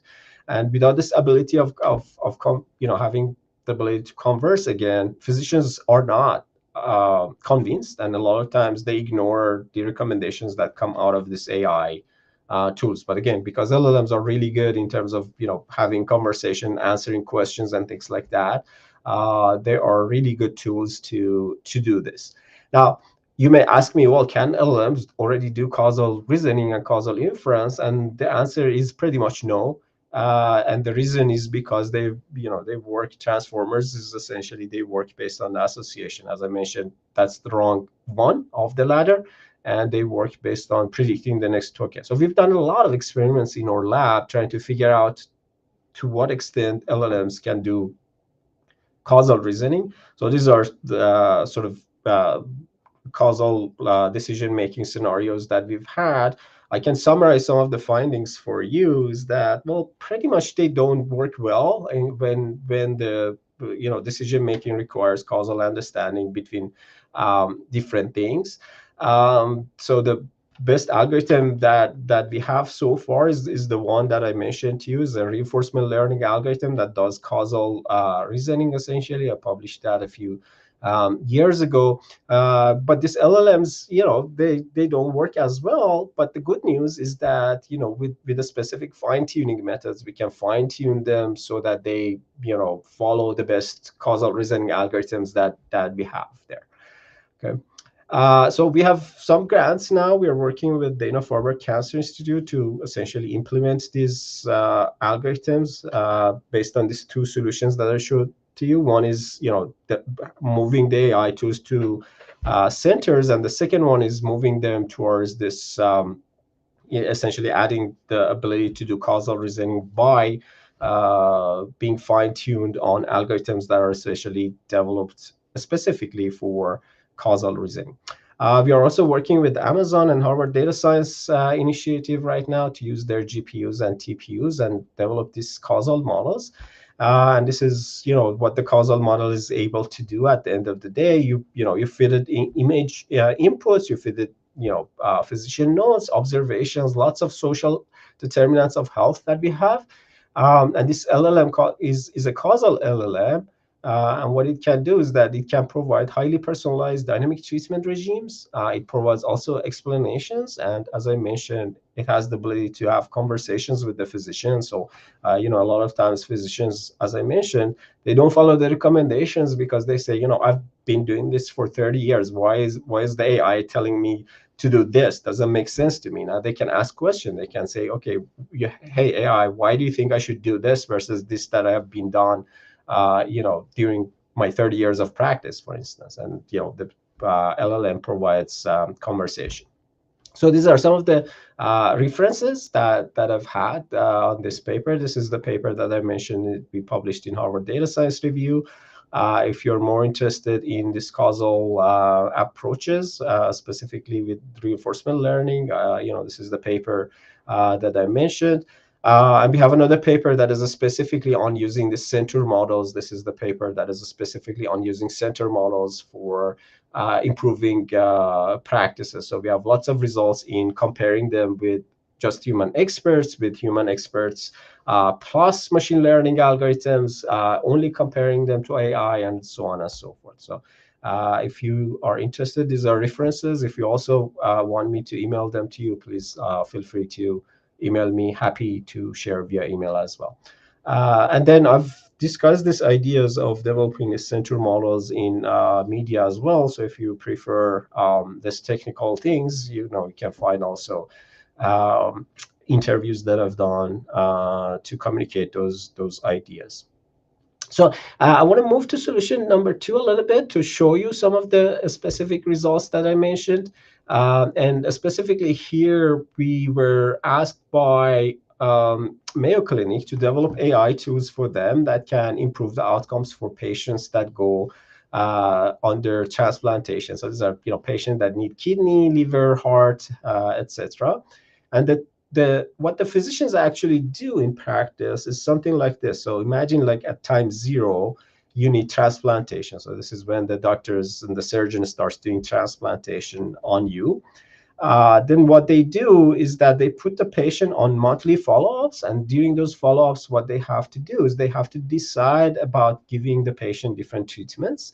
So they put the patient on this tacrolimus sort of types of drugs, where the goal of these drugs is to bring the immune system down. So if they don't bring your immune system down, what happens is that the body rejects the organ. They say, "Oh, this is a new thing to me. I don't recognize this organ, and so it may, reject your kidney or liver or heart or whatever you need." So they have to use this, those are called immunosuppressive drugs, and again, they bring the immune system down. But at the same time, these drugs, when they use it, they have what we call diabetogenic effects, which means that they cause patient's blood glucose to go high. So what the physicians do is that then they put the patient on insulin. So they have to decide about how, whether to put the patient on insulin or not, how much of these immunosuppressive drugs to give the patient, etc. As you can imagine, this is a very difficult decision making, and it requires the physicians to understand, or any AI model that you develop essentially, to understand the causation of these drugs, and the challenging interaction between these drugs, and so on and so forth, for each specific patient, in a personalized way. So the task that we were asked to handle by Mayo Clinic was this. They asked us to develop an AI algorithm that can recommend personalized treatments for each follow-up that will eventually lead causal improvements in patient outcomes. So when you're asked to do something like this, there are multiple challenges, as you can imagine. Let me summarize some of the challenges here for you. The first challenge is that, well, as I mentioned, this requires causal reasoning. You can't just, develop an algorithm that works on the association layer. And specifically, you need to have ability your algorithm needs to have the ability to estimate counterfactuals and understand what the counterfactual would be, right? And on top of that, this is, these are non-binary multi-stage treatments. So for those of you that are familiar with, causal inference, for instance, a lot of the tools that are out there are good for single stage cross-sectional, essentially, analysis, or where the treatment variable is binary. But here, neither of those, typically hold in practice. The second challenge is that there are lots of variables that are time varying, and what I mean by that is that they are affected by the previous actions that I've taken. So what the data is showing us in the third follow-up about each patient is because of the what the doctors have done in the second or the first follow-up. And so if the follow-ups were something else, that's the counterfactual, then what you would observe now would be different as well. So the algorithm has to realize this challenge as well. And the third and the most difficult challenge is that there are lots of unmeasured variables that they are time varying and that they are confounders. So confounders are variables that affect both the treatment variable as well as the outcome that you are interested to improve. So these are very technical difficulties that algorithms right now are not able to address. And this is usually the case. Anytime you're using a training data as observational, you have this type of challenges, unless you're working again in simpler settings where the setting is, for instance, cross-sectional, is not time varying. And a lot of times you hear, okay, no, my data set is experimental, so I don't need to be worried about this. That's also not correct. Even if your data is experimental, you still have to deal with some of these challenges. Let me give you one example. With Susan Murphy, who's a professor of computer science and statistics here at Harvard, we wrote this piece for National Academy of Medicine a few years ago talking about this mobile health ecosystem. So these are apps that are on mobile phones, and they try to provide recommendation to the users about physical activity, about diet, about different things. Could be anti-sedentary behavior, so on and so forth. So when you are trying to develop these algorithms that can, improve the health of, users in this way, for instance, a lot of time you don't have any experimental data. If you are, which we were here lucky, you have, data that is experimental. So these are often collected under micro-randomized trials. But even that, then there are, still lots of unobserved time-varying confounders, things like user habituation, engagement, or compliance with the recommendations of the algorithms. These are the type of things that if you're trying to develop an algorithm, the algorithm has to have an understanding of, these time-varying confounders and how to consider them. And the challenge is that they are not in your training data, or there's no data on them. They're, as I mentioned, these are unobserved, unmeasured, completely unmeasured, but they play a role, and the algorithm has to consider them. So here in this case was the same as well. We had large scale data from a lot of patients, and you can imagine for each patient we have lots of variables like glucose level, history of diabetes, body mass, lots of different clinical variables that we know about each patient. But there are also lots of variables that are unmeasured, and they could potentially be confounders. And so any algorithm that you develop needs to have the ability again to consider them. But how did we address these challenges? Where let me summarize this again for you. Is that, well, technically, you could adjust for unobserved time-varying confounders. Your algorithm can do that if you have a causal model. If you assume a causal model is correct, then your algorithm is working under that causal model. But the problem here is that you cannot learn such a model just from your data. And as I said, it's because data does not have the variables that you need to. There are unmeasured variables that you would need to have access to learn a causal model. So how does an AI algorithm can handle these things? Well, we can think of these unobserved variables as hidden variables. So you can have algorithms that work with these hidden variables. And what we do is that we allow the AI model to work not under one model, but under what I call model ambiguity. And in essence, these models work with a cloud of causal models. So imagine you have a cloud of models. Either of them, any of them actually could be correct model. You don't know which one is correct, but you still need to have performance that is good across all of those models. And so I have introduced this notion of ambiguous dynamic treatment regimes in this paper that I mentioned to you, and that allows you to develop reinforcement learning algorithms that specifically work with this idea of causal inference. And for those of you who are familiar with the terminology here, I have shown that you can transfer this ambiguous dynamic treatment regimes to ambiguous partially observable Markov decision processes. So these are Markov decision processes that have unobserved variables, but in addition to that, you don't have just a single POMDP. There is a cloud of POMDPs that you need to work with. Your reinforcement learning essentially has to work with all of those models. So the reinforcement learning algorithms that are out there, some of you may know, we have essentially three types of reinforcement learning algorithms. There are Q-learning, A-learning, and V-learning. And what we've done in this algorithm is essentially some V-learning algorithm. So again, I'm not going to get to the details of the math here in the interest of time. Happy to talk more about that if there are questions.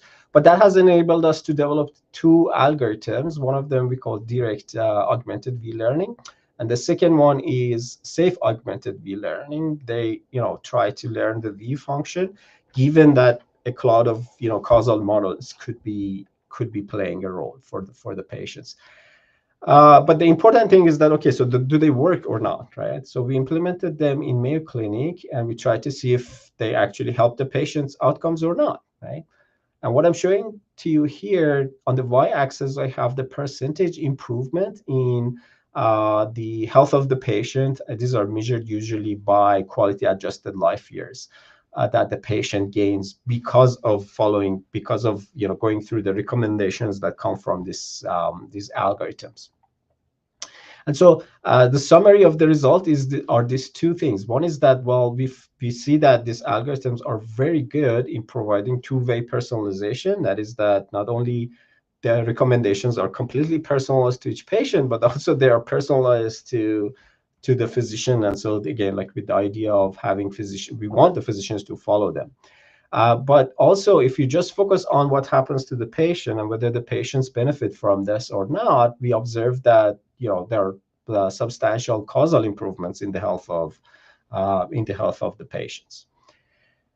So let me summarize here, and then I'm happy to answer any questions that you might have. So how do we make AI more impactful? I have summarized, sort of what I talked about here in this video. You can see this video on YouTube, or there are some results on my blog as well that you can follow if you're interested. But here is what I talked about today with you. One is that, well, we need to use Centaur models of AI and ML with the idea of incorporating human intuition in specific ways into machine learning and AI algorithms. And the solution too was to move or AI tools towards causal reasoning, and especially causal reasoning under ambiguity, which is again different than causal reasoning under uncertainty.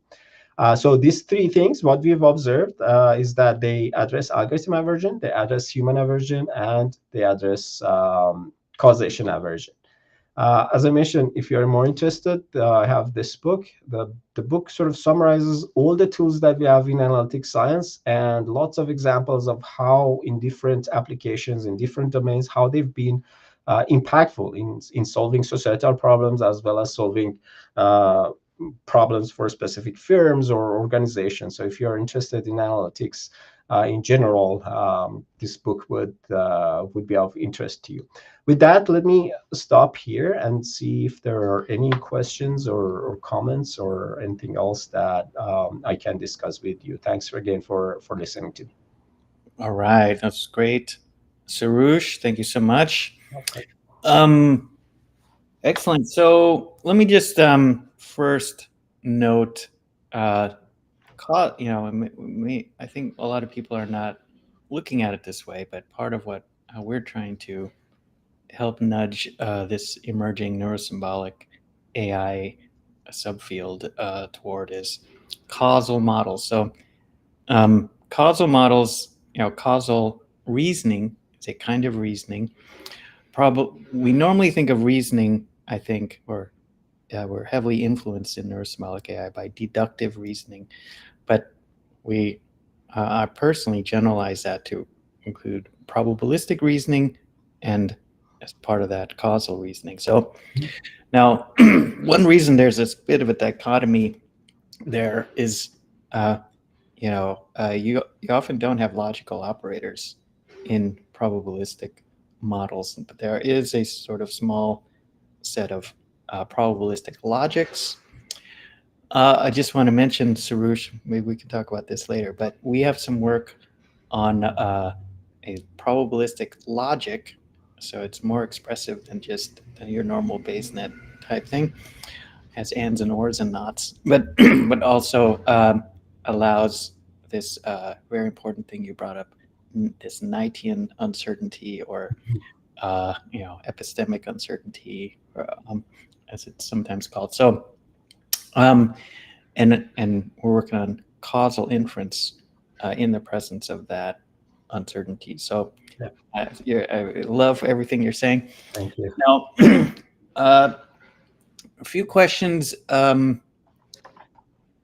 What is the level of causality necessary for patient applications, like the ones you're dealing with today? Based on the scale you showed, is the intervention level with do operators considered enough? Yeah, so I think those are two questions to me. One is that what level of causation is is necessary, or causal understanding is necessary. And so, as you can imagine, that depends on the application. But in this specific application, you need a lot of understanding of causation, because there's lots of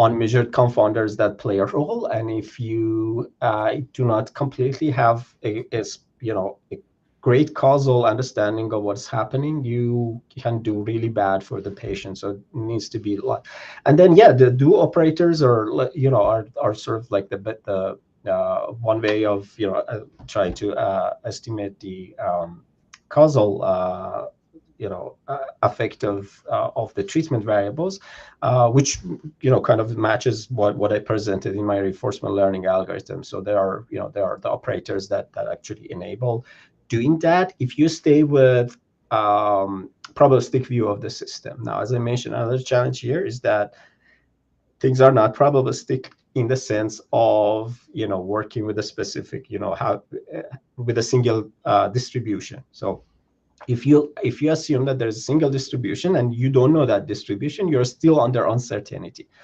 But the fact here is that there could be a lot of different distributions, and what you're observing in your algorithm matches all of those distributions. So then you cannot learn and say, oh, there's definitely one single distribution. Potentially there's no single distribution. There could be a lot of different distributions. So that's another layer of challenge. That's I mentioned uncertainty, as you pointed out, or ambiguity, as I call it. So that's that additional layer here. Great. Some human AI teaming research suggests that combined human plus AI performance can actually become worse than human AI individually, presumably because humans' attention lessens as they over-rely on AI judgment. Oh. In case you're familiar with that line of research, could you elaborate on how your Centaur model differs from that regular human AI teaming and addresses that issue? Yeah, so that's a very good question. And again, like this paper that we have in Harvard Data Science Review published last year talks about the specific differences between the Centaur model and various other approaches to human AI integration, essentially. There are specific differences that are very important to note. What we are doing here is that we are first learning the human intuition, first learning about, for instance, how physicians are making their decisions. Then we fit those learned models of human intuition to the original machine learning or AI model. And we essentially augment that by thinking about that as another essentially variable that plays a role for the AI model. So there are specific technical differences here that, is a different view of, I would say, it's a different view of looking at how you can integrate human and AI approaches. I specifically have listed a few main differences in that Harvard Data Science Review paper that I mentioned. Okay, great. Another question. In general, fine-tuning does not teach any procedural or causal deductive reasoning, but rather makes the LLM better approximate retrievers of correct outputs. RL could teach procedural knowledge. So is the assumption that causal LLM will be used only for well-known and within distribution diagnosis? Yeah, so that's another good question. Thanks for asking that. So we have a causal reinforcement learning algorithm that is specifically developed with the ability to do causal reasoning, right?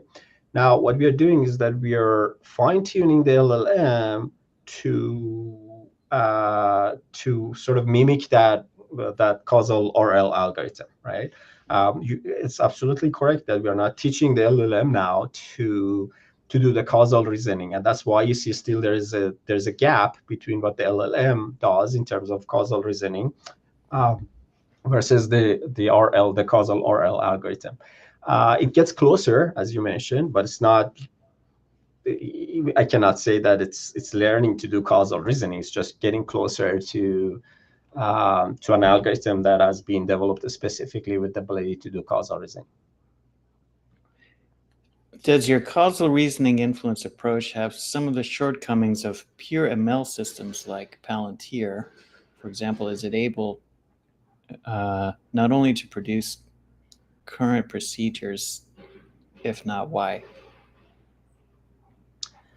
I'm not sure if I get the question. Maybe if you repeat it, I'll. I'm not sure either.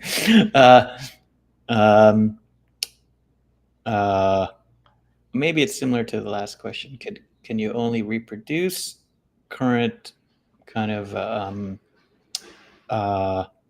diagnoses or whatever, rather than potentially invent something new? No, because the RL algorithm, because it has the ability to do causal reasoning, it comes up with counterfactual treatments. It comes up with treatments that have not been given to the patients at all in the past, as I mentioned, and that's why the physicians often question whether they should follow that recommendation, because they haven't done that ever. The RL provides, a counterfactual treatment for the patient, new patients. The LLM is, learning what that RL algorithm is doing and is trying to mimic that to some extent. So it comes up with new things, and it's not just that it comes up with what has been done in the past. It's oftentimes, essentially, it comes up with new treatments that have not been followed in practice, never given to patient before. But because it has, again, the ability to do this causal estimation, it can come up with counterfactuals. It can also converse with the physician and say, look, if you follow what I'm telling you, the AI says to the physician, this is going to happen to the patient. But if you follow what you've done in the past for this specific patient, this is what's going to happen. Which one do you prefer? And the physician says, oh, of course, but the outcomes that you're predicting will happen are better. The counterfactual essentially outcomes are better. I think that's a really important point. It's really not. It's a very clear difference from pure ML, because pure ML is completely based on things it's seen before. This can propose something new. Yeah.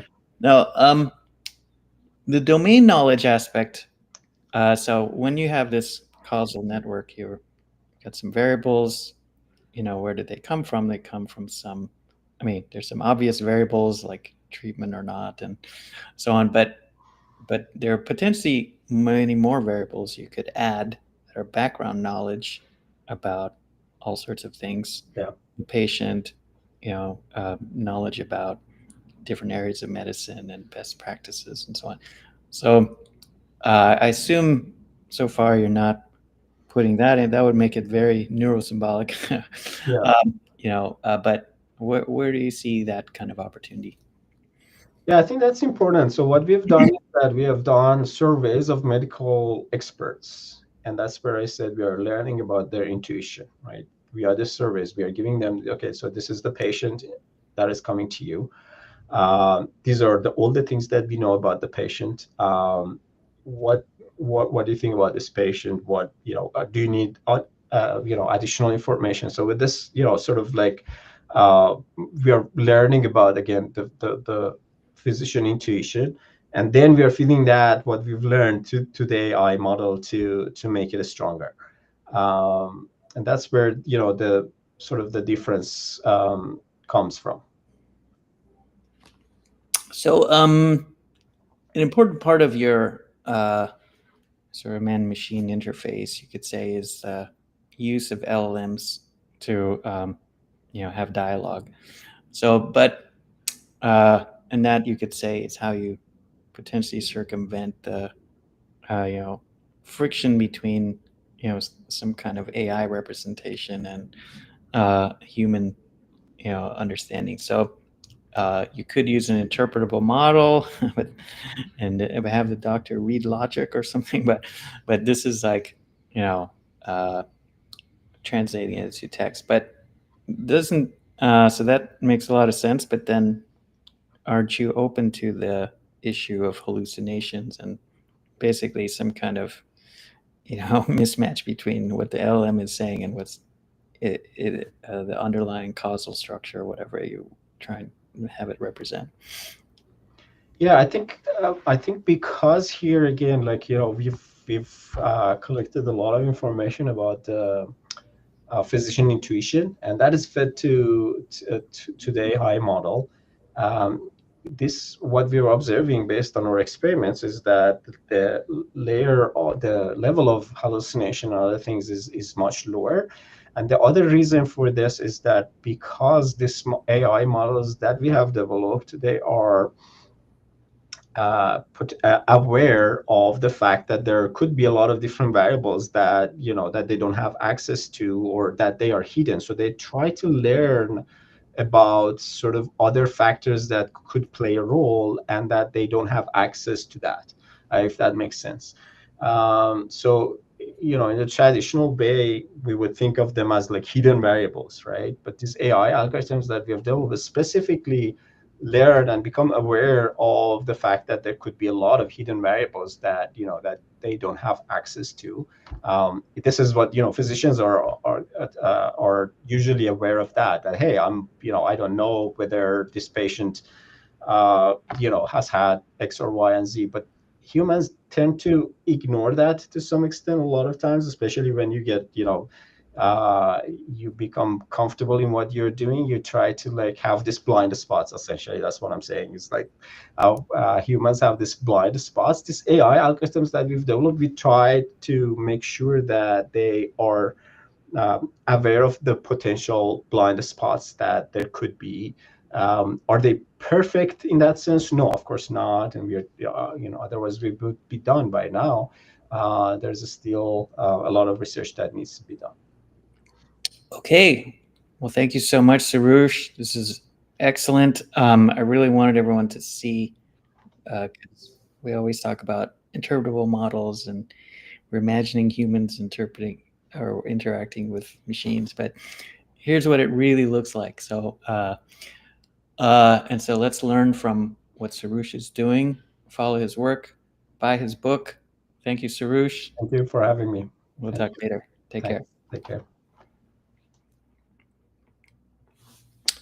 Okay, Pranava. Hey, good to see you. Hi there. All right. So I've been anticipating checking out this work for a while. So there's some great results Pranava's going to tell us about. Those of you who were here last year, you remember Pranava was instrumental in putting together the last event. So thank you again. Now we touched upon hallucinations and the sort of an impossibility theorem that we saw yesterday. So, and also steps toward, maybe addressing that. But now Pranava is going to show us sort of a more serious system, you could say, for addressing it at the moment. All right, take it away.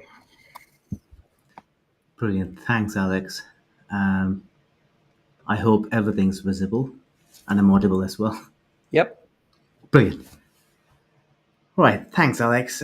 Thanks, everybody, for joining. So, yes, as Alex mentioned, these are some hot of the press sort of results in controllable text generation. However, the focus really is structured outputs.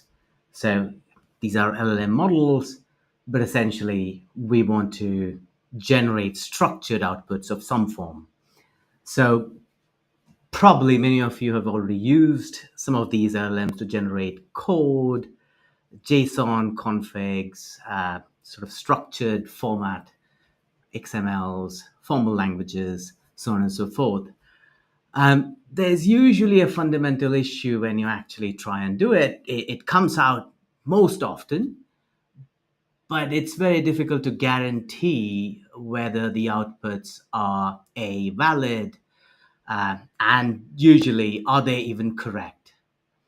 So I think there is this very weird tension, especially since sort of structured outputs are becoming very important now, given that people are using large language models to orchestrate other things, like other language models, perhaps other tools in the broad sort of agentic sort of field of LLM application.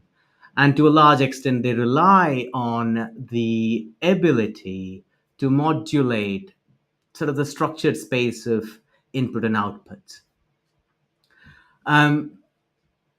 Also, we have seen lots of progress in terms of sort of formal methods and mathematical reasoning and advances in there using large language models, including theorem proving, where large language models are in some way translating natural language related sort of inputs into formal specifications that can then be handed over to solvers like or theorem provers like Lean, or solvers of symbolic solvers of different kinds. People are also using large language models for structured data exploration. So in the sense you have large sets of columns of numeric data, and you're trying to understand it, and perhaps language models act as an intermediary, providing structured sort of code which potentially is able to help you in understanding, either by sort of trying to run some function calls or probably trying to actually generate visualizations, data visualizations, and performing different kinds of visual analytic workflows. And in the last year or so, there's a sort of a big drive towards using process rewards for fine-tuning and aligning models. And again, to some extent, some of these require sort of formal or code-like outputs so that you can sort of go into dense sort of process rewards. So one sort of weird thing that's happening over here is the dominant approaches in order for LLMs to generate structured sort of formal sort of specification style outputs. The dominant approaches are in some way sort of suboptimal. So if you see some of the methods that people use is prompt it or use some context examples and try and engineer the prompts and hope that the model tries to generate outputs that are valid in some shape or form, JSON, SQL, or other kinds of programming languages or formal structures. If you see the frontier models now, I think some of these models have some way of imposing some of these constraints. So they do conform, but they provide limited guarantees. So they do sort of mention that we are able to apply some of these constraints if you specify them in a particular form, but there are limitations. So some of these frontier models have limitations in terms of nesting. So if you're using JSON specifications, you should not have nestings more than X, say 6 to 10. And if it's beyond 10, there's a chance that the outputs may not be valid. We can't really guarantee you. There are other tools that people are using or building on top of sort of generated outputs, which do some kind of post hoc surgery. So in the sense, they're trying to process the text or outputs that are generated that are in some way, as far as the language model is concerned, textual, but there's a conversion process that you would perform using ad hoc sort of tools, function calls, and other kinds of sort of procedures in order to extract the information and convert it into a structured format.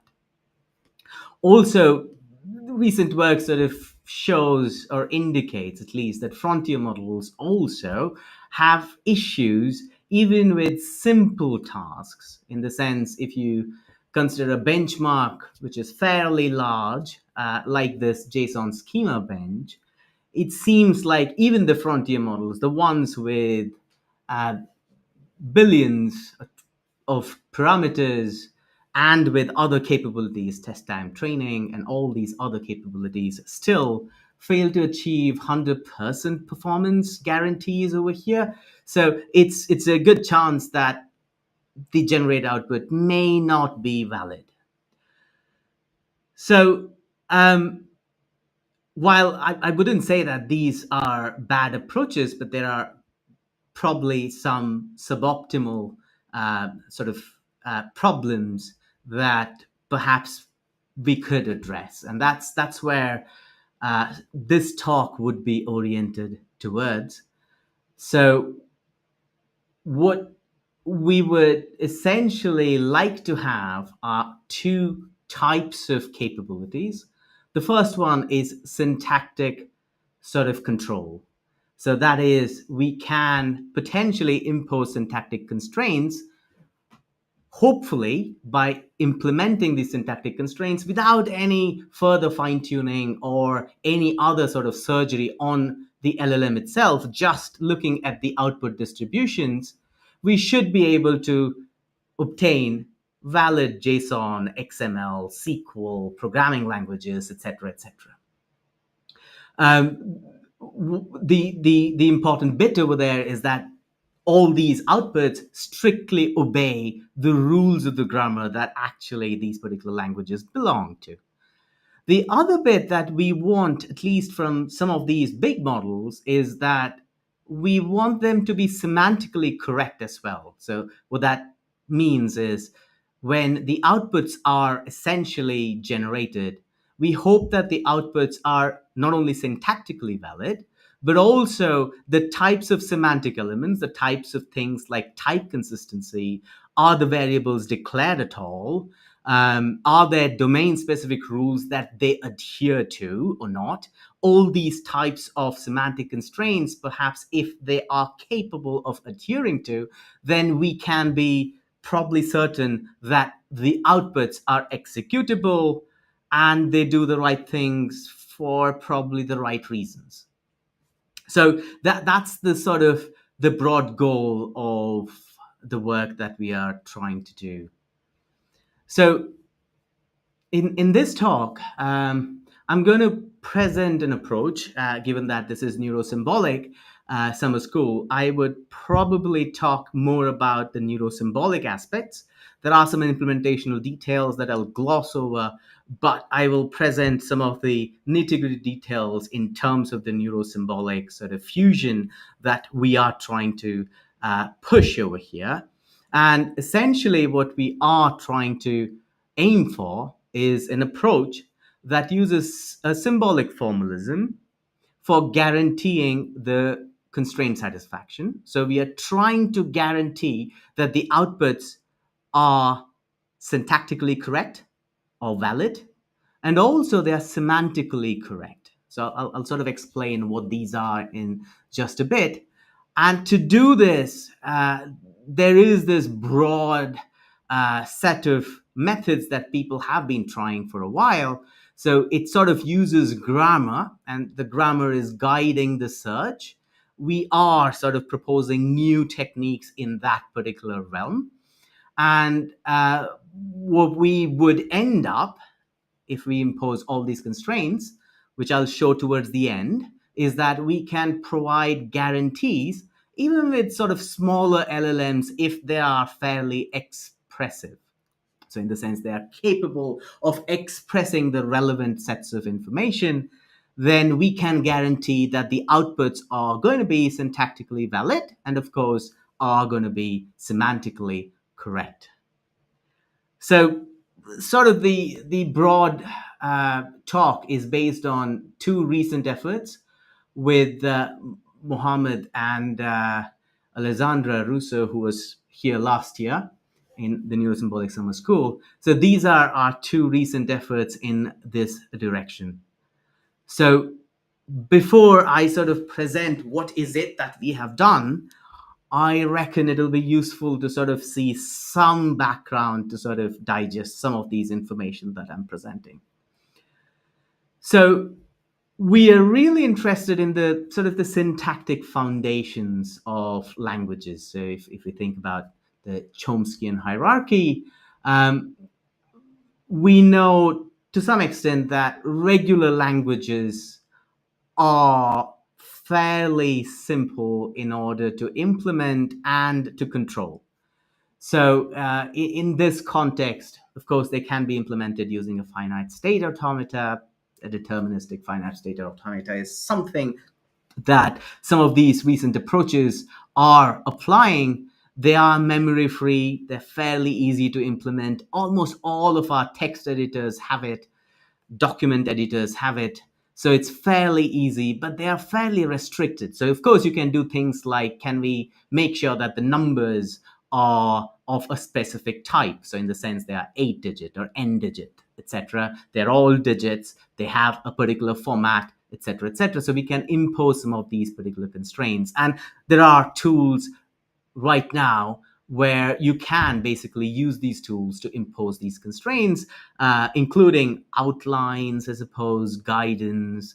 And even some of the frontier models have things like function calling or external tool calling, where they're able to, again, enforce some of these constraints when they are generating the outputs. So the output distribution is constrained in such a way that at least as far as some of these regular expressions kind of things, or regular languages or regular grammars, are fairly conformed to. Now, going up one ladder, we sort of enter the broad fields of context-free languages. And in some way, if you think about it, context-free languages are the backbone of almost every programming language that we've all used. So you sort of, in a context-free language, the rules to define valid syntactic structure, to parse these, you would require a stack, some kind of a memory, in order to retain some information. And I'll come to that in just a bit. But in general, they can capture syntactic sort of aspects. They can indeed capture nested structures. So these are fairly good in order to capture JSON or XML kind of languages, but they cannot capture context-dependent relationships. So if you think about type checking and so on and so forth, there's a good chance that context-free languages are probably suboptimal. You can try and make them work in some sort of limited sort of regimes, but it is suboptimal. So context-free languages are not meant for capturing context-dependent relationships, simply because, well, they're also called context-free languages. So before I sort of go further, probably it's useful to have a quick look at the formal specification if we want to deal with languages of this kind. A formal language is usually specified by a set of strings from a finite vocabulary. And that's what we would expect when it comes to generating syntactic or syntactically valid outputs, that they conform to a sort of finite vocabulary. So to sort of write down a grammar, then we would make use of some of these fundamental elements just so that I can use it in the next few slides. So we'll have terminals. This is usually the vocabulary of the language. So in my sort of slides, I would have A, B, C, and things like that. Non-terminals, again, these are variables that represent parts of string. There are production rules. These are for replacing the non-terminals. So they are rules that essentially tell you how the language can be constructed. And then you have a start symbol, a non-terminal, where the generation sort of begins. So in a simple way, we can say that a string belongs to a language of a grammar if it can be derived from the start symbol by applying the production rules that are defined. So if we think about a context-free grammar, then say we are really interested in generating a language of this form, AI, BJ, CK. So over here, what we are sort of saying is I, J, and K are greater than 1. Then I can sort of say that, well, let me define this grammar in this way. I'll use some of these particular nomenclature for my non-terminals and terminals and the start symbol. So the one on the right-hand side are the production rules. So AS, BS, and CS are essentially the non-terminals, and then I have the terminal A, B, and C, and then have an empty sort of string as well, which it can generate. Now notice that the arrow is sort of pointing at the ordering. So what a context-free grammar can enforce is essentially the order. So it can capture the order. but it can't really go beyond the order. So that is, if you want to enforce a relationship between the counts of different characters in this particular case, it won't be able to do it. So CFG is incapable of capturing those nuances. So while that's true, CFGs are still fairly useful. They are very good in terms of sort of thinking about parsing a JSON. So here is a very sort of reductive sort of version of a JSON, and here is the grammar for that. And then if any JSON that satisfies this grammar, then we would consider that to be a valid JSON under this particular grammar. So that's CFGs, and CFGs are useful in scenarios of this kind.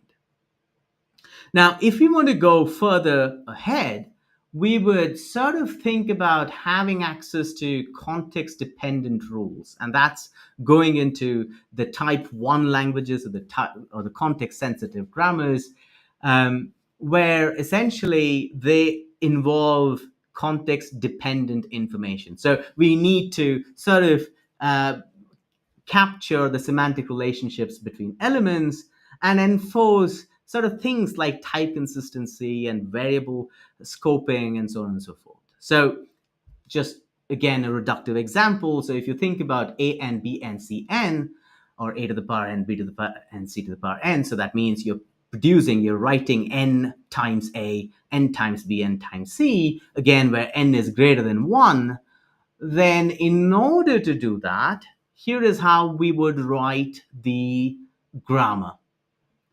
Now, what I want you to see is in the very beginning, what we see is we are just generating A's, but we aren't really guaranteeing the orders of B's and C's. And then we'll use contextual information to sort the symbols. That's what we are doing over there. And of course, after that, we'll clean up the non-terminals and so on and so forth. So this, in some way, structurally, as far as the grammar is concerned, is more complex than the context-free grammar.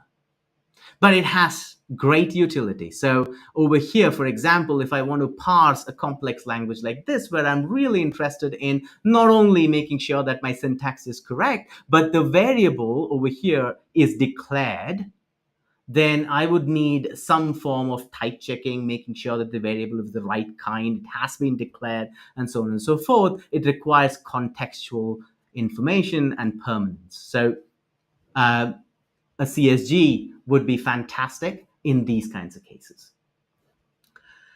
So if I just show you a glimpse of how LLMs sort of perform in cases where we are looking at both context freeness and context sensitive sort of aspects, we take sort of partially state-of-the-art Llama 70 billion parameter model, then we sort of obtain 99% context-free grammar validity. But usually the case that we see is it's not very good with conforming to context-sensitive constraints. It's the same thing with bigger and better models as well. I'll sort of present more results towards the end, but just to get a glimpse of how these large language models would perform if we had to, then again, even bigger models with lots of access to sort of tokens and token outputs, even them, they'll have issues when they go from CFG to CSGs. So what we see is models in general learn syntax better than semantics, and there are some recent psycholinguistic work as well as some work in NLP where people are studying some of these particular issues, and they see similar kinds of behaviors where context sensitiveness perhaps is not as straightforward as context freeness for most of the large language models which are autoregressively trained. So while I say that, I would also say, well, also caution that syntax alone can still be problematic because it's not guaranteed that the outputs are going to be 100% syntactically valid. So there's a good chance that they may not produce the right syntax sometimes. So say 1 out of 1,000 times, it may be that it produced an invalid syntax. This can be problematic, especially if you're thinking about orchestrating using these particular things as essentially elements for the purpose of orchestration. Now, before I again go further and describe our methods, again, I would sort of introduce answer set programming in a very reductive way. Again, I would also point that there was a fairly good tutorial that was presented by Alessandro Russo in the last Neuro-Symbolic summer school. So please do have a look at that. It's fantastic. But in general, answer set programming, for the people who are not familiar with it, it's a declarative logic programming paradigm used for knowledge representation and reasoning. So the core idea, again, is that you describe your problems using a set of logical rules and constraints.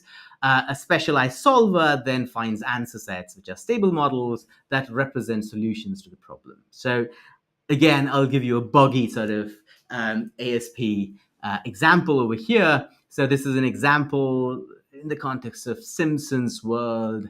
I just made something up. There are some issues over there in the way that I've described minors, just for the sake of sort of declaring it. But if you run this particular program, the first bit of it is essentially the declarative sort of aspects of the facts. So those are the facts, those are familial relationships, personality traits, and so on and so forth. And then there are rules. And then there are some rules which are applicable, some of the rules which show that they shouldn't. That is a null sort of rule. So over here, if you run this particular program, you'll get two answers. So goes to Mose, it's Homer, and Barney are the two answers that you get if you run these. So I'll just stop talking about answer set for just a bit. Now, the primary ingredient in our work is essentially an extension of answer set programming, which is called answer set grammars. And answer set grammars are essentially a sort of an extension which combine the strength of both grammars that we were talking about, the formal language bit, and logic programming to express complex set of languages. So in a very reductive form again, ASGs are nothing but, you have CFGs, you start with the context-free grammar, and then you add constraints, you add rules using ASPs. So a CFG defines the basic underlying structure of the language. That's the essence of it. And then the ASP then are annotations which are added in order to further enrich and enforce rich, context-sensitive, and beyond sort of constraints. So I'll talk about what these are in just a bit. But essentially, the power of ASG is that in the formulation of ASG, if a string is valid, it will only be valid if and only if it can be generated by a parse tree of the underlying CFG, the context-free grammar. And also, the ASP program constructed from the parse tree is satisfiable. So all the sets of constraints and the set of rules that you would be writing to enrich that particular CFG are valid. So you can, in a sense, define context-sensitive grammars using answer set grammars. So that's the general direction that we are taking now. So the structure of the answer set grammar involves the grammar rules, as I was talking about. These are the context-free grammar rules.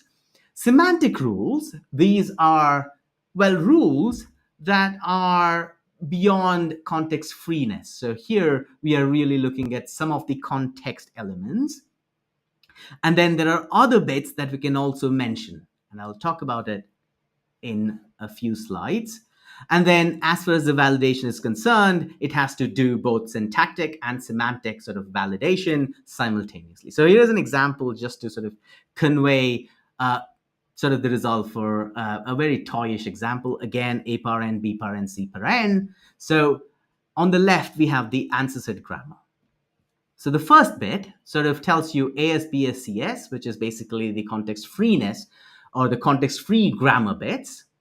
There is a recursive application of the rules, which again are defining some of the aspects of the grammar as well as the aspects of the context sensitive parts. And then the parse tree looks something like this. It's a recursive application again. It goes from bottom to top. Okay, so what does it give us? It gives us best of both worlds in some way. So it gives us syntactic level validity. So guarantees the pass-through validity, can validate proper nesting, bracketing, structure, and so on and so forth. It also allows for semantic level constraints, and hence it can allow for checking types, making sure the types are consistent, logical constraints, satisfaction. Also, we can add domain-specific rules. So here's an example just to illustrate that bit. So imagine this is a blocks world sort of problem. So we have the initial state, those are RGB blocks on the floor, and you are supposed to stack them. Now you can write these particular information. Towards the very end in the grammar and rules bit, you'll notice the background knowledge over there. So you can actually specify background knowledge. Now, this is going beyond the context of context freeness and context sensitiveness. We are now going to background knowledge of that particular task. So there are some aspects of the goal, there are some aspects of the preconditions, so on and so forth. So you can actually do that, and then that will allow you to actually generate the parse tree for that, which conforms to not only the context free and context sensitive aspects of that particular task, but also the background knowledge that you will indicate, which will conform to those background knowledge bits. So that sort of shows the power of answer set grammars. Now, what we are trying to do is essentially present a technique called semantically controlled decoding, where what we want to do is decode syntactically and semantically valid structured outputs from large language models. So the hope is that at the very end, we obtain guarantees that the output is syntactically valid and indeed semantically correct.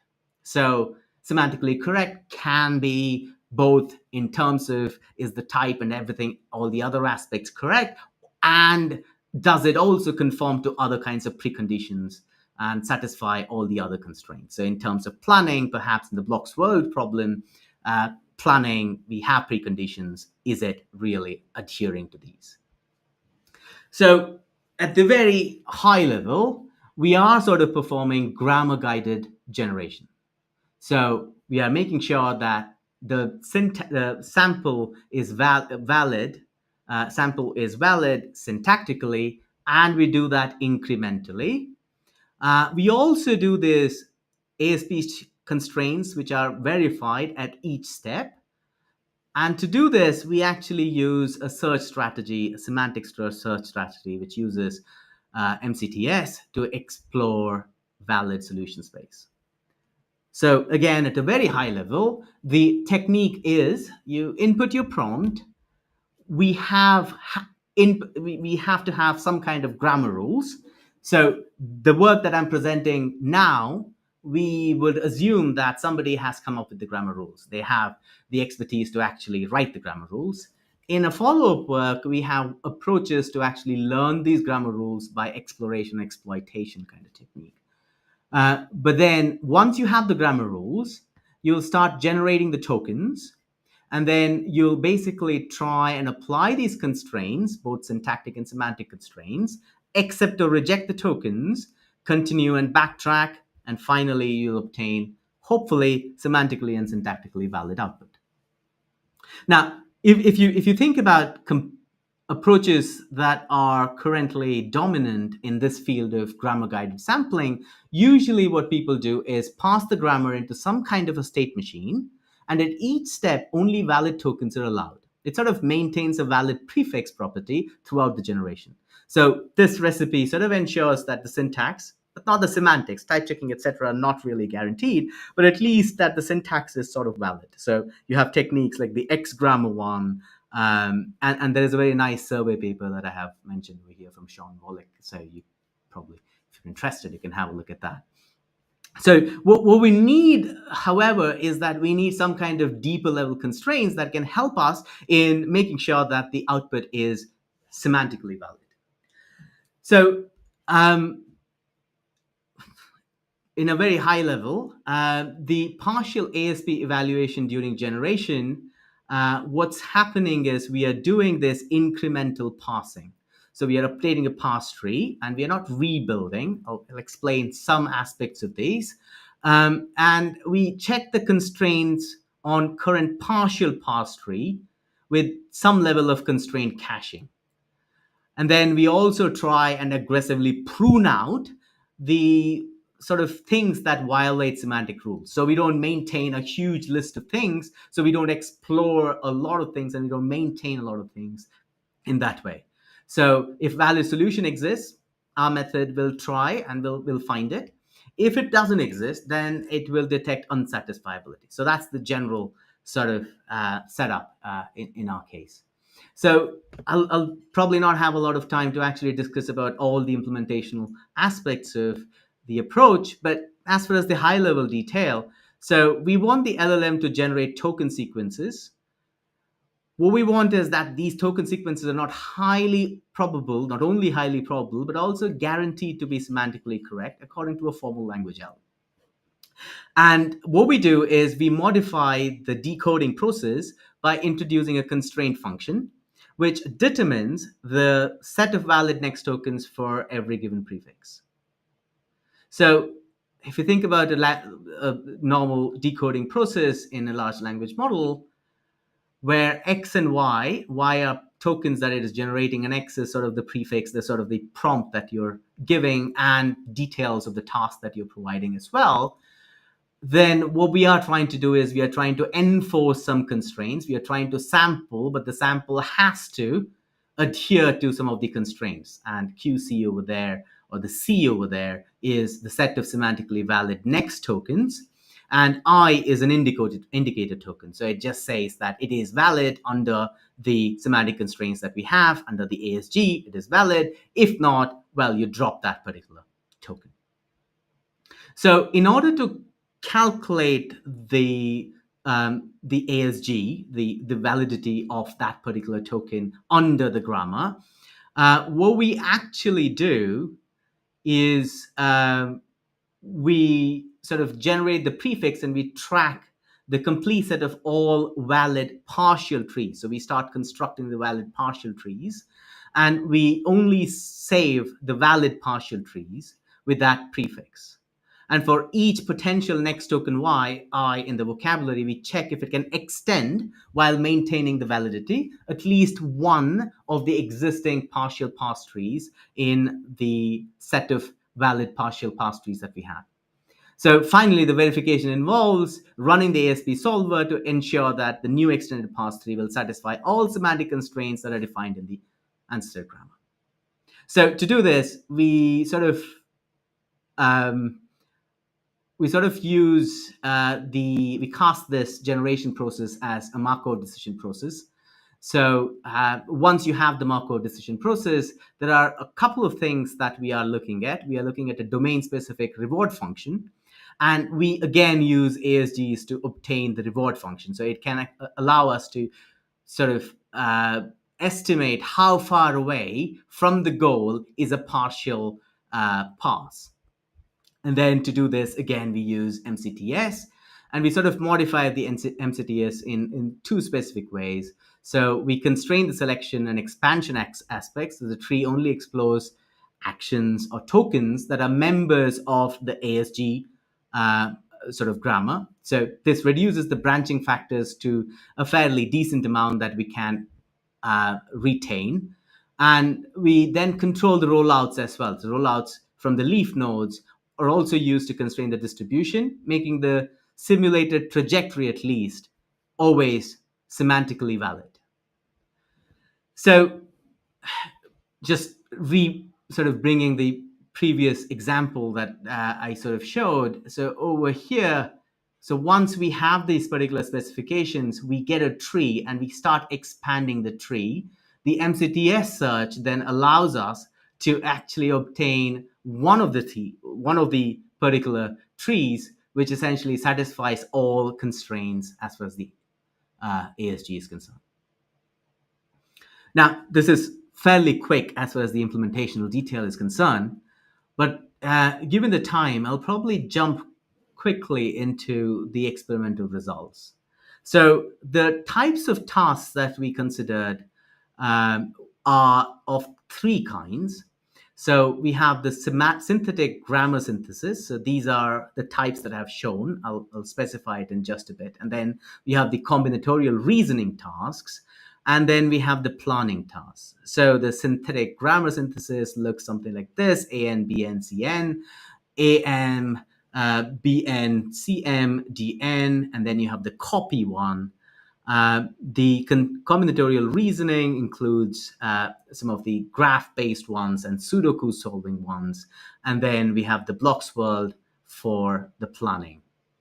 So I just wanted to show what happens if we take a baseline sort of LLM, which is an open weights model. So if we take Llama 1 billion and 70 billion versions, we see that, yes, the 1 billion is not good. It probably is expressive. It has the information in there, but unfortunately, it's not capable. But as you increase the capacity, it sort of seems like these models are better at this task, but still not always perfect. And if we see the some of the challenging tasks, we see that they are not as good.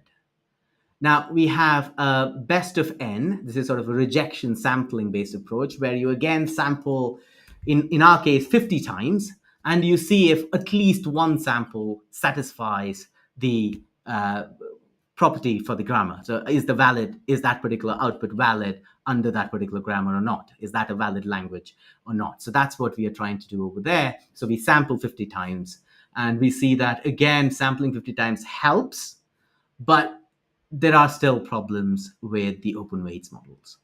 Now, if we go to some of the frontier models, they are indeed better. But again, there are problems in some of these particular tasks. So we, again, have a problem of sort of determining whether we are able to trust them or not, whether when they generate the sequences, can we trust if the sequence is always valid? That's probably a little bit uncertain. Now, with our approach, what we see is even with a small model, we see that the model is capable, it is expressive. And if it is expressive, then our approach allows for these models to obtain valid and correct outputs. It's the same case when we actually increase the capacity of the model. And indeed, when you increase the capacity of the model, they are more expressive. And that sort of is shown here in the planning sort of task, where again, the models are better than the previous ones, simply because they are much more expressive than the smaller parameter version of the model. So just to sort of further drill some of these particular things, we wanted to see to what extent are they good at expressing or getting valid context-free grammars. And again, we see that they're typically okay with context-free grammars, but as soon as we go into context-sensitive sort of constraints, most of these models, including the frontier ones, are suboptimal, have some issues. So in terms of efficiency, if we really had to dig down, and this is one way that we are thinking about efficiency, where we are thinking about the token consumption. So how many tokens do we consume? And if we have a look at the token consumption with our approach, with the MCTS, with the sort of pruning that we have, with the sort of constraints that we have, the amount of tokens that we consume are orders smaller than the number of tokens that some of the other models consume, including the frontier models. I think one of the constraints that I sort of mentioned and sort of in passing, what I was talking about was in this particular work, we had one of the constraints where we had to write down the context-free grammar and other rules, so context-sensitive rules as well, when we had to specify the answer set grammar. Now, in a follow-up work, what we have done is we are trying to learn the constraints, the other constraints, the context-sensitive constraints, by simply exploring and exploiting. So if we use a language model and we sort of try and see if we can get some noisy samples, then we can use inductive learning of answer set programs, ILASP, to automatically learn context-sensitive rules and richer rules based on the sort of environment where this particular thing is run. So we are able to use exploration in order to construct a data set, and then we are able to learn from that the correct set of rules. So I think I'm sort of running overboard with time, so I'll just give you a quick recap.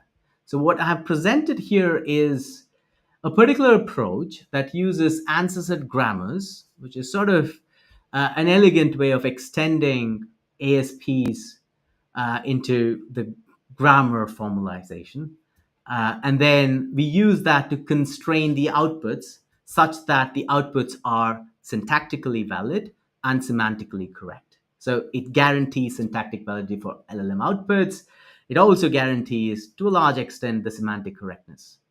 And in some way, this is one example of a neuro-symbolic fusion of neural generation and the application of symbolic frameworks that allows us to build smaller and more efficient and reliable systems.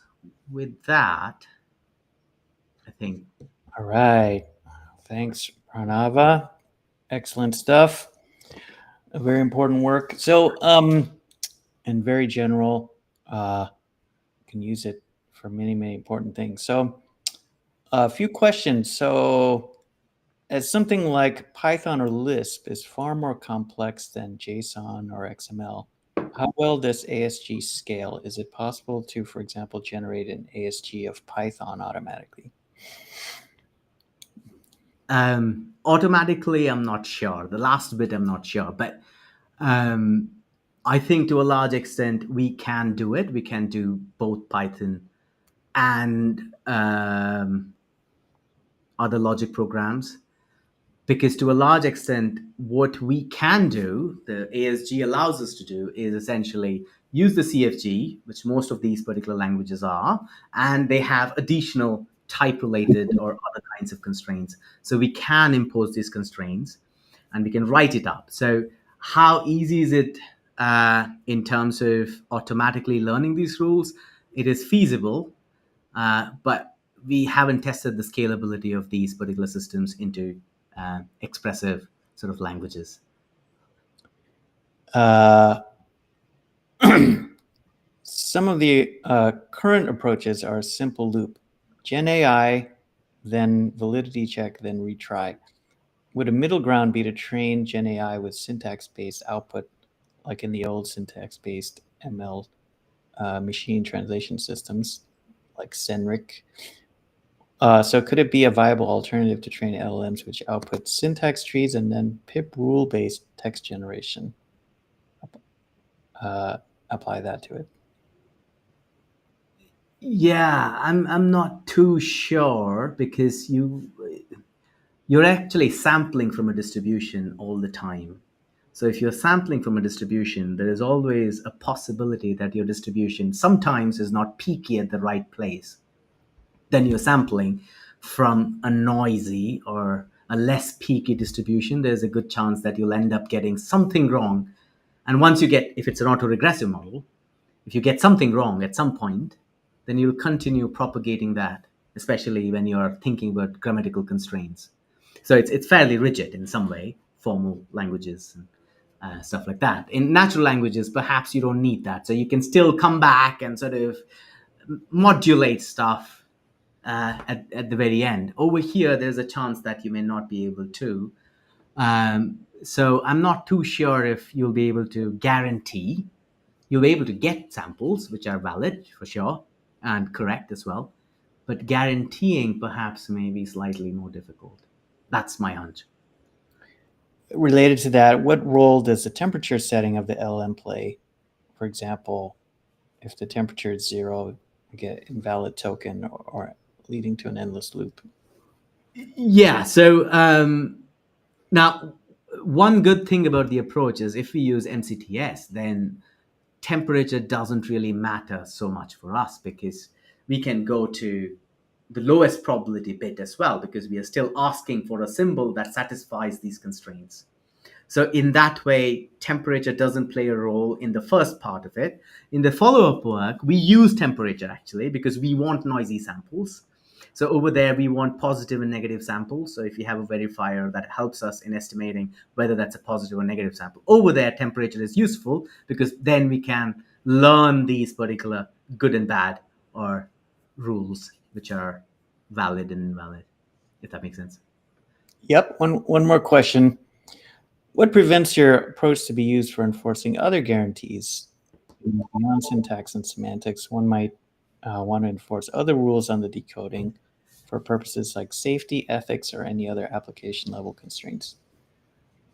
Yeah, I mean, I think that's a good question and that's a good area of exploration.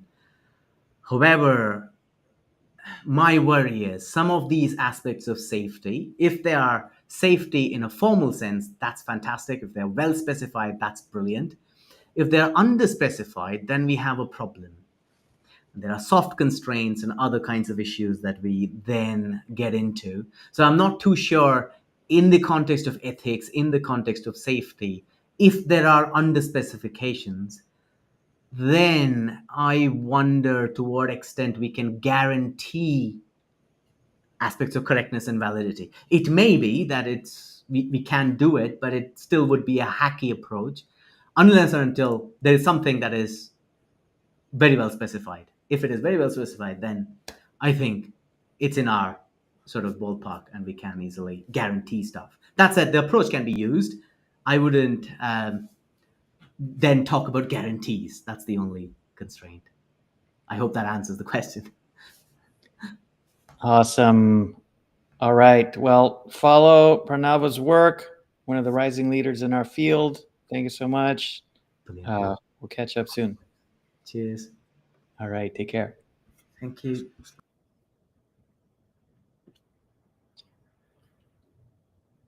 Okay. Do we have Shange? Hey there. Hi. Can you hear me? Yes. Yes. Cool. You want to try sharing your slides? Yeah, I think I'm already sharing my slides. Yeah.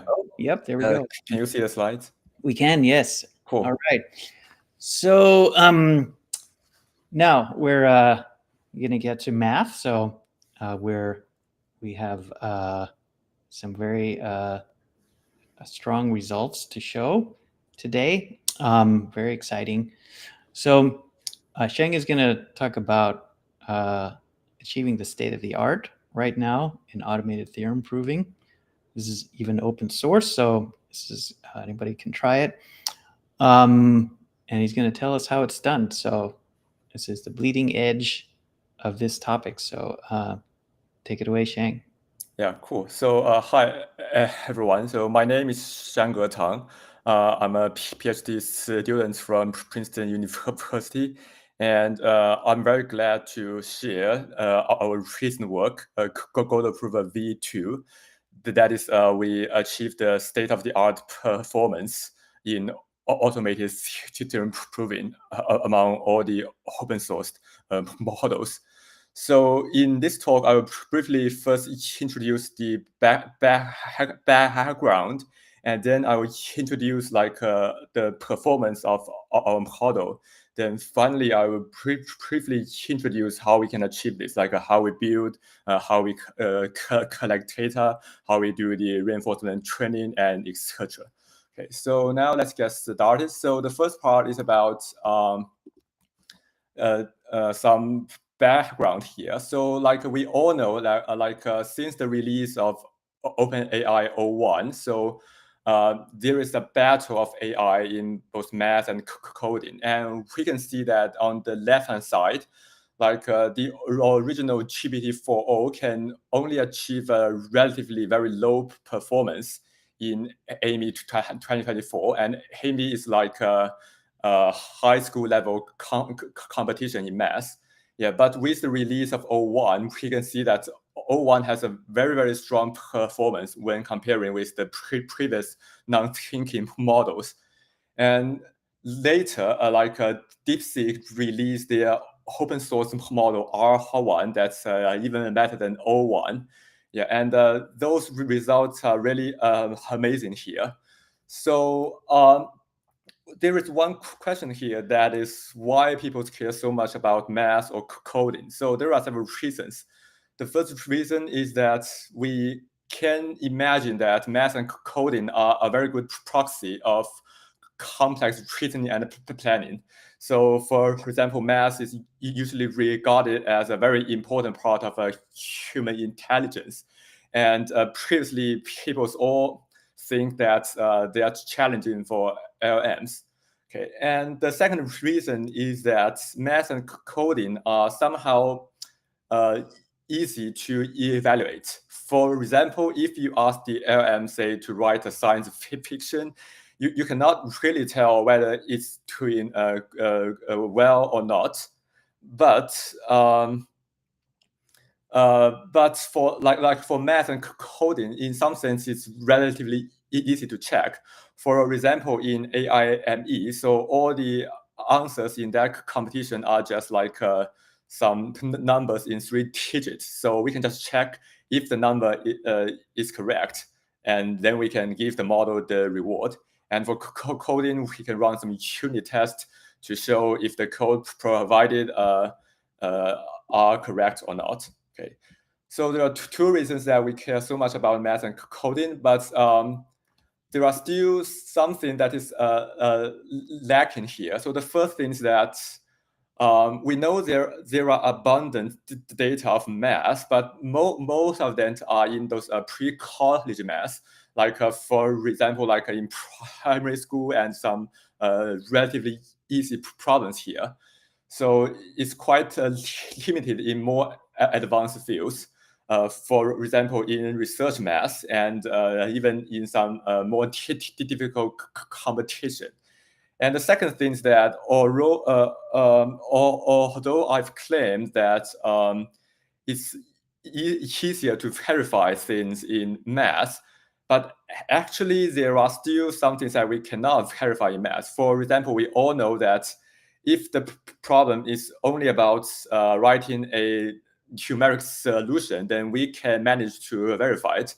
But we cannot know whether the intermediate steps are correct or not. And the second thing is that for many more advanced math problems, what we are doing is to write proofs. And so we cannot just verify those problems by just check the answers. We need a way to check the proofs. Okay, so that's why people are gaining more and more attention to these formal math systems. For example, Lean. So basically, for example, in Lean, you are allowed to write your math proof in a Lean code, like you write some like a Python code.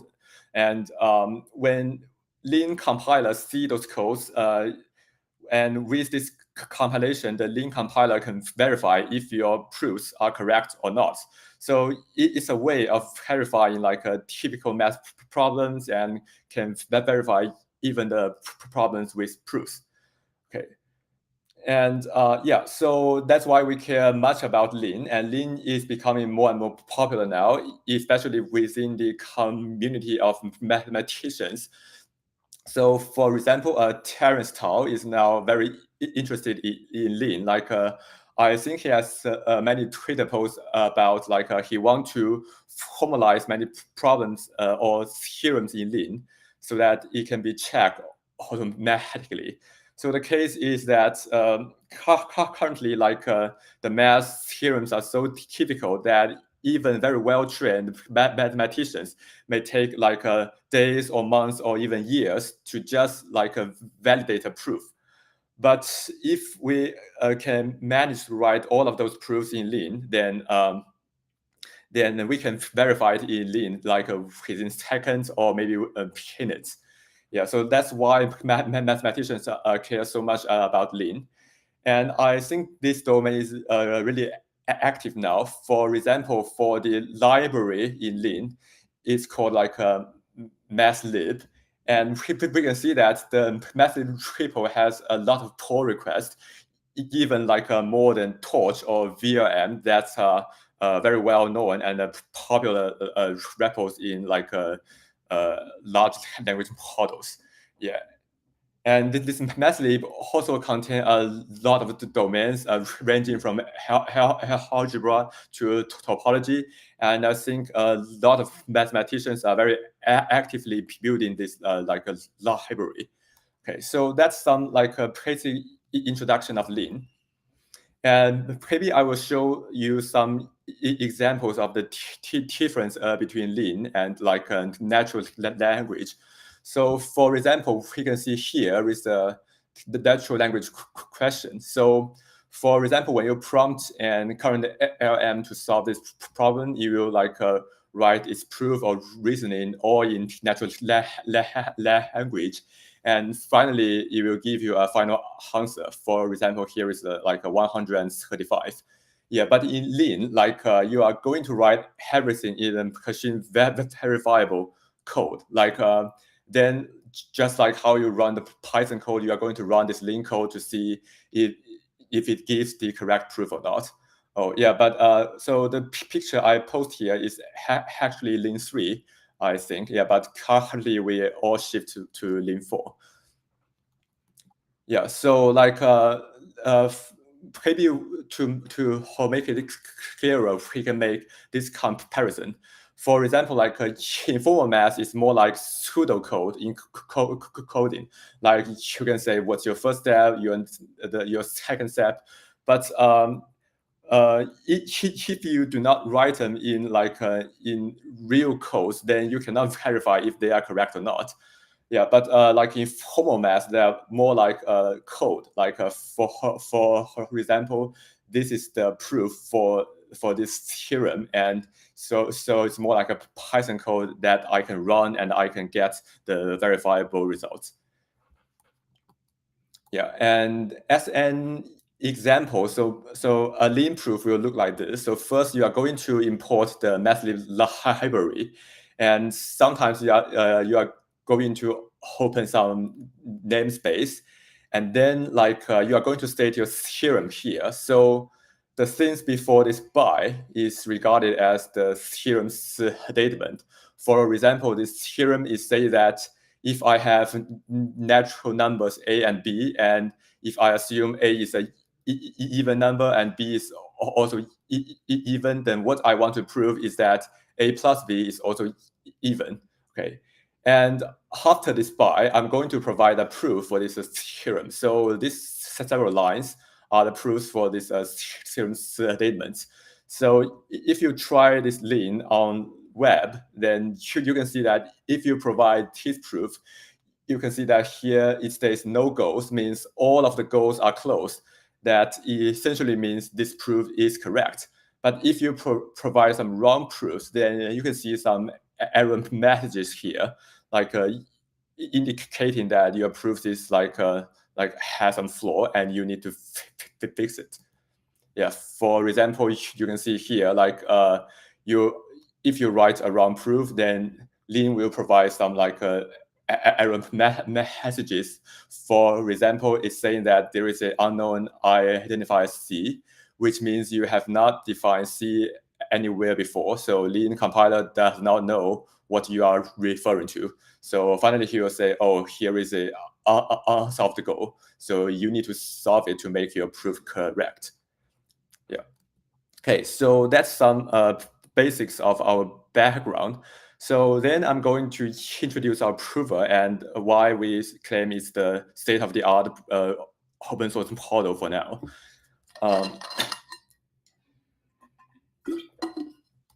So there are two models that we released. So the first model is only 8 billion. It's a code prover V2, 8 billion. And then we also released a 32 billion model here. And before our model, I think the state-of-the-art model is released by DeepSeek. They has a DeepSeek prover V2. One is 7B and one is 600B. So you can see that the 600B can already achieve a very good result on a benchmark in Lean called mini F2F. So basically, this benchmark consists of competition level math problems in Lean, like ranging from primary school to international math Olympiad. So it's the most popular benchmark now. So Tipsy Prover with a very massive model size can solve 82.4% of the problems at parse 32. So for parse 32, I mean like we allow the model to attempt each problem for 32 times. And since each attempt can be verified by Lin, so as long as one attempt is verified by Lin as a correct proof, then we will tag that problem as proved. So that's what the parsed at 32 metric mean. So basically at parse 32, the Tipsy Prover can achieve 82.4%. And we can see that our 8 billion model, with almost 100 times smaller in size, can already achieve a stronger performance than this 600 model. And our flagship model, like our 32 billion model, can achieve over 90% now. Yeah, so that's a really amazing result here. Okay, and so for mini F2F, it's more on the high school level math. And we also have some more typical math problems from the college level. For example, before that, I should also mention that there are some typical math problems in Math Olympia. For example, originally there are com files and this IMO shortlist online that are collected by some people, and we collect all of those problems that are all IMO level math problems, and we also test our model on its benchmark. So within 360 IMO level problems, we are able to solve 73 of them. Yeah, and which is a really good result, given that IMO problems are really difficult. Yeah, and the next thing is that we also test our model on some undergraduate level math. So there is a famous competition called Putnam competition. So it's usually college level. So it will involve some extent of college level math, but it's still it involves many tricks, the tricks in math competition. So it's really hard. And I've searched online, and it claimed that the average performance of a human being in this competition is that they can solve only less than 10% of the problem. So I'm not sure if this is correct or not, but we've tested our model on this. So there are 657 problems in each year's competition. And with parts at 184, we solved 86 of them. And the previous work, Tipsy Prover V2, they solved only 47, and with enormous compute. So they passed at 1,000, and their model is much larger than us. If you remember, they have a 600 billion model. Yeah. Okay, and I also want to share some inference time scaling results. So for example, as I have mentioned, so we can test our model at parse 32, but we can also test it for larger parts. For example, if for some really hard problems, we can try our model for 8,000 times. And we can see that among all the compute budget, our model can are better than all the previous open source models. Yeah, so that's basically what's our model performance. So in the next part, I'm going to explain how we can build our model. So basically, our innovation are threefold. So the first thing is that we allow our prover to take in the error messages in Lin, and then it can revise its own Lin code.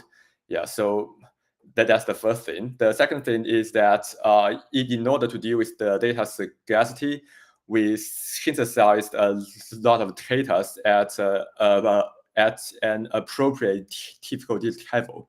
And the third thing is that we utilize some model averaging techniques to make our higher training smoother. So yeah, I will explain those in more detail. So the first thing is that we want our model to take in the error messages and then do the correction. So you can see that. So in the first place, we will ask our model a problem, and we'll ask it to provide a proof.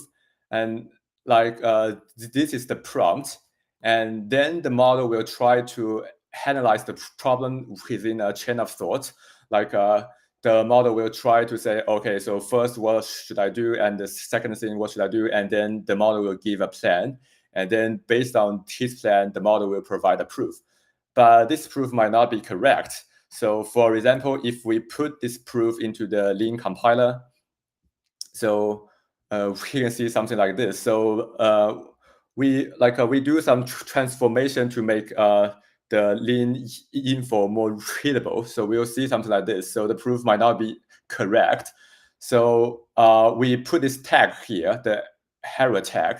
So this is essentially saying that within this code, the code between this error tag are not correct. And here is the error message by Lean. So basically, Lean here is saying that, okay, so linearists fail to find a contradiction. So linearist is like a tactic in Lean. So basically, you can take some equations and try to find what you want. So Lean told us that linearists fail to find a contradiction. This can mean several stuffs, and the prover will try to figure it out. What's the problem here, and try to revise its own proof. So we can see that if we provide this as the prompt for the second round, our prover can say something regarding to this. For example, this is the message generated by our prover. It will say, oh, the error message means that the linearist tactic fails. So it might be because of blah, blah, blah. And then you try to fix this and then provide another Lean proof. Yeah, so that's the first round of correction. And in our released model, we allowed our model to do 2 rounds of corrections, and you can already achieve a very good result. Yeah, and second thing I want to discuss is how we can address the data scarcity. So what we propose is called scaffolded data synthesis. So before this work, so we have a prior work called Code Approver V1, say.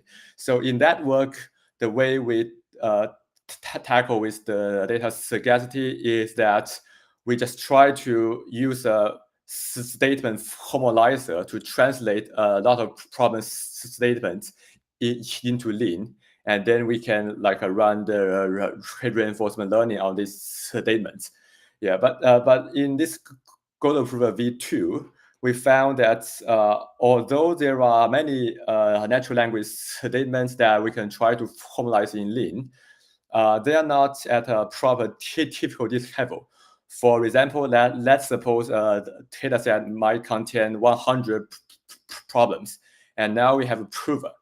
Then if we use our prover to try to attempt each problem for 8 times, then it is very possible that, say, 80% of the problems are unsolved even when parted 8.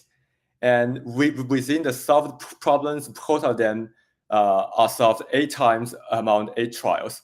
So that basically means those problems are either too hard or too easy for the model to learn real meaningful signals. Yeah, so to deal with this, so we propose that we want to synthesize some data that is within a very good typical level. So what we are going to do is that So let's suppose we already have a problem statement. It can be in natural language or in Lean. And then if it has a Lean version, we can use our prover to try to solve it, say in part 8. And if it's unsolved, then we can imagine that this problem is too hard for the prover to solve. Then we might want to reduce the difficulty level of these problems. Then we are going to prompt another LLM, for example, an open source model like QN. We ask the LLM to, based on these problems, to generate some sub-steps or simpler problems. And then based on these problems, we use our formalizer to translate those into Lean so that they become very Lean statements that might be at an appropriate difficulty level. And on the other hand, if we found that that a problem can be solved many times by our prover, that basically means that problem is too easy. So we can prompt an LLM to perturb the problem a little bit. And we observe that within this perturbation, the problem might be a little bit harder. And then we'll collect this and hope it can provide a meaningful signal to our model. Yeah, so that's the basic framework. And of course, in order for this to work, here is an entire pipeline for generating the synthesis data. And I'm not going to more details here, but you can look at our technical report. Yeah. Yeah, and for some maybe more details here, one thing I want to explain here is that we might not know if the problem statements that are generated by the LLMs are correct or not. So the way we tackle this is that, so we first translated it into Lean, and in Lean we can manage to disprove this problem in Lean. We can first take the negation statement in Lean, and then we try to prove the negation. If the negation is proved, then it essentially means the original problem is disproved. Yeah, and then we know that it's not a good problem and will not include it in our training set, or we will just try to include the negated version. Yeah. Okay. So with the data prepared, so we can begin our training. So the basic framework for training are twofold. So the first is supervised fine-tuning, which is SFT, and the second thing is reinforcement learning. So for SFT, we will use expert iteration to refer it. So the basic idea is that now suppose we have a base model which might not be very strong in writing Lean proofs. But if we collect a lot of statements in Lean, we can first let this model to write proofs in Lean. And as long as some of the proofs are verified to be correct in Lean, then we can collect those proofs.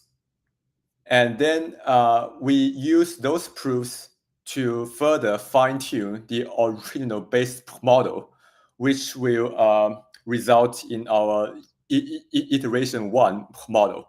Then we do the same thing to this iteration 1 model. That is, we use this iteration 1 model to do inference on our training data set.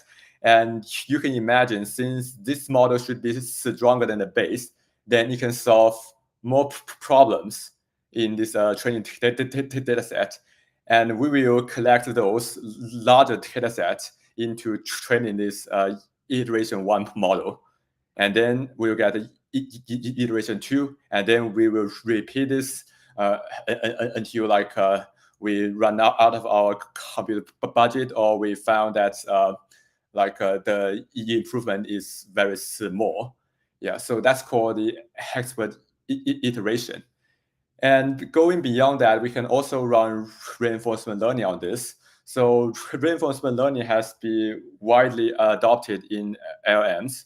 So for example, DeepSeek R1 claimed that their entire pipeline is that they first collect some SFT data to let their model to know the style of how they can approach the problem, and they are going to then perform reinforcement learning on it.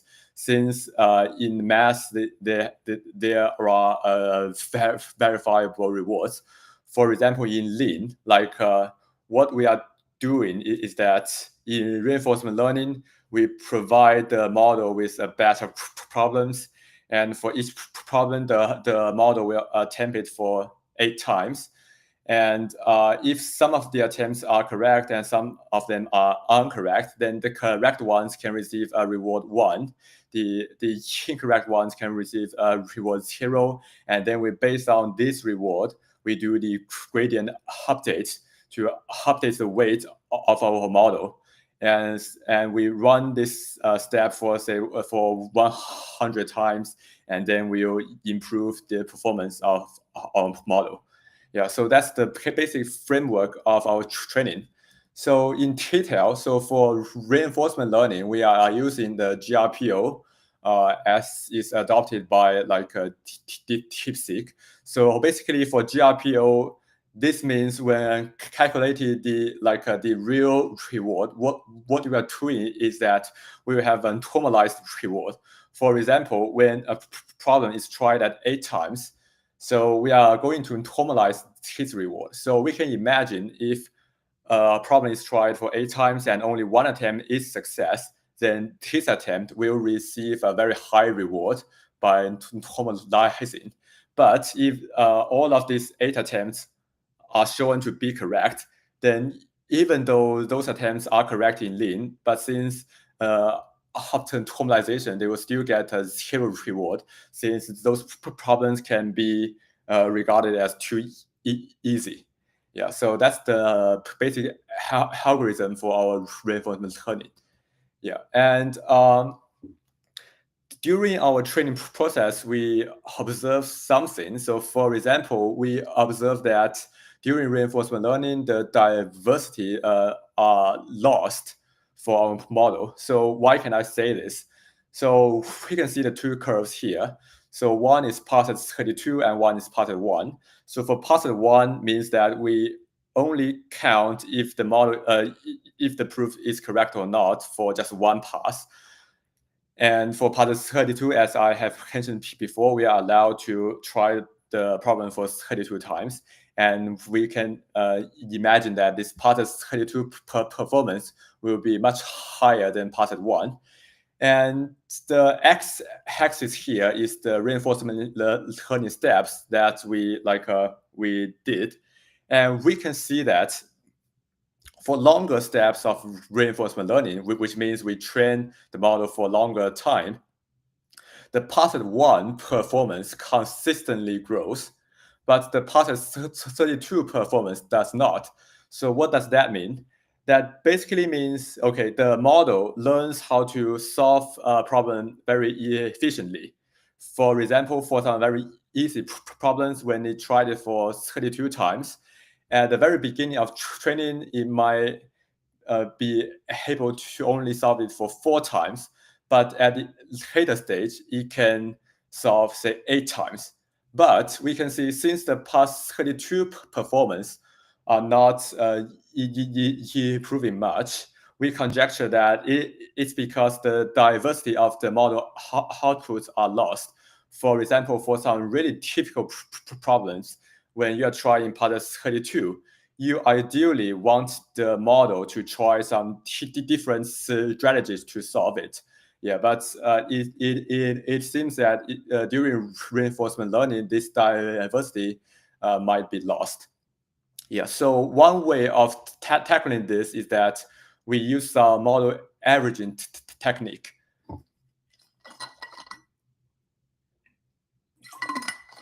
So basically, for the model averaging, what we did is that first we take a base model. In our case, it is just the QN3 because we all train on this QN3.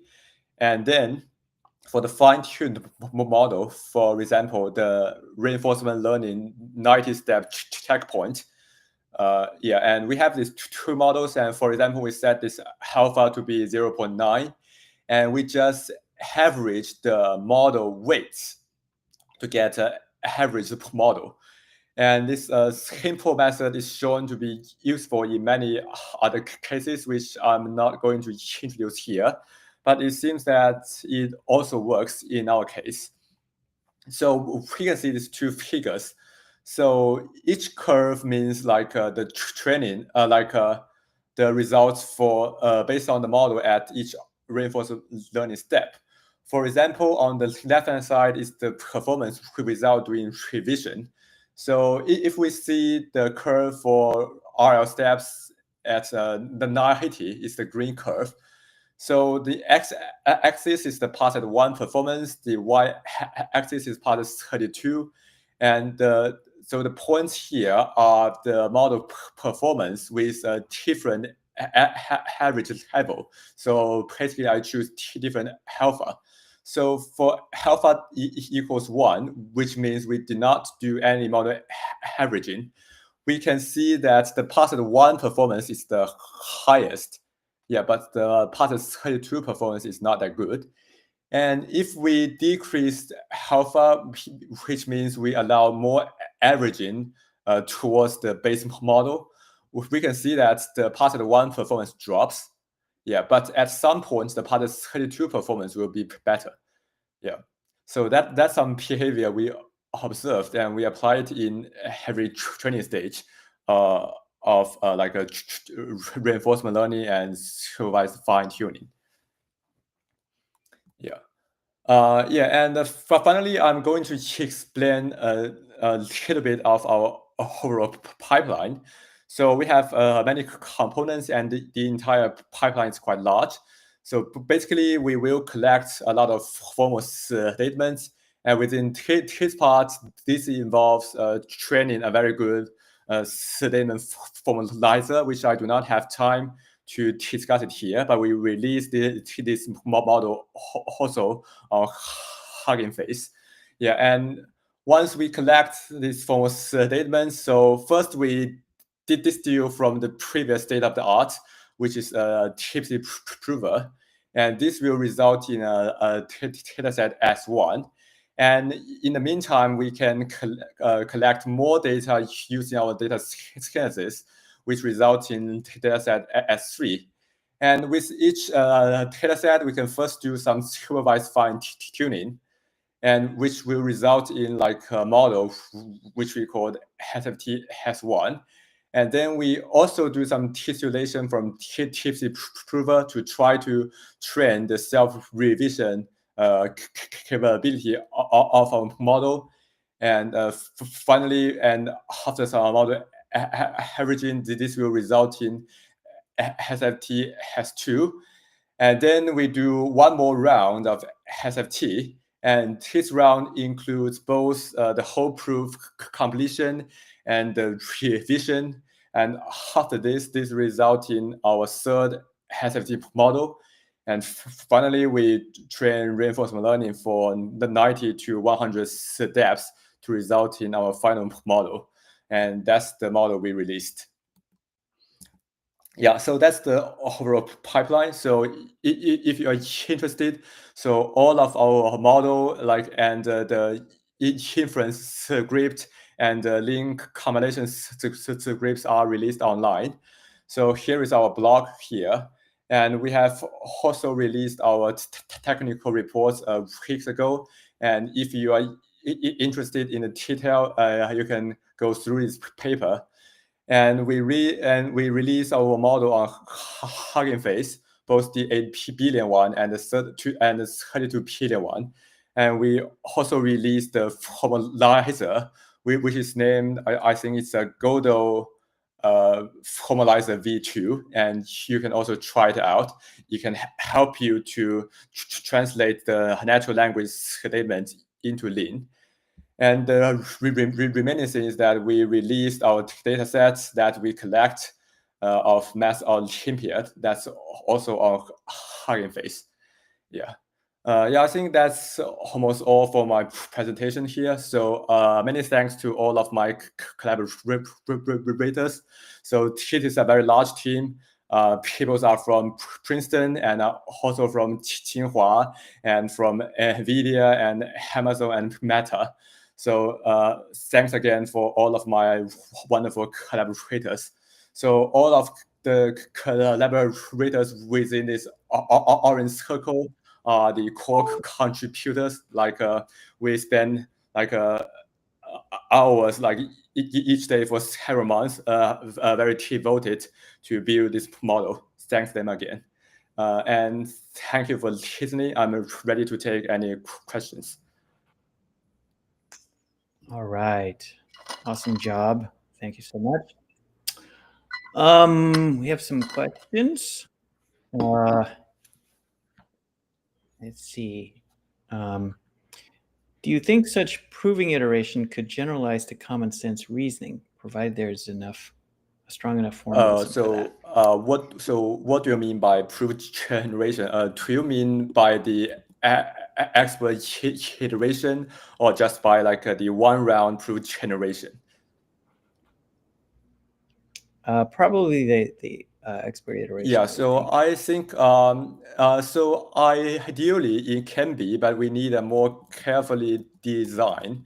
So basically one idea is that if we have a strong enough formalizer, for example, we can somehow translate the natural language proof into Lin. So actually, I think in some sense our prover can do this. Then during the training of writing the natural language proofs or natural language reasoning, we can manage to verify those reasoning by first translate those into Lin and then use the Lin to provide the reward. So that's one way we can provide the reward for some task that cannot be directly verifiable in the natural language. For example, you cannot like you can only verify a problem which has a numerical solution now, but if with this Lin, we can manage to do something more. Yeah, that's my opinion. Very good. So in general, I think you made some good points at the beginning that the importance of math overall and its place in AI, in fact. So, I think you could say maybe it's like the new equivalent of games, right? We were using chess and so on, and people were very excited about that. But arguably, we've kind of, I don't know, I don't want to say we're done with games, but at least the level of games has to be much higher now for as a proof point or to be interesting in AI. But math is sort of, to some extent like that, maybe because, it sort of represents like chess did once. If you're really smart, you can do chess. If you're really smart, you can do math, right? So, and so it's like a peak human capability kind of a thing. So if you can sort of do it at a human level, it's not exactly what we've been talking about, but if, do you agree with that kind of, could have that kind of a place, as similar to like chess and Go? So you are saying that, do I believe that those AI systems can be as smart as human beings in math? Right. So that's a very good problem. So that depends on how you evaluate those. So for example, people usually think like the International Math Olympiad is maybe the most difficult level of math competition, within the high school level. Yeah, but indeed, like Google DeepMind and OpenAI, they use their very large model with massive compute. They solve 5 problems among 6 in this year's IMO. So we should say that is already above the gold medal level. So in that sense, it's already at the top human being level. But on the other hand, like they are using too much compute. For example, say 10,000 GPUs for several days, and that is too large. And more importantly, like when we do math, like maybe some more related stuff is how we can do math research, which will involve really smart guys to think about the proofs for many years. And those things are not done by AI yet, or we should admit that we do not even know how we could approach this. So I think AI can still have a very long way to go to reach the research mass. Yeah. So just to help get more people into this area, maybe let's rewind a little bit. There was Calc at one time, at least it used to be. It seems like the main area people, or system people used for this. I know it's still around, but now everyone's talking about lean. Calc versus lean. How should we think about that? Okay, that's a very good question, but actually I'm not an expert in these formal languages. So previously we choose lean rather than Calc is because like it seems that lean is more popular now, and lean has a very large repo, so we can more easily to collect data from lean. So that's why we choose lean. Yeah, but if you want me to say what's the difference between Calc and lean, I must admit I don't know. Yeah, yeah. Okay. Well, we're gonna have Leo Demora later on, so maybe I'll ask him. What would you say is just on the highest goals for this kind of work? So clearly you guys, there's a certain benchmark, and you guys are at the state of the art there. So, but what sort of next would you say? You mentioned one level, which is really high, which is research level math. But right now, just as a human aid, right? This stuff started out, I think, not fully automated. It was tactics and that help you kind of as a working mathematician. Now we're talking about much more kind of automation. But is there a next step, would you say, or what would you say is like a holy grail? So that's a very good question. So for this project, so maybe a very near next step is that we want to further improve the model ability so that we can really solve for example this year's IMO. So these math competitions are already being done by those very large companies, but how to do this within our open source community is unclear. So that's one of our goal. And beyond that, if we really want to go beyond the math competition and go into research math, I think one feasible step now is that we can build this model as more like a tool. So for example, when a mathematician writes a proof in lean, when he wants to write a very small step, he might be able to figure it out to how to write, maybe within several hours or several days, but he can save some time if he can use our prover to use decompute to search for some relatively easy parts, so that the mathematician can focus more on the more higher level plan of how to approach a really difficult problem. So I think that's one feasible thing we can do. And you mentioned the big companies, and we'll have one next. But this leaderboard, is it unlimited? So or if someone comes in, of course the advantages that big companies have is you can use 100 times more resources than you can. So is that not allowed on this benchmark, or even with that considered, this is still okay? So so actually we are only safe to claim that we are the best open source. And so for the benchmark, so actually for the mini F to F, there is some previous closed source by ByteDance. They claim that they can solve nearly 100% of mini F2F, but they are building a really complicated test pipeline. So, and they do not release any details. So basically, they might use, say, a very big model and try to attempt one problem for 1 million times with a very complicated pipeline. And we are not sure how they can do this. And yeah, so I should say, just regarding the model performance, we might not be the best on the leaderboard, but we are the best among all the open source ones. And you certainly showed, you can do a lot with small resources. You can do with an 8 billion parameter model what others can do with 600.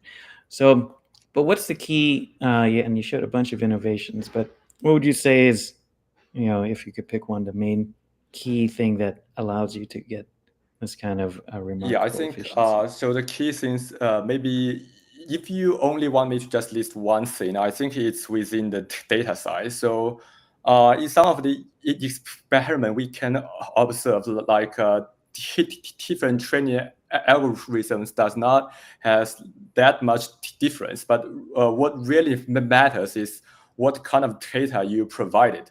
So for example, if the data quality is high and it's at the appropriate level of difficulty, then your model can get the reward more efficiently. I think that's the main takeaway in our work. Okay, great. Awesome. Well, hey, thank you so much for sharing this with us. And we'll be tracking your ongoing work. A great team. I want to actually give kudos to the team. It's very hard to keep big teams together. So it shows also great teamwork and collaboration. So good role model for many researchers here. So thanks. Thanks a lot. All right, take care. Okay, next. Ankit. All right. So some sense, Ankit, you're the finale. So we're going to see a culmination of many of the ideas you could say we've seen so far today. We're going to see how they might lead to or be related to a historical level result. So also Ankit and I share an interest in AI for education, so he's going to touch on that. Take it away, Ankit. Thanks, Alex, for inviting, and thanks for having me here. So today I'm going to talk about I think it's a very nice precursor to the following to the successor to the next talk, the previous talk on how the AI was used in theorem proving. So I have been interested. I wanted to do, long story short, I wanted to work on theoretical computer science for my PhD. Found it too hard for me myself, and then I ventured into probabilistic graphical models and AI. And now, after coming to AI and a deep mind, I have been focused on how we can use AI now to solve the maths and theoretical computer science problems what I wanted to solve, and have been delving into some of those questions. So today I'm going to talk about two projects I worked on. These are two separate projects in the different time spans, and so how we used basically AI and very simple techniques both on the search side as well as the AlphaZero side to basically make advances in an open conjecture. I won't say that we have solved it. And also in the last 2.5 years, I have been involved in AI for education, how we can use these models to make good tutors. And I have been leading a lot in improvements in maths there. And so what are the challenges? So I'm not saying that the AI is having the PhD level intelligence altogether, but it can be used smartly to make advances in research level mathematics. But yeah, I think a lot of questions still needs to be answered. So as I mentioned that I would be talking about two problems. One is AI for mathematics research. So this project we started with on our quest to disprove a famous conjecture from Erdős. It's a very simple conjecture to state, and it's a very interesting problem. And what we did in this problem, we wanted to do a lot more, but what we did and what results we achieved. and it is a good interplay between the search methods and AlphaZero modern ML. And on the other side, I would be talking about a personalized AI tutor, how we want to make use of like math and reasoning advances in LLMs to create a universal AI tutor, and what are the challenges and the struggles there as we tuned and made Gemini better on tutoring tasks. And we are continuously improving, and the team is doing a great work there as well.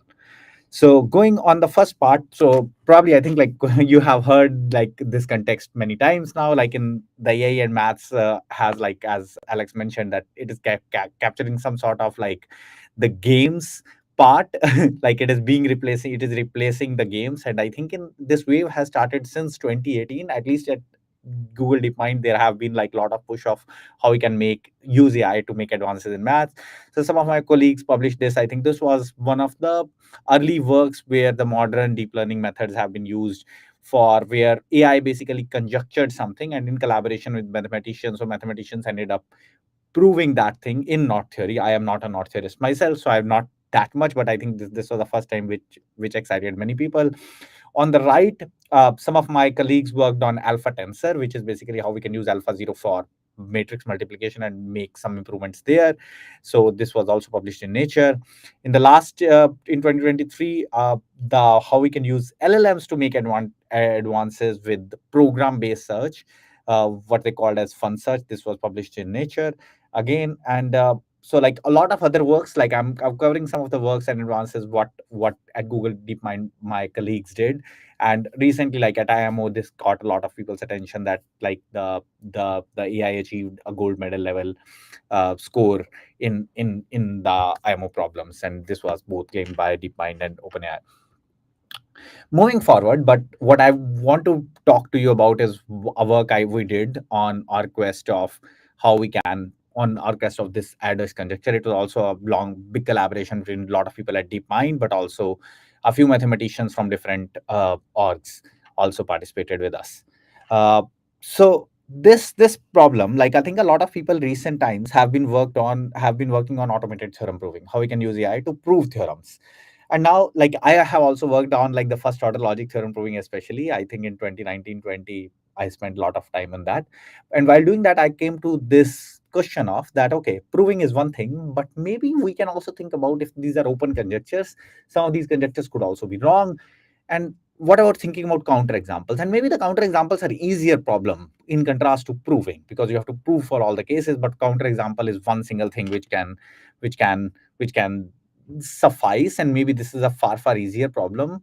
And a lot of times this happens that a counterexample rises after a few years, and then it changes the field, and a lot of assumptions were made considering the conjecture was true. So we went on like this quest of what are the good problems for the counterexamples, what problem we should target, and so on. And it's not a new thing that counterexamples have been found using maths. So this was, I think, probably the shortest paper in mathematics and theoretical computer science and number theory, probably in that sense, that where like a CDC 6600 erstwhile computer, I guess, was used to find these 4 fifth powers sum to a fifth power. And this was also a counterexample to conjecture by Euler. Yeah, so computers have been used. This is by brute force search. They searched over all the numbers till that point, and then they were able to find this instance which disproves the conjecture that no four fifth powers could sum to another fifth power, and so on. So this has been ongoing, and that's why the counterexamples are fascinating. Like I mentioned this, that they are easier to verify. One single counterexample suffices, but finding counterexamples is hard. So it is like the problems are open for decades, and the search space of like the counterexamples is normally huge. And so it's a very interesting problem of search of needle in a haystack. So it's fascinating from that. And it is, I think, like the interesting part is that you can't just throw computation. I think right now, like those days have been gone. Like the spaces are huge. We can just not throw computation. You have to do some smart analysis, deep learning, and so on with the computation to make progresses in these problems. So the problem setup I'm going to talk about today is this, like given a RL agent, we want to generate a math object. It could be a graph, it could be a set, it could be anything, but like a math object. And then we have a score function to score that object. And this score function is derived with the help of a mathematician from the conjecture, and the RL agent tries to maximize the score. And the score function is set up in such a way, I would come to a concrete example, in such a way that, like, if you achieve a particular score, you would basically, you can disprove that the conjecture is you can disprove the conjecture is false if you keep maximizing the score and you achieve a certain score. So we dealt with a problem in extremal graph theory. This is because, like, one of my colleagues here, he was an expert in graph theory, and we were having some local expertise internally on these problems. So basically, the extremal graph theory deals with the graph properties, like graph in traditional computer science sense, that how global properties of the graphs are interact with the local substructure. So, like, say the number of edges, number of vertices, and so on. These concern the whole graph, but like the local substructure is like a triangle, a subgraph exists in a graph or not. So this extremal graph theory field deals with these things. So how these two properties interact, the local and the global properties. And in this, there is this extremal Girth-5 conjecture from Adosh. It's super simple to state. So this conjecture is that for the problem is basically for an n-node graph that has no 3 or 4 cycles. By 3 or 4 cycles, I mean it doesn't have a triangle and it doesn't have a quadrilateral, like a 4 cycle. So it should not have 3 and 4 cycles. Then what is the maximum number of edges it can have? Now for three cycles, it is a famous, this problem has been solved by famous Turan theorem, and people know that it is a balanced bipartite graph which satisfies that. But with the no 3 or 4 cycles, this conjecture is open.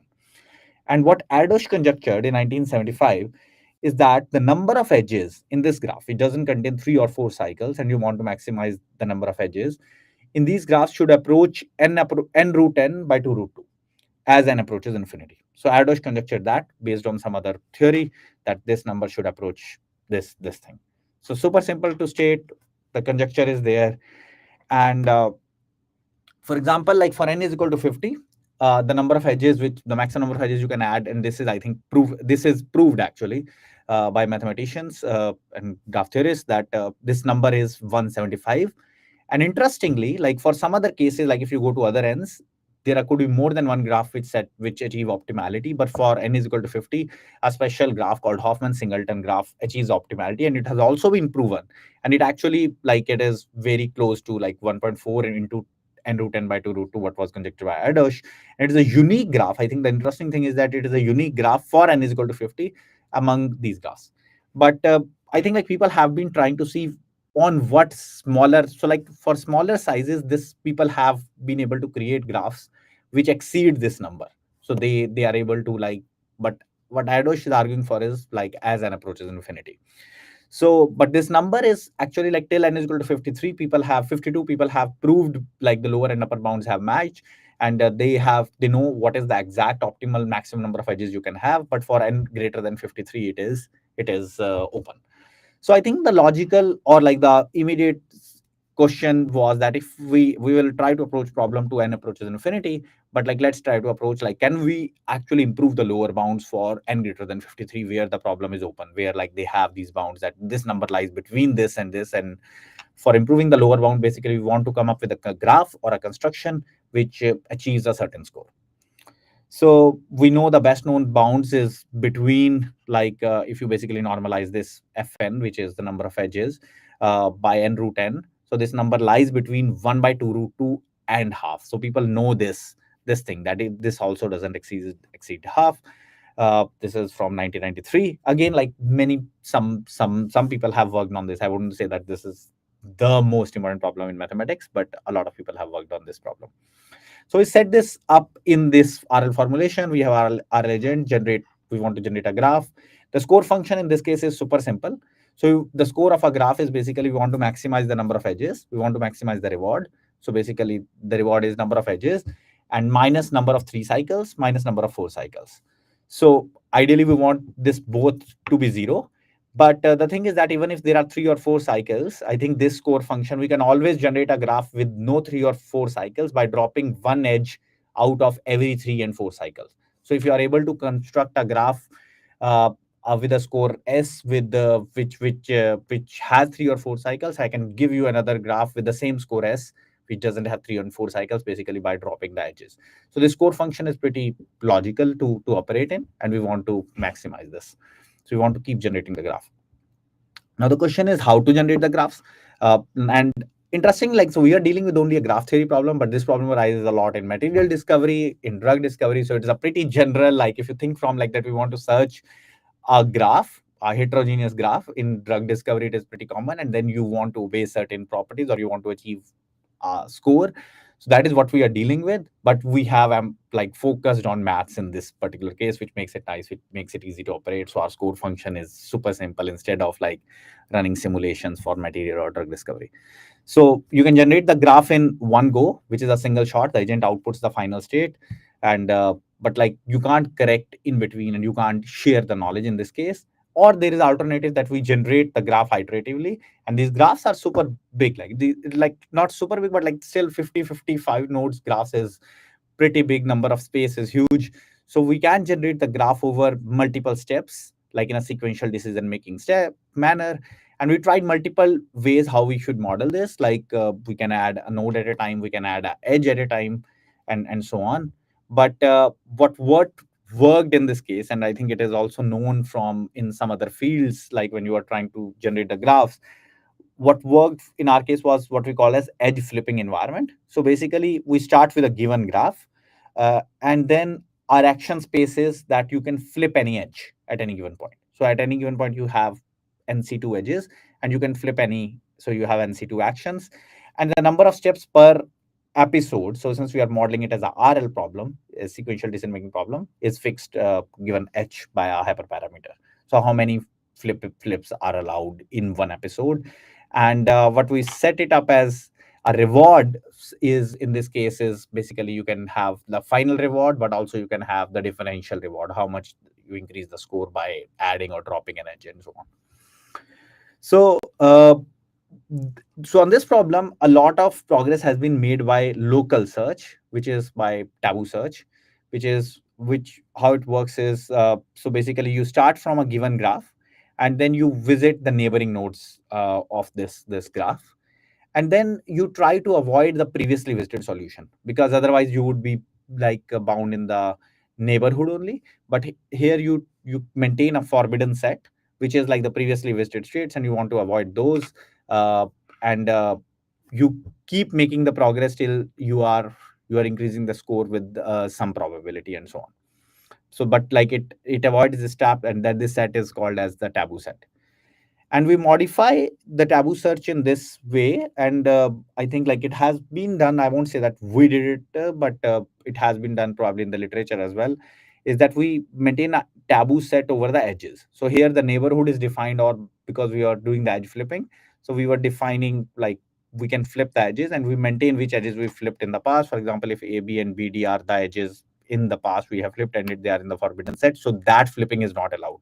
So the only state from here, for example, is that you can actually take this is a valid state, and as you added the AD in the in the past states, you have visited the AD, so you add that to the forbidden state so that you can go to the new spaces. So the next time the AD would become forbidden, and you keep running this taboo search. It's a very well-known evolutionary algorithm in this manner, and you keep improving the scores. So this has been done in the literature, and we were let's try to apply AlphaZero to this. And AlphaZero is because it has great success in ML, it has great success in Alpha Tensor, which is also dealing with roughly the similar problem. So we set it up as a game where basically, so just I will give a brief overview of AlphaZero for the people who are not familiar with. So we start with the start state. You have some actions, you take those actions, you go to the next state, you build a tree, or in some cases, people will directed acyclic graph. So you keep searching this tree, what action you take according to some policy, which is called as tree policy, and it is normally, I think in the modern machine learning sense, it is guided by a policy network. So it's a neural network which is guiding that. And here we balance exploration and exploitation trade-off. You reach a leaf, you ask another network, which is what is the reward, what is the value if that node is not leaf. If it is a leaf, you can actually get the final score. and then you back propagate the values. So this is a high level idea. But so basically you are doing a tree search and you are balancing exploration exploitation during the tree search, and then you are back propagating the values. And there are two networks involved which help you to like learn these policies. This was done in AlphaZero. So we applied this to our problem. We start from a graph, which is a start state. Then the edges are there, which are like all possible edges at this point. So NC2 edges could be the most branching factor. We keep going, and finally we have, like in this case, the reward is basically the intermediate reward is the score of the new graph minus the score of the original graph, and the score function is defined as previously. And then we also use policy and value networks. So we applied AlphaZero to this problem, and so I will come to what happens with the results. And then when we also stumbled upon, like we applied AlphaZero to this problem, and then we started initially with the empty graph, and then we wanted to generate the graphs of size 50 and so on. So we were able to achieve optima till 35 or something, but beyond that, we were having a very horrible performance, and we were not able to improve any results as soon as we go to a larger graph sizes with AlphaZero. And the problem was that, like, the problem is increasingly becoming difficult as we are going to larger sizes. The possibility, the action space is increasing because it is NC2 and so on. So what we came up with we came up with the incremental search idea, sort of. So we thought like a lot of these we observed in this problem, and I think it happens a lot. Like a lot of these problems have the structure that the optimal solutions of size n, and if you compare at size n plus k, they are not very far from each other, in the sense that the optimal solution of size n is a subset, is not a perfect subset, but it is a very, I will say, closer to a subset of n plus k. So it is not perfect subset, but it is a neighbor of that subset. So you add or drop certain edges, and then you can achieve to what is optimal till on a smaller size. So what we do is that we run a complete pipeline for all the sizes together, and we push all these graphs in a database here of different sizes of gn, gn plus 1, gn plus 2, and gn plus k. And we sample a graph of size, say, n minus k. We apply AlphaZero or search method to this, and then we generate a graph of size n. So we build some sort of this curriculum, and then we add this to a database. So if we generated a better graph of size n, tomorrow that graph would also help in generating a better graph of size n plus 5. And if, like, in the later iteration, we again updated the graph of size n to a better size, we can improve it further. So all these graphs are generated together from this database. It's a common policy and value network which is being used in the AlphaZero. And so this idea was very crucial to make it work. And what we achieved, so I'm showing the results of first comparing AlphaZero and taboo search side by side. So we applied this incremental idea only to the AlphaZero initially, and we saw a huge boost in improvement, and we were able to improve on some lower bounds which were known externally. And then we came up to the question, so we could have stopped at that point, and we were like that the AlphaZero, this is on the right graph, like the y-axis measuring the score, the x-axis is measuring the number of nodes. We improved that, and we could have declared, machine learning has won, and this has given us some new bounds and so on. But then we stopped, and we were like that the same incremental idea could also be applied to taboo search. Why not apply to taboo search? Taboo search, nobody has applied in the past, in our knowledge, to this incremental idea that you start, instead of starting from an empty graph, you start with a optimal graph of smaller size. What happens there? And then we observe that actually taboo search also improves. So this was very crucial, and I would want to highlight that, like, when you are applying machine learning methods, make sure that you do the fair treatment to the base methods as well, to see what is the picture is happening. So, and then we saw the same improvements with the taboo search. So it is probably like this curriculum idea is more crucial bit, but it definitely, I would also like to highlight, it gains much more for the AlphaZero, because AlphaZero can't operate at like a very large sizes, while taboo search with the local changes can operate. So it made a much more difference for the AlphaZero than the taboo search, but it also improved the taboo search. And but overall, we were able to like improve the lower bound. So this is the comparison, the state of art. The red line here shows what was the state of art from sizes 60 to 200. The green and like the two horizontal lines, this is a normalized performance. So it shows the theoretical lower and upper bound what we can achieve. so you can see like both taboo search and AlphaZero almost match the performance on both the scenarios, and they were able to improve the lower bound with this incremental and curriculum idea with them. So we were able to get some new lower bounds, but the incremental and this curriculum idea was very crucial. And ideally, it didn't matter whether it was taboo search or the AlphaZero which it was applied to. So yeah, so we were able to get this, and I want to highlight. So at this point, we have just improved the lower bounds. Ideally, if we want to disprove the conjecture, we want that this line should never meet the blue line at the bottom, and it should stay horizontal. We tried that. We tried analyzing the AlphaZero network, because with taboo search, it is just the instances. You can't analyze anything. With AlphaZero, you have a bit of liberty. We tried that, but we haven't succeeded so far in like whether we can create a generic construction, which for any size, we can say that it stays above the blue line. Right now, we got some instances which stays above the blue line here. But ideally, we want that this should not never meet, like this line should not go down, or like its slope is, we can prove that its slope is higher. We tried that, that was not achieved, but yeah, we were still able to improve the lower bounds, at least on these problems. I think so. I mentioned this, and we disprove the conjecture using these methods. There are some questions whether how much neural network interpretability could be used. Still, neural networks have much more stronger hand than taboo search, because there is a network which hopefully you can analyze and generalize the construction. It is very hard, but it can be done with some other methods, or even the programs and the fun search sort of thing in the future. So yeah, so in this work, we introduced a challenging learning to search benchmark. I would say that it is a very interesting benchmark, which is easy to state, easy to code, and so on an open math problem. We improved the lower bounds for a lot of sizes, which have not been done before. And I think like we learned some interesting lessons for like what is crucial and how much the machine learning could help with very simple ideas of like curriculum, and also do a fair treatment to the local search methods as well. Yeah, and the main message is that it is sometimes really hard to make ML methods work well. The story, I think, how you want to cast it is a different, but like it's very important. Cool. I am decently doing on time, and I would shift gears to go towards like so a lot of people have worked on improving maths for like research problems and very challenging problems. But I would go from more, I think, applied perspective, that like this promise of AI for education has been like, there have been talks from last 20-30 years, and like with LLMs it has renewed and so on. A lot of companies are investing in it. So what are our lessons and what is happening in this space, how when AI is applied to high school level maths, but from a tutoring perspective?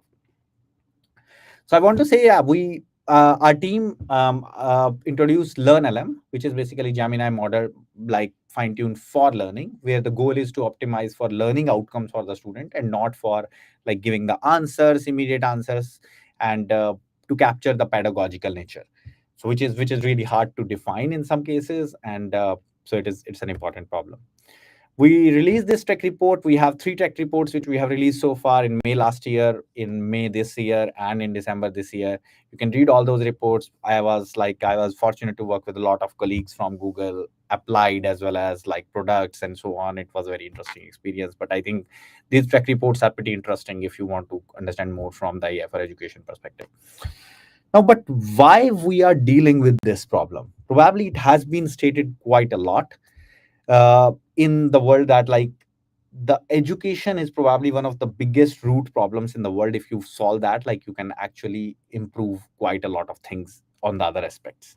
So there was a study done by Bloom in 1984. So on the y-axis is the fraction of the students, and on the x-axis is the summative achievement, like the scores. You can assume that like the scores of the students. And what it is saying is that like as you move from 1 on 30 class to 1 on 1, the scores of the students improve drastically. And this study has been replicated in many fields, in many areas. It doesn't look like the exact graph like this, but it has been replicated in multiple scenarios, that one-on-one tutoring can improve a lot. And but like one-on-one tutoring is not scalable. And I come from India, like where we have been like exposed to 1 on 200, or like, and even I was fortunate that I was at good institutions with some resources, but there are definitely people in India, Africa, Asia and Africa, where people don't have access to one-on-one tutoring. So I think if we can make a difference there, that would be really important. And there the technology can help, and there is some promise with AI which can make a very big positive impact. So in this work, we have been like, I'm starting from more applied angle, that like we are able to produce certain products. We had this feature on the YouTube, where on academic YouTube videos there was a feature on raise your hand, where you can chat with our chatbot, which was much more pedagogical and so on. And there is also a learning coach gem which we release. Some of these products are like right now being figured out how they would be like operated in the market and so on. But this learning coach gem again had the same purpose, and it got great feedback. Even if like you search the social media and all, these products have got good feedback. So the main aim of this mission of this project is an AI tutor for every learner and an AI assistant for every educator as well. So like, even if we can aid or make the educators more efficient, I'm not saying only replacing. Means if it is not there, then the AI tutor can definitely help, and it can make the educators more efficient. So I'm moving slightly fast in the interest of time, because I also want to come back to the message what I want to give here. But as you can imagine, like, I think the AI for education is a very interesting idea, but it made me realize how hard is the evaluation in some of these fields. So evaluation is a very like there is a whole gradation as you go from bottom to top here.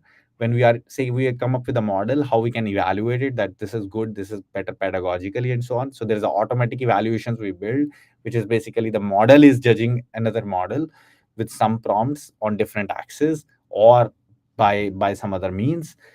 And on the top we have longitudinal studies. So at Google we are dealing with all the things from longitudinal studies, where basically we deploy a tutor in a classroom setting, and then we check the performance or the dropout rates of the students who had interactions with the tutor versus the students who don't have interaction with the tutor.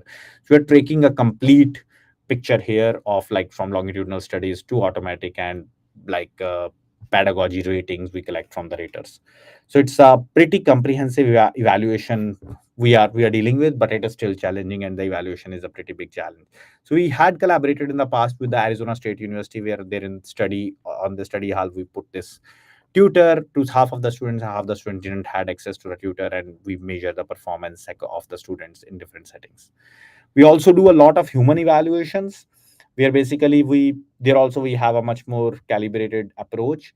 We ask certain graduate level raters to simulate as students in different learning scenarios, where they interact with the different tutors, with different of our models and competitors on a variety of subjects. And then another set of raters, so the first set of raters act as students, they interact with the teachers, and then another set of raters who are much more pedagogy experts, they rate these conversations. So we rate at 2 level a lot of these things, and then only we can make claim that okay, the models are getting better or worse and so on.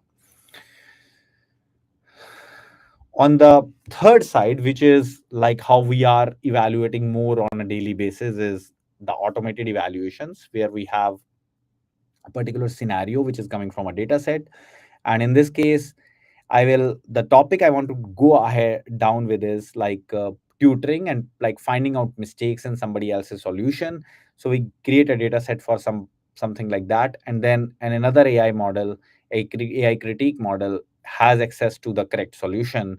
It evaluates how the tutor responded to a student in such a situation. So I would go ahead with the more details on this, that how we are dealing with automated evaluations, especially in the maths. But these are also like 3 different level of evaluations I talked about, which we are dealing. Now, coming back to the thing which I'm most excited about on tutoring in maths.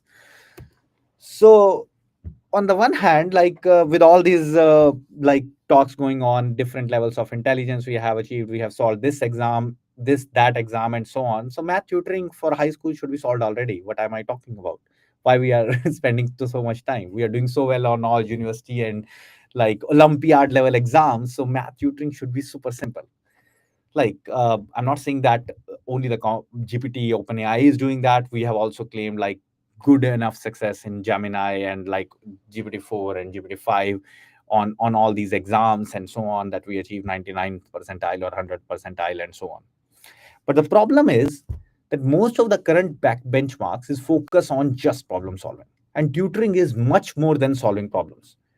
Tutoring is about, like, if you think about when you are tutoring someone, you are not just problem solving, you are actually looking at their student, looking at their solution, you are thinking that what could be their misconception, why they arrived at a wrong solution, whether the solution is wrong or not, what is the reason for their wrong solution, what is their mindset.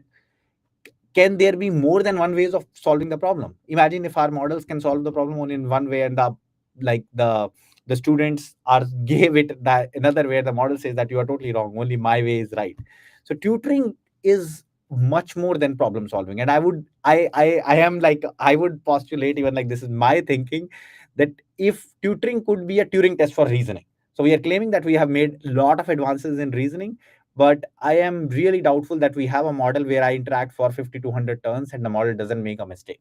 And I can argue with the model like how I would argue with my tutor. So that, I think that is still far. So tutoring could be actually a Turing test for reasoning in some of the domains like maths and so on. So this is what I was after. And as I mentioned, tutoring involves problem solving, identifying if there is a mistake in solution, separating out what is correct and what is incorrect in a partially correct solution. So you don't want to like penalize student for everything, identifying what is the root cause behind a mistake and more than one solutions of a problem and many more things. So tutoring is encompassing much more than problem solving. That is what I want to say. So we went on this thing like, okay, we should, when we are evaluating a tutoring, like the whole team is working on reasoning part, but we want to evaluate on a bit of different axes. And we started with this mistake finding. And I think this was interested in a lot of edtech companies as well. So you have a data set of a question, a problem, a correct solution, an incorrect solution. What was the actual mistake in a partially correct solution, and what was the correct part in a partially correct solution? So we created a data set of some of these things. We set up these automated evaluations where the model is asked, given a question, and the student responds. We set up the first two terms. The student responds with either the correct or incorrect answer, and then the model has to respond to whether the solution was correct or not. And then the critique has to judge what the model said. So hopefully the setting is clear. The critique then gives a score of 0 and 1.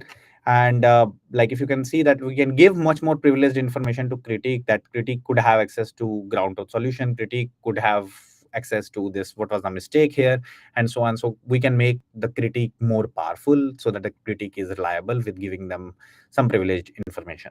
So this is the setting, and this is how we evaluated on some of these tasks. So we measure different things, identify that the solution is correct. Basically, when the student said the correct answer, the model just has to say that, yeah, good job or whatever, like they acknowledge that the solution is correct. And this is like a pretty old model of this is from the last year's report, but I will come to the latest report as well. So the model was very good. So take these numbers with a grain of salt because things have improved quite a lot after that. But when the solution is correct, when the student says the thing is correct, the models would say that the solution is correct, that you are right, and so on, with a very, very high accuracy. Like this is with on the orange curve.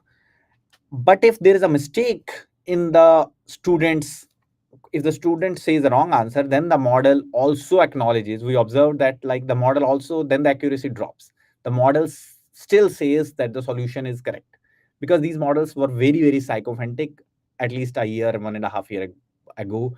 These models are very, very sycophantic. Whatever you say, they would say good job.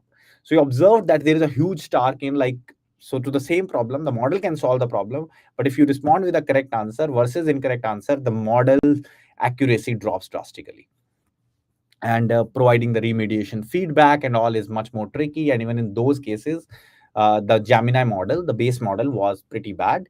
So we improved the model on these axes, some of these axes by adding specified particular data, and we saw improvements. But obviously, like you also see the top curve that we lose on some like the top metric where the solution is correct, the model started making mistakes. So it's a difficult balance to obtain and to get the reasoning right in some of these cases. And these are some of the more auto evals where the model had to point out the mistake in a partially correct solution and acknowledging what was correct in incorrect solution, we were able to improve the model. So I want to just highlight, since I realize that I am like almost out of time, and I want to go to conclusion, and then we had to like the panel with Rich.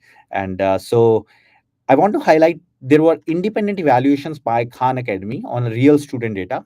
So this paper was published by Khan Academy, and they had like these problems on different problems, different subjects like elementary algebra, geometry, trigonometry, and so on. And again, similar setting where the answer is accepted versus not accepted. Basically, the answer is correct. The student answer is correct versus incorrect, how the model responds to that. So again, like very similar setup to what we did. Conversation, a student response, which could be correct or incorrect, and then how the model responds. They also saw a huge drop in accuracy when the student response is incorrect, how the model performance is super bad. So this is from last year, again, the GPT 4.5, but you see like the big drop in all the models, like Claude, GPT, like the range here is super bad, like 50, 30, and these are very simple problems, high school level problems, where this drop in accuracy happens. And our latest tech report also, like I think there has been huge improvement in a lot of these models. So we have improved quite a lot, but still there is a difference. I will say on a very, very simple problem like these problems models can solve for sure, but they don't know how to respond when they are encountering a wrong answer of a student. There is still a gap between the correct answers versus wrong answers, but the numbers have gone up in May 2025 on all the models. So probably I will, there are more results in our latest report, but I would probably point you out to read some of those, that we have improved Gemini model quite a lot for some of these things. And a lot of the other, our competitors are also investing a lot in this field, which is great for the overall AI for education, that people want to help and improve in this area. But yeah, I would probably end up like there are qualitative responses in this field, but I would end up with this. So overall, take it with like the AI is super great at making advances in research mathematics even, if you use it in the right way, and you have to like fit in that way. But to make great products out of it, we are still far. So take all this information with a grain of salt when you are reading like that. Okay, we have achieved this level of intelligence or that level of intelligence. So there is a lot of stuff underneath it. Yeah, thank you. Probably I should stop here in the interest of time, and happy to take some questions. Awesome. Okay, well, first of all, great commentary, Ankit, on generally the state of AI, in effect, the things we can do and the things we can't do. So I love the contrast. And by the way, I also agree, if I could pick only one applied problem to work on that would have the most impact on humanity, it would be education. So let's see. We have some questions here.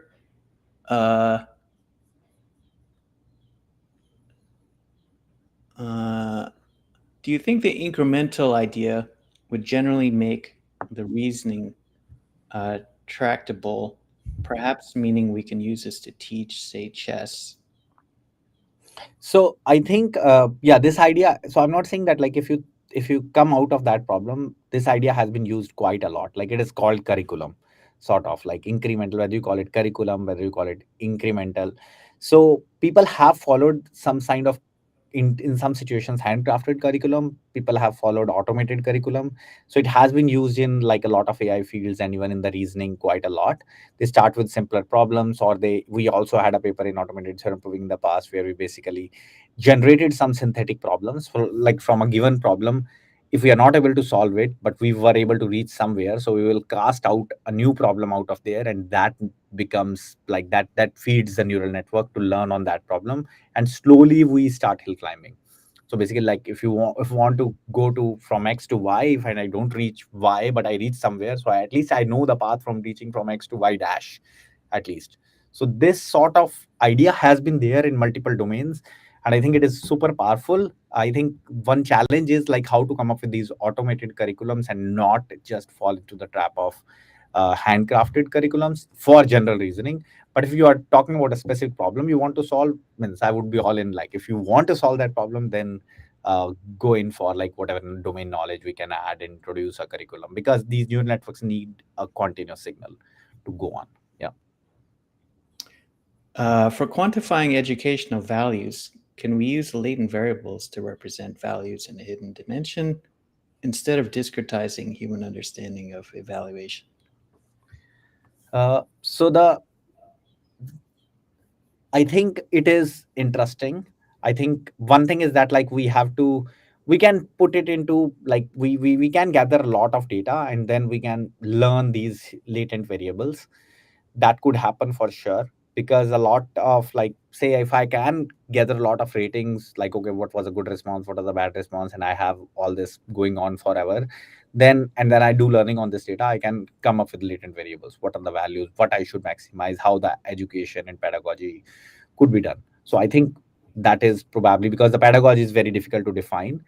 The other thing is, and like as computer scientists, we should not be defining, we should have like our partners in education who have expertise in this field, what it means, and it could mean very different things in the cultural context as well. So but this data is very difficult to collect. You are in a very sensitive domain, and like say means if right now the models we are lot of students are using these models, but still the models are far from being used to be effective. A lot of students are using it. So I think from where this data would come from, where these latent variables could be learned from, is a big question right now. So to get to a stage where actually we can feed this for the students, we have to take a lot of pedagogical expertise in, where we need to define. And I am saying that we should not define, we should get the experts who are in pedagogy and education to define those, so that the students can actually interact and get value out of these models, and which would give us more data, and then we can go on to stage of learning latent variables. That would be my take on from the practical point of view. Can chain of thought monitoring help in understanding student misconceptions? Yes. So we observed with the, like, I think it helps to a certain extent. Like, I think the chain of thought and these thinking models definitely helped. And some of the prompts we used had this lot of like the chain of thought, both on, so the we can't ask like in a practical front, like we can train the models with this by using some of these, but adding some, what was the reasoning behind it, what was the chain of thought, that helped at a higher level for sure, like in some of these cases. So I think thinking and like chain of thought definitely helps in these domains. And a bit unrelated to the AI, but if we see higher student performance from one-on-one versus 1-on-30 teaching, maybe it would also be useful to focus on internships and moving away from classrooms when possible. Sure. I would be all in for this, but I think the scalability and learning the basics is like the internships is also like where the industry interacts, and like learning the basics is still important. There are a lot of other dimensions. There are a lot of peer learning which happens, which also happens at internships. That's why we get, when we get interns at Google, we get in cohorts. So I think classroom teaching still has a lot of value. I don't think we can simulate all that aspect easily. It's not like just, but I think having like the internships is more like, it's a more philosophical and like very generic question. So but I think the internships definitely add a lot of value in that regard. But Well, the scalability, peer learning, and all those things are important. Maybe there's a technically realizable version of that question, which is about effectively learning by doing, somehow maybe having sort of more full simulation of how you use the skill in the end, rather than abstract questions and answers. Totally agree. I embrace this talk, this thought very clearly. I hear, I forget, I see, I remember, I do, I understand. So this was a famous quote by someone.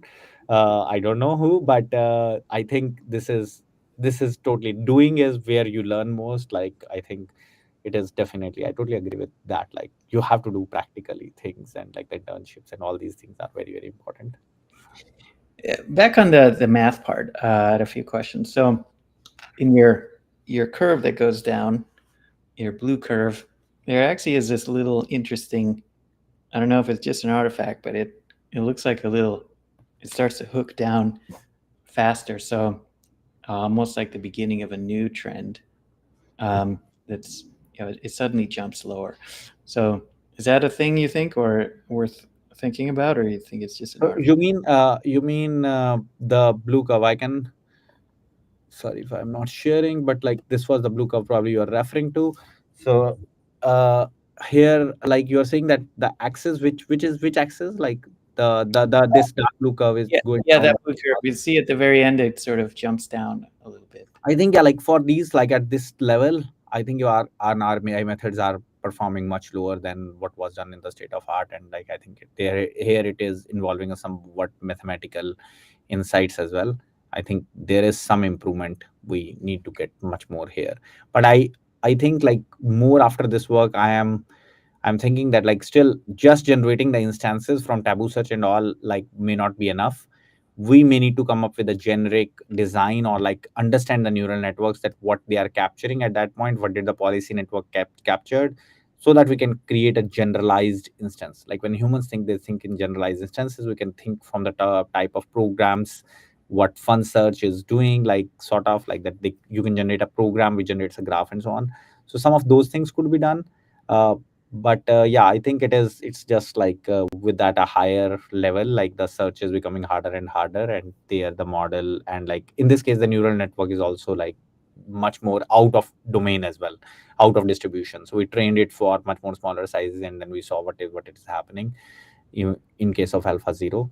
Yeah, but the taboo search is also like not clear, but it's an open problem, so I'm not sure as well. Well, one more quick question. So this is Neuro doing a symbolic search, but what about the Neuro part? I mean, the policy and so on is not understandable by us. But what if it was? Would that give insight, at least in the games version of it? I think like the report from Alpha 0, which is wow, it does moves that a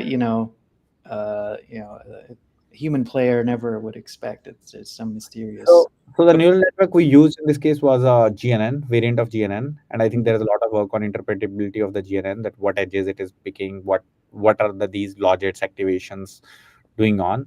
I think it is hard at the scale of the neural network. It is super hard, and that has happened with the deep learning throughout. People have like been able to interpret very small neural networks, but I think as the scale becomes big right now, that's why we are not able to answer these questions even with the neural networks, even like the AI for ed part, that the models can solve those problems, but when they are encounter a wrong solution, they have no clue what is happening.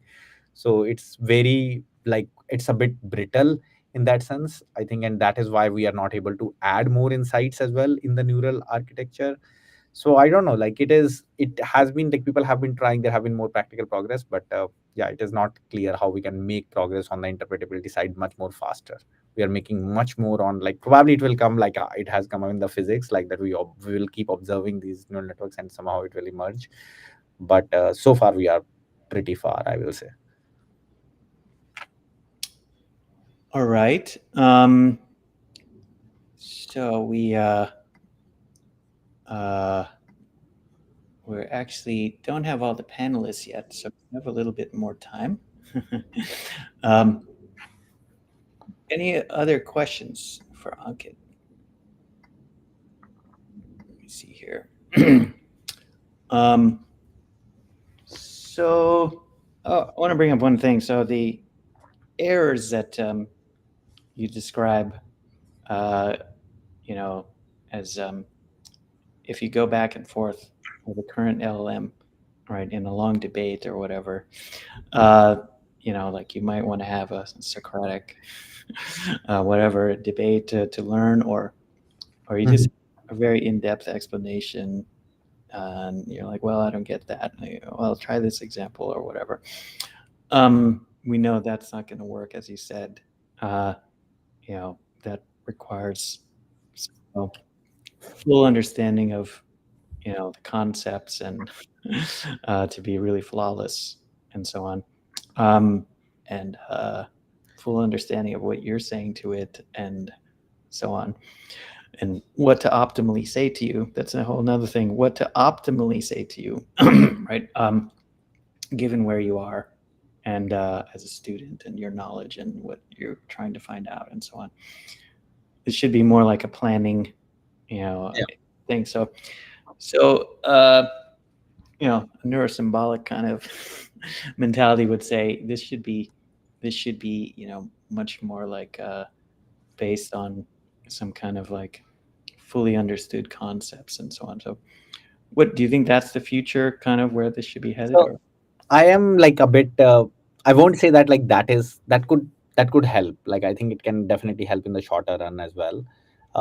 That we can create a plan, and but I think just saying that like that the concepts would, we need to have this understanding of concepts. Like I think when we did image understanding and all that, like I think then also there was a lot of things that like these image features and all, you have to go through the shift features, key points, and so on. And similarly the concept, what is a concept here, what the neural network understood, whether it understood the concept or not is not clear.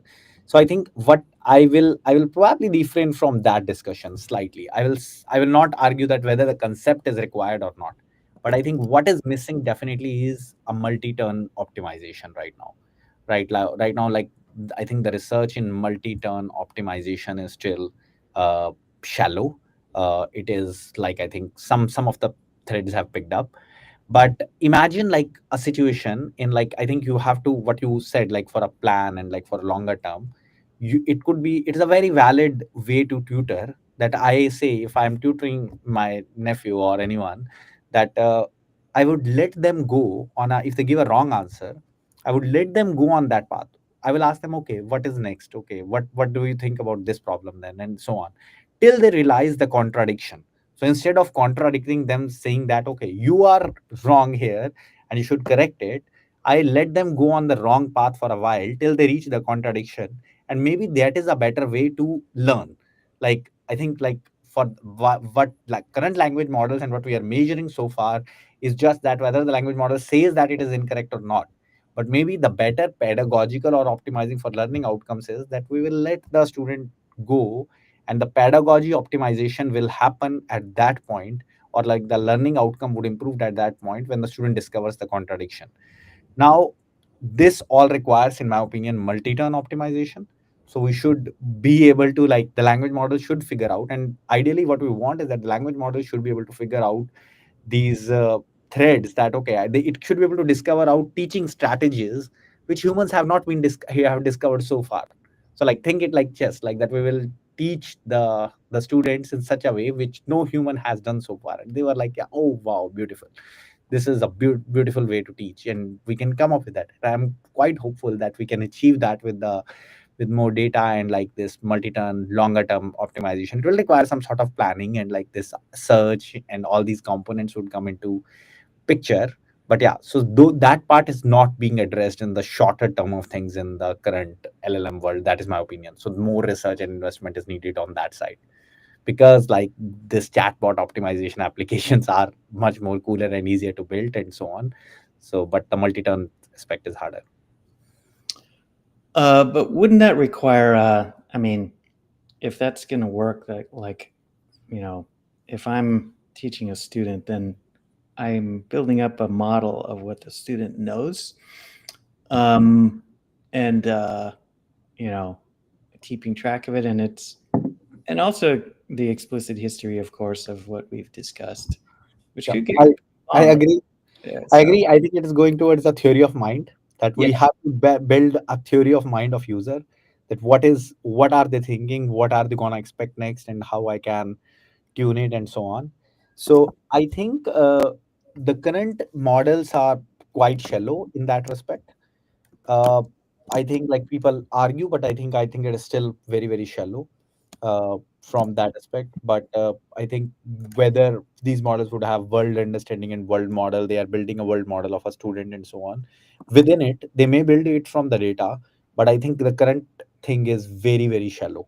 So I don't know how we can achieve it. Maybe the data would help so far, so much how it has helped, but maybe we would need the neuro-symbolic components there to make this more robust and like add this all this world information. We would have a knowledge base and so on with all these things. So I think, yeah, it's I will say, I won't say that this would work or not, because this has been proven in literature and like multiple times most people have got it wrong, and who am I?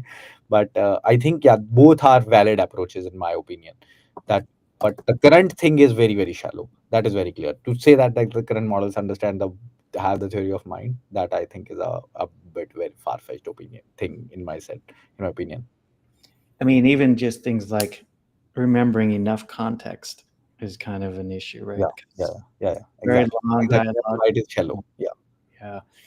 And okay, very good.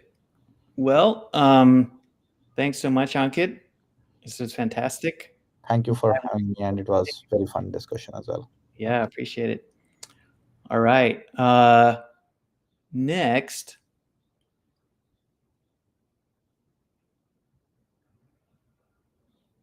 Let's see. Which panelists do we have? All right. So, hey guys, good to see you. Great to see you. Can you hear me? Yes. Great. Yes. Hello, Alex. Hi, everyone. Now, we are missing Rich. He is AWOL. And this is always the worst fear of the panel moderator.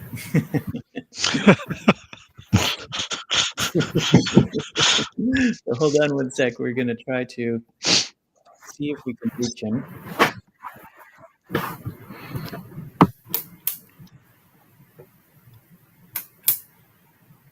If not, in a few minutes, we will have a fun panel regardless.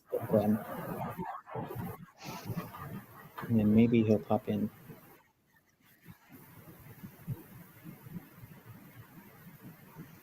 If anyone knows Rich and can email him, well, we tried emailing him. There's another way to contact him.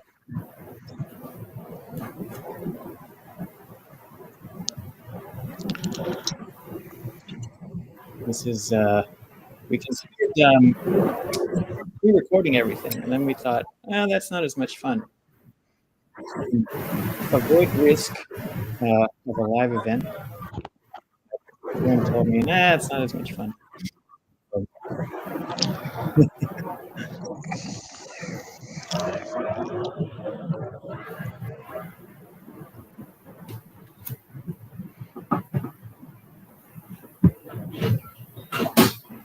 Okay, well, maybe we'll get started anyway.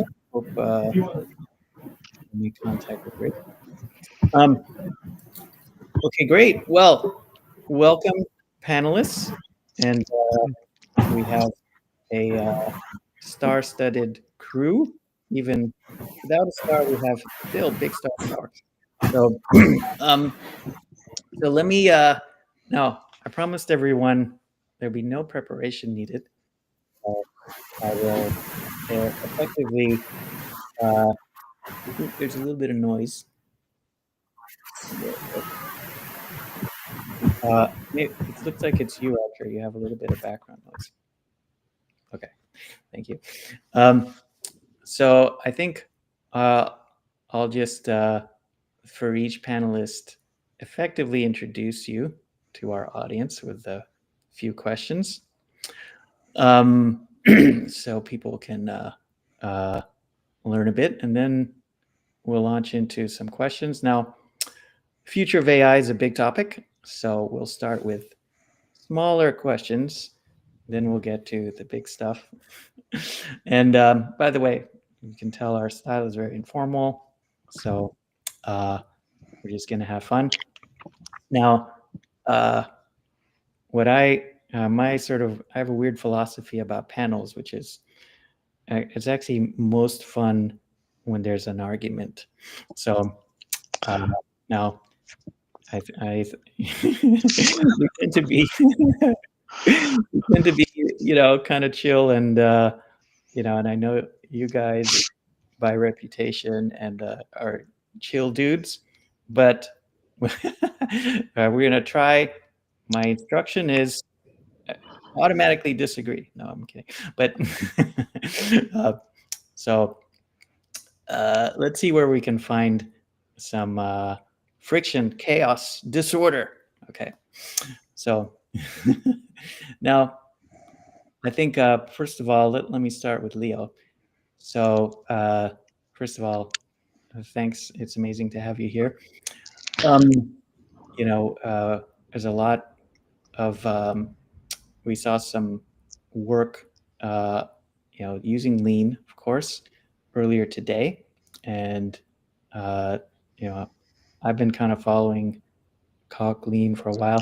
So, you know, it's by the way, to me, it's very core AI. So, because there's nothing more core in a neurosymbolic context than reasoning.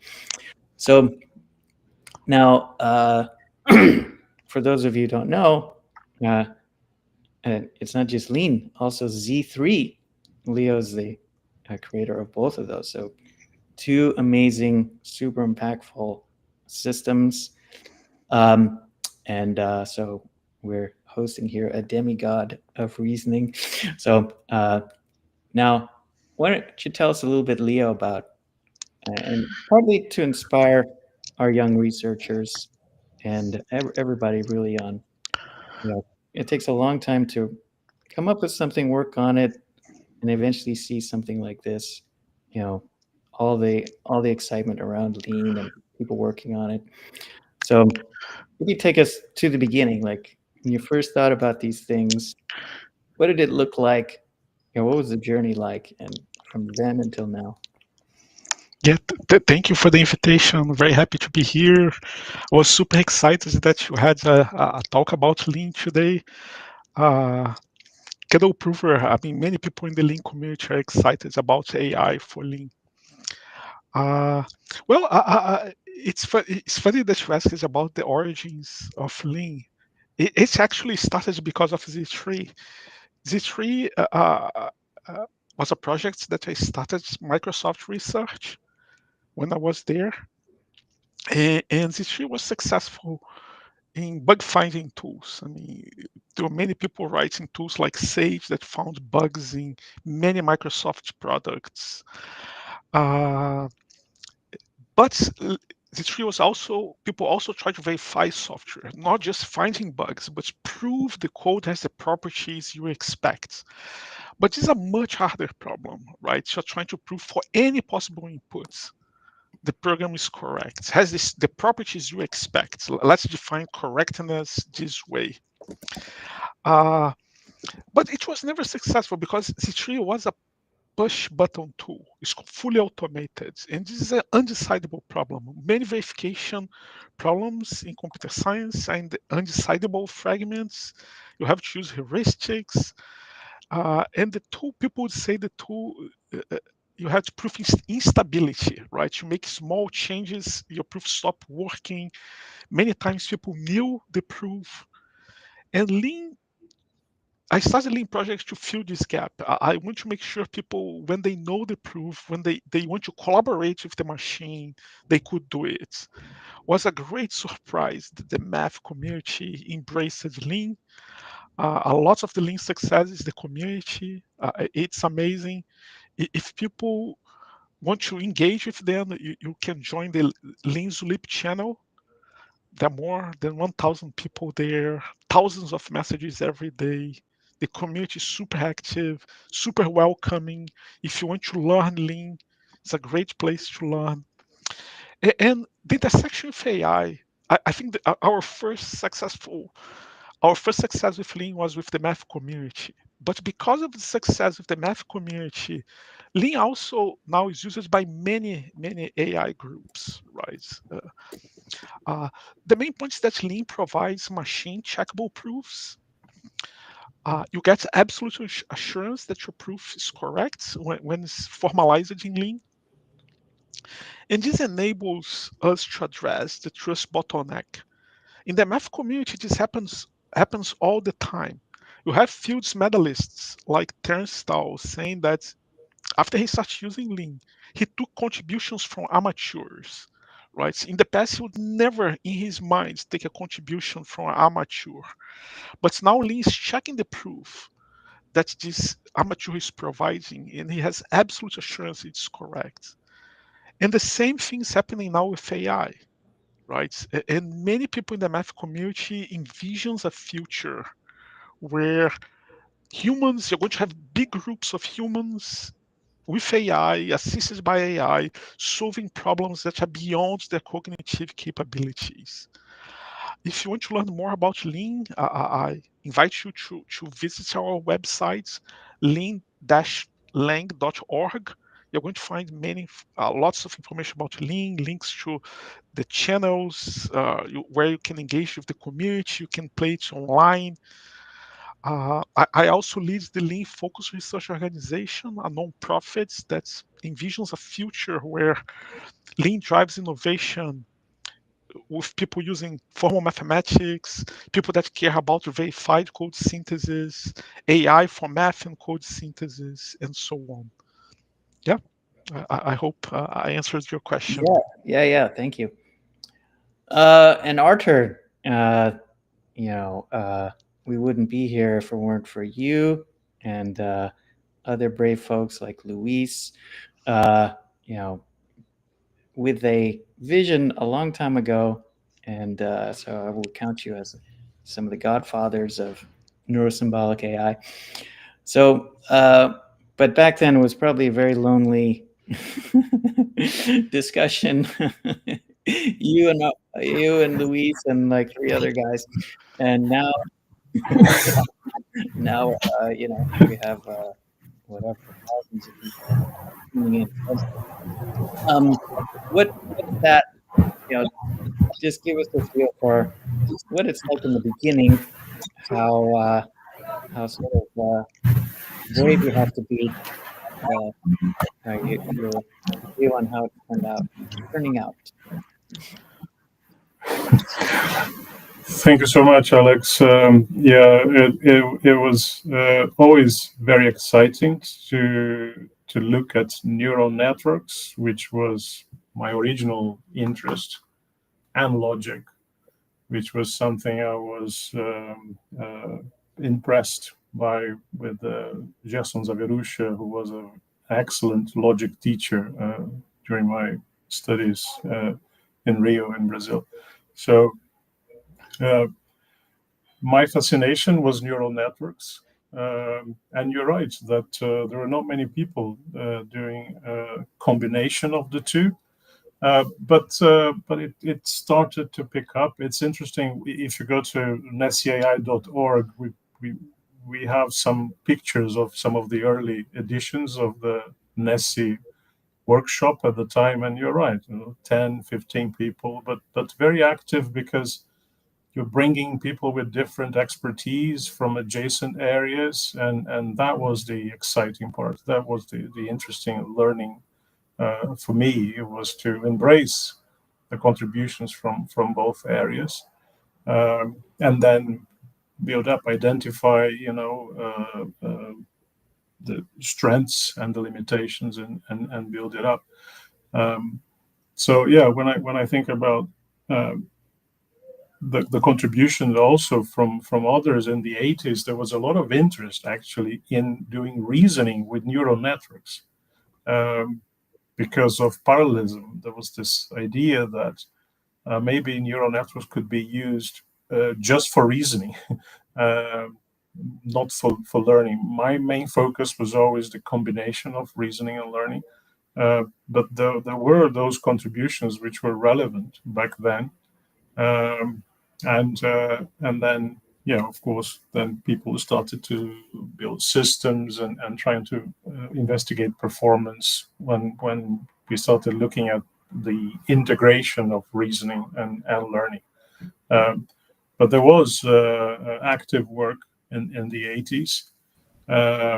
And I would argue, actually, you mentioned, Alex, the very first paper about neural nets being about the logical characterization of that by McCulloch and Pitts, right? So, in fact, I would argue that even before AI was split into symbolic and connectionist, if you look in the 40s and 50s, there was very relevant work by Alan Turing and John von Neumann and the others,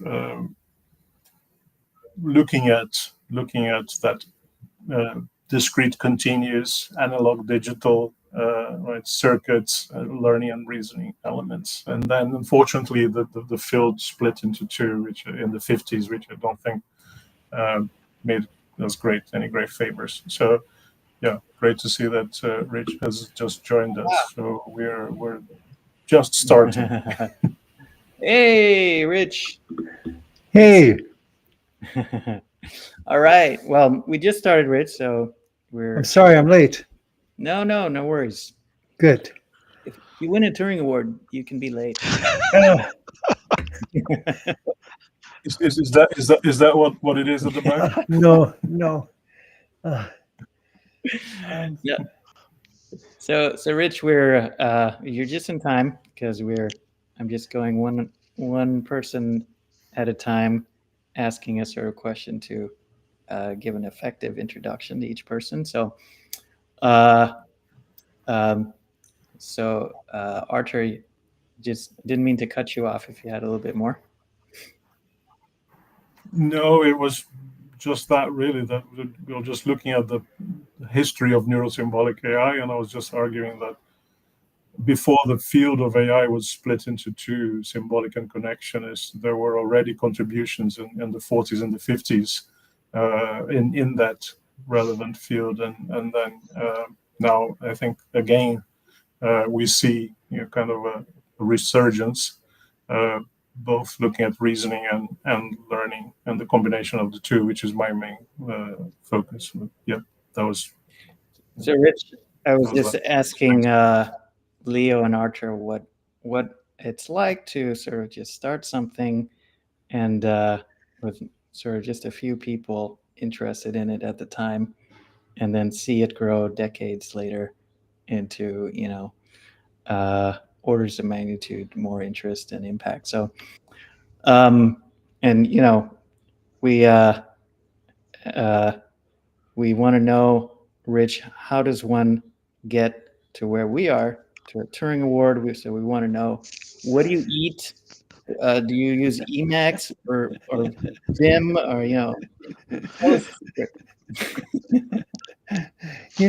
it actually feels primarily it's not random, but it's like chance. There's a lot of chance involved. Like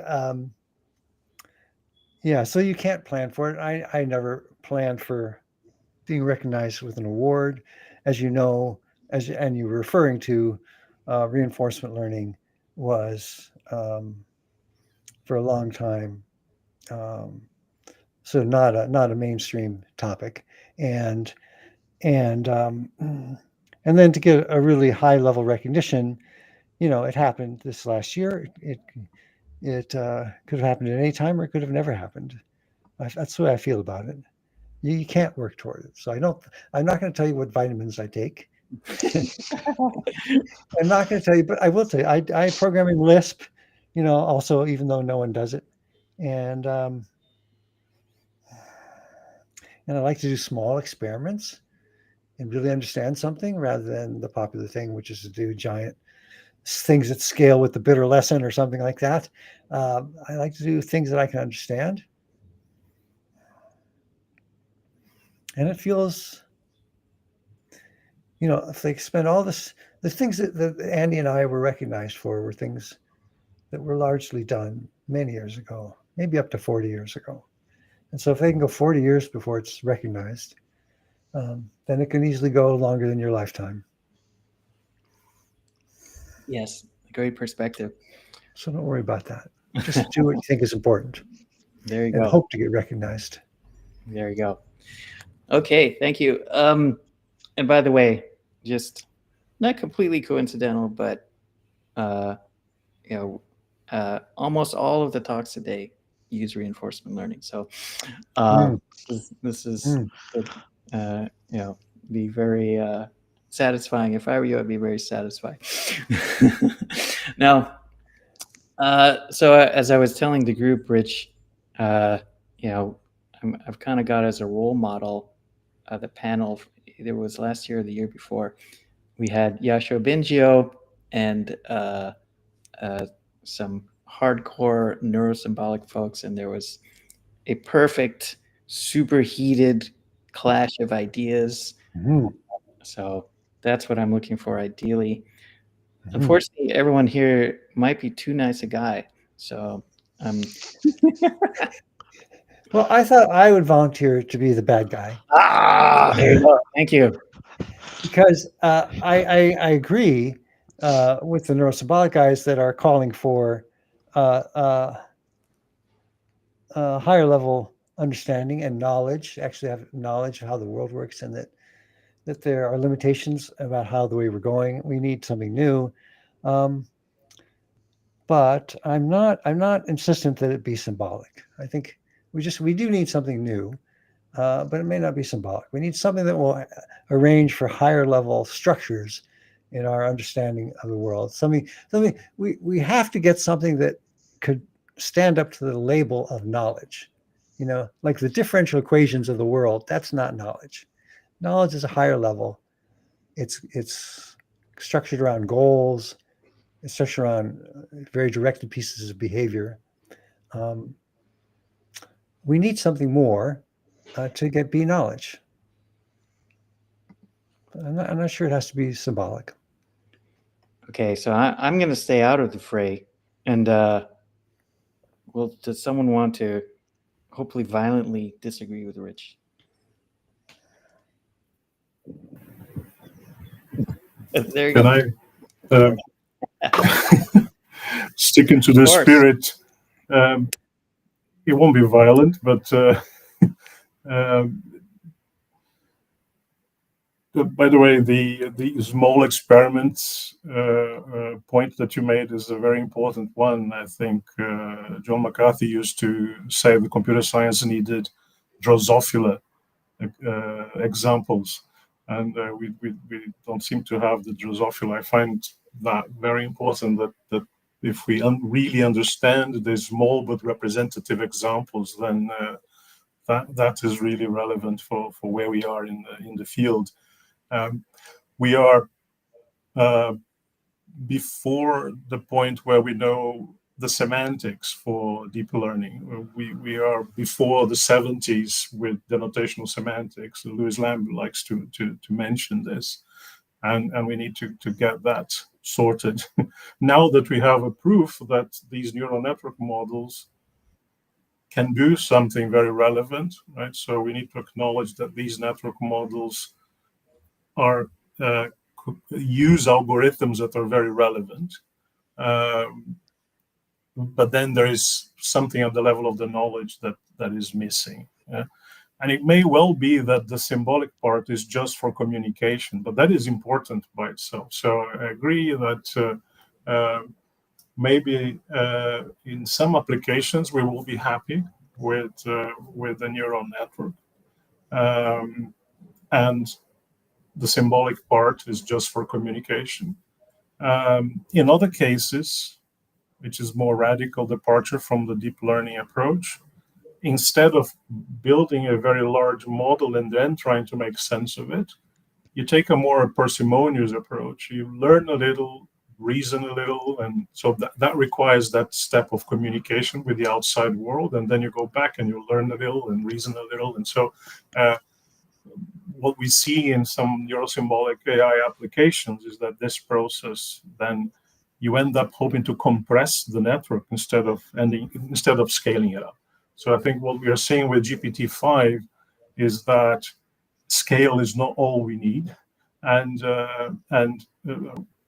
it's in that knowledge which then, from my perspective, needs to benefit from all that we know from formal knowledge representation and logic. So that's why the symbolic components there will then allow us to get into that state where we make sense of what is being learned, reason about what is being learned, as Les Valiant likes to point out, and and then hopefully also address the problem of energy efficiency and some other sticky problems that we continue to see, like hallucinations and lack of reliability of these systems.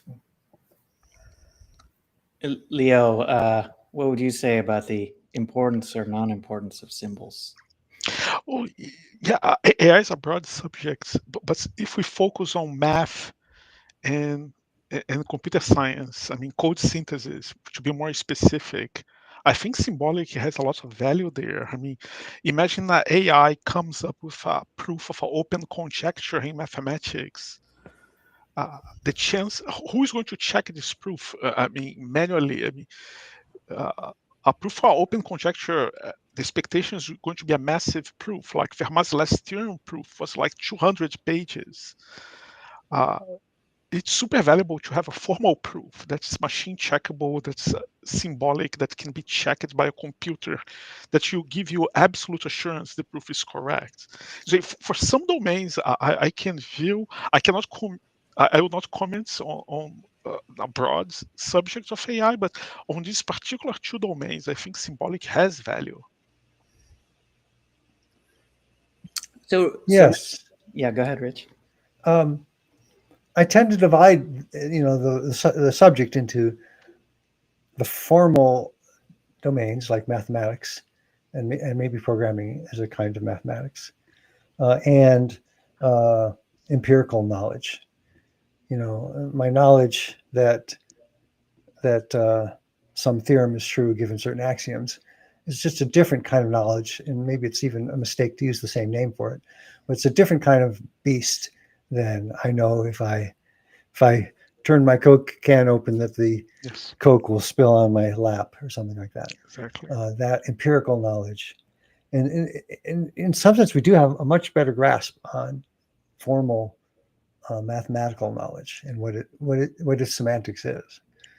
But what would it mean for all the empirical things which are common sense, moving around, living my day, deciding what to do, get a cup of coffee or go to the store or go to work, and what I'll learn and who I'll see, and all that empirical knowledge.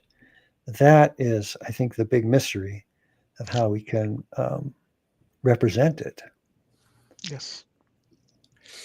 But let's take reinforcement learning and the policy, which is often today a neural net. So in reinforcement learning, we often have the policy, we have the value function, we have the transition model of the world if it's a model-based reinforcement learning.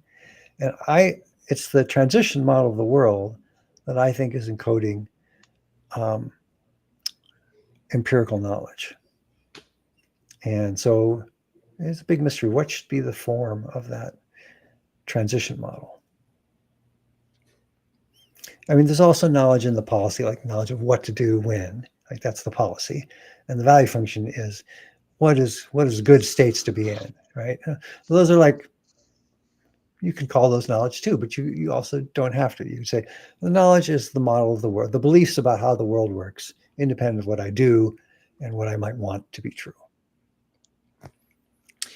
Now, I think if I paraphrase you, Archer, you're maybe arguing, well, there's a communication value to symbols at a minimum. So, or I would paraphrase that to, or relate that to insight, getting insight out of the model.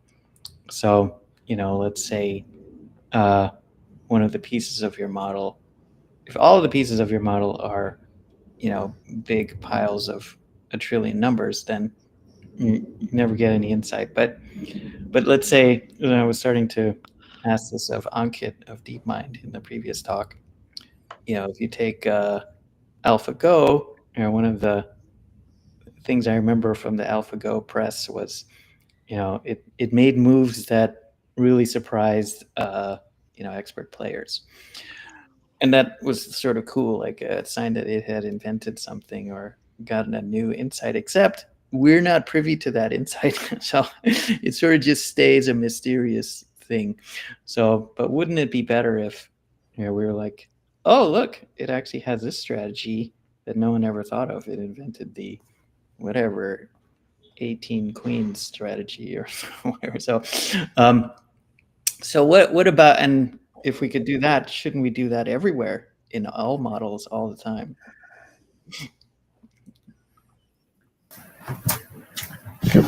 Yeah, can I add to that?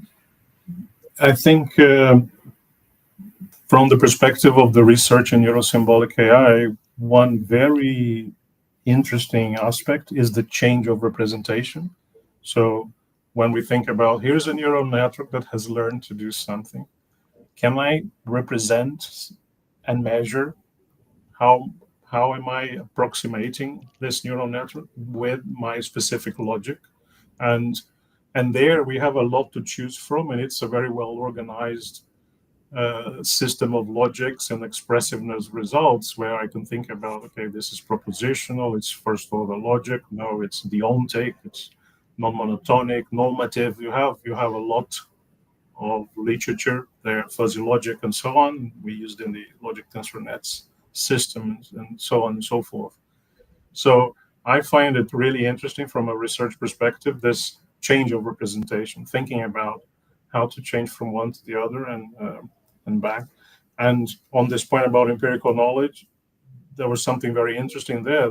There is a research community in knowledge representation looking at formalizing common sense reasoning using non-monotonic logic, and it turned out that common sense was a lot easier to learn from real-world data than to formalize. So now, if we can, they've been trying to do that for many, many years. Some of the founding fathers of AI were focusing on formalization of common sense. And so if we can take one of these networks and make sense of what they're doing, then perhaps we can solve the formalization step. And so it's this change of representation back and forth, and also measuring in new ways. We really need to move away from just measuring accuracy. I think that there are many different aspects that need to be measured as we do this change of representation. Maybe accuracy over compute would be a good one for Neuro-Symbolic AI, measuring fidelity of these different descriptions. So the description can actually contribute quite a bit to our understanding there. But it's not just the understanding. I don't know if I'm taking too much of the time. It's also the limits of what can be done with this or that network, because take a neural network that is looking at, has been trained with many examples which are propositional. So you have, they're all grounded. They have seen the instances, but they haven't seen the concept which has variables and quantification. So the idea, so they haven't seen the relational knowledge, only the specific instances, many specific instances. And so imagine now that I can describe this network that has seen all these instances in a relational setting. I think this maybe relates to the work on verification, because now that applies to infinite domains. I can use that symbolic description and extrapolate to infinite domains. So some of these problems we see with neural nets where performance is very good and then suddenly it drops, that's because there is at some point a lack of data in that range. So just changing the description, allowing for this richer first order logic description, can give us that extra representation capability, going from finite to infinite domains. So I find, so just to finish here, this change of representation I find very exciting from a neuro-symbolic perspective. Rich, any reaction? Well, I've always felt there's something missing, and I have a way of talking about a candidate for what's missing. We could, as Archer just did, talk about, the network or the logical expression representing the knowledge. But I think we need two things. We need to represent the question, and we need to represent the question being answered, being asked, and the answer to the question. Now, the neural network is generally representing an answer. It flows through and it's producing some numbers in the output, and those are the answers. But the answers are not enough. You have to represent the question being asked. The question would be like, okay, yeah, I turn the Coke can over, and will I be wet? Or if I open the door, what will I see? Will I see the hallway? Will I see my spouse? So those are the questions, and you have to represent the questions. The mind really should represent the questions, and it has to represent the answer. The answer, oh yes, it will be my spouse, or I will get wet, or no, I won't get wet because the Coke can is empty. Okay, so you have questions and answers, and almost all of the work in this area, like we're fighting over what should be the form of the answer. Should the answers be a neural network, or should the answers be a logical expression? But we need to separate out and explicitly represent in the mind of the agent the questions. Questions are, like the old saw, questions are more important than answers. We have to represent a novel space of questions. And part of the growth of the mind's cognitive structure is to ask new questions of the world. So would you translate that to something like the goals that we're trying to achieve as agents? So one form of the question is, how do I achieve this goal? Okay, but you can also have purely, predictive questions, like what will happen if I did this? Mm-hmm. Are you specifically referring to like counterfactuals, like hypothetical questions, or do you just mean any kind I of? try to avoid, words with 5 syllables in them. It's just. But they're hypothetical. Maybe that is 5 syllables too. I don't know, but I kind of know what hypothetical means. It means, I'm not going to do it, but if I was to do it, what would happen? So we definitely, that's what I think our knowledge of physics is. If I was to do this experiment, I think this was what the result would be. So I have to represent the experiment. Okay, the description of the experiment is not in the answer. The answer is yes. Maybe I'm dropping the bowling ball and the small ball from the Eiffel Tower, Leaning Tower at the same time, and the answer is which one will hit the bottom first. The question is which one, if I do this experiment, which one will hit the bottom first? And the answer is maybe they're at the same time. So but you have to represent this whole question of, I climb up to the top of the tower and I have these 2 balls and I let them go at the same time. All that description of the experiment is the question. Mm-hmm. That's much larger than the answer. The answer is just like, the bowling ball or the little ball or same time. It's a simple answer, complicated question. And I think that's what life is full of. Okay, can I relate that in the context of math? Like we have, a theorem prover, let's say, that can verify, a conjecture. But then maybe the kind of thing you're talking about, Rich, is, but what makes a conjecture, right? So what figures out what's the right kind of question to ask that's interesting, right? So, and this is getting at mathematical research as opposed to the mechanics of mathematics. So, and that's, well, first let me ask you, Leo, is that a holy grail actually of in lean? Is that what would be, where you guys are now, I presume, is expanding coverage to, all of math and being more efficient so that it can become a more practical tool for, working mathematicians. But is that the next level? Is that, it's a system that also makes conjectures? So For sure. But I want to comment a little bit about the use of symbols. I think one point here is whether a domain you are interested on is formalizable or not.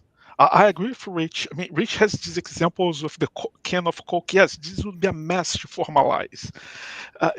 But there are many other domains. Math is one of them that you can formalize. Protocol verification, computer programs, you can verify properties about them. And there are other areas that are not so clear, but they can be done. For example, for law, there are big chunks of law that are formalizable. Like civil procedures is one of them. I mean, it's very algorithmic. Would be great if this could be formalized. You had the AI that would be able to provide formal answers that give you strong guarantees about correctness. Taxation is another domain that's it's formalizable. It's feasible to do that. I'm a big fan of formalization, but I will not dispute. I fully agree with Rich that some domains are meant to formalize. All his examples are like the opening the door, all these things are messy. The real world is a mess to formalize. Well, and maybe that's the issue, Rich, is you're getting at, which is, okay, if you can formalize, but there are many things. It's, maybe there are 10,000 ways to formalize the same thing. You don't even know how to formalize a certain thing. There are overlapping concepts and fuzzy concepts and so on. So, so it may not even be feasible on IO is one argument, or at least, in some universal way. Is that, or another argument could be, putting on a Yashua Bengio hat, maybe, is, maybe vectors are actually just more expressive than, for example, if those are the concepts, vector in some embedding space, maybe that's actually just more powerful as a concept than, a scalar kind of symbol. So, anybody want to take that position? I'll just jump on that. Someone was saying, all vectors are symbols, but not all symbols are vectors. So that's one quote I just want to throw in there. But the one I really wanted to mention, going back to what Rich was saying, is Marco Gori from the University of Siena. He likes to say that he wants his neural networks to ask questions rather than answer them. Ask questions and check its understanding. And this is indeed very relevant in the context of what we are discussing here. And to connect also with counterfactuals, if we take a trained neural network and try to extract some knowledge from this trained neural network, it doesn't need to be the whole network, because this would be almost impossible or impossible nowadays, given the scale that we're confronted with. But sometimes it's okay to try and extract knowledge from parts of a network. And one of the experiments we did was, suppose I extract rules which are very simple if-then rules from parts of a network. And that already by itself allows us to ask what-if questions. So by allowing a data scientist to interact with those few if-then rules, not much point extracting a gigantic list of if-then rules. It will be as complicated as the network. But if the data scientist or the user can interact with these rules, then they can ask, well, what if instead of A implies B, I considered C implies B? Or do I, what if I have not B implies not A? And then feed what if question back into the network.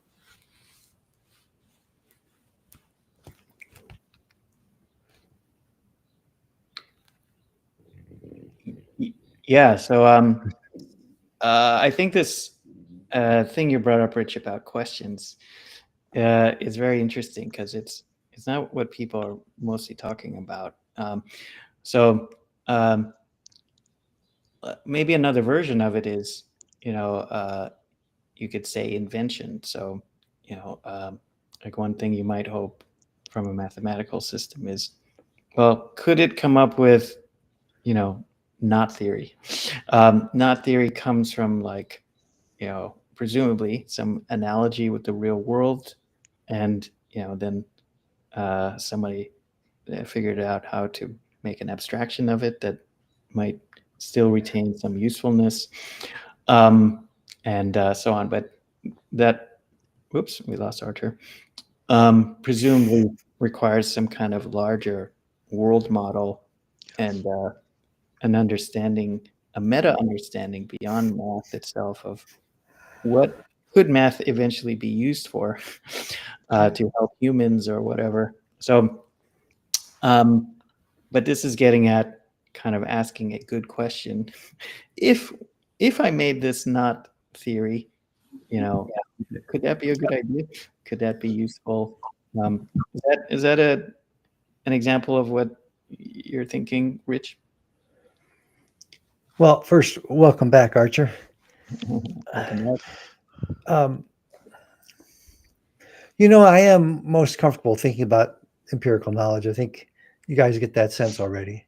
But it is interesting to wonder if this notion of the separately representing the questions and the answers inside the system applies also to the world of mathematics and formal systems, computer programs. I mean, superficially, it seems like it does, or it might. If you have, here's a theorem, here's a question that I want to know if this theorem, this conjecture, is this theorem true? And that's separate from, here's the proof that it is true. Okay, so first you have to represent the conjecture as a question, and then the answer. Now you also mentioned, what if with the what if question, what if I add this one more proposition to your beliefs about the current situation? What are all the consequences of that? Well, that's kind of a maybe not a really tightly formulated question, but you can certainly ask, well, what would happen to my belief about a particular proposition if I believed some other implication? If I believed that A is true, or that A implies B, what does that change my beliefs about a particular other thing? That would be a well-formed question. You'd have to represent that somehow. And again, the answer will be something like, yes or no, just a bit. But the description of the question, this is the axioms that I'm proposing as true. These are the axioms that you already believe are true. What about this? What are the implications of that's a complicated object? So I think the same idea may apply to mathematics. What do you think, Leo? Yeah, I agree. I mean,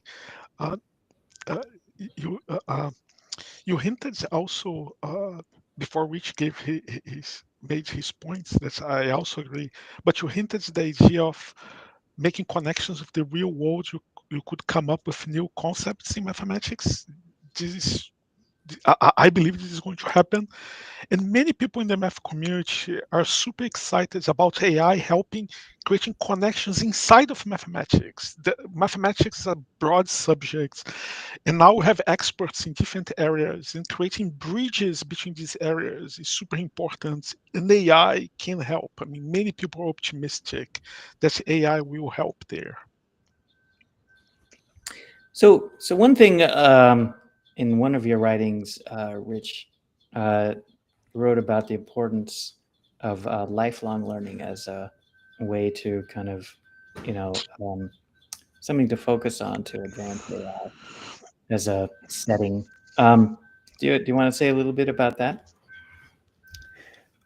Sure. And it's funny because I'm really just talking about learning, but just nowadays you have to apply an adjective to it, like lifelong or continual, in order to say, I just mean regular learning. I mean, if you'd asked, an ordinary person off the street, certainly a few decades ago, what is learning? Learning is something that an animal or a person does during their life.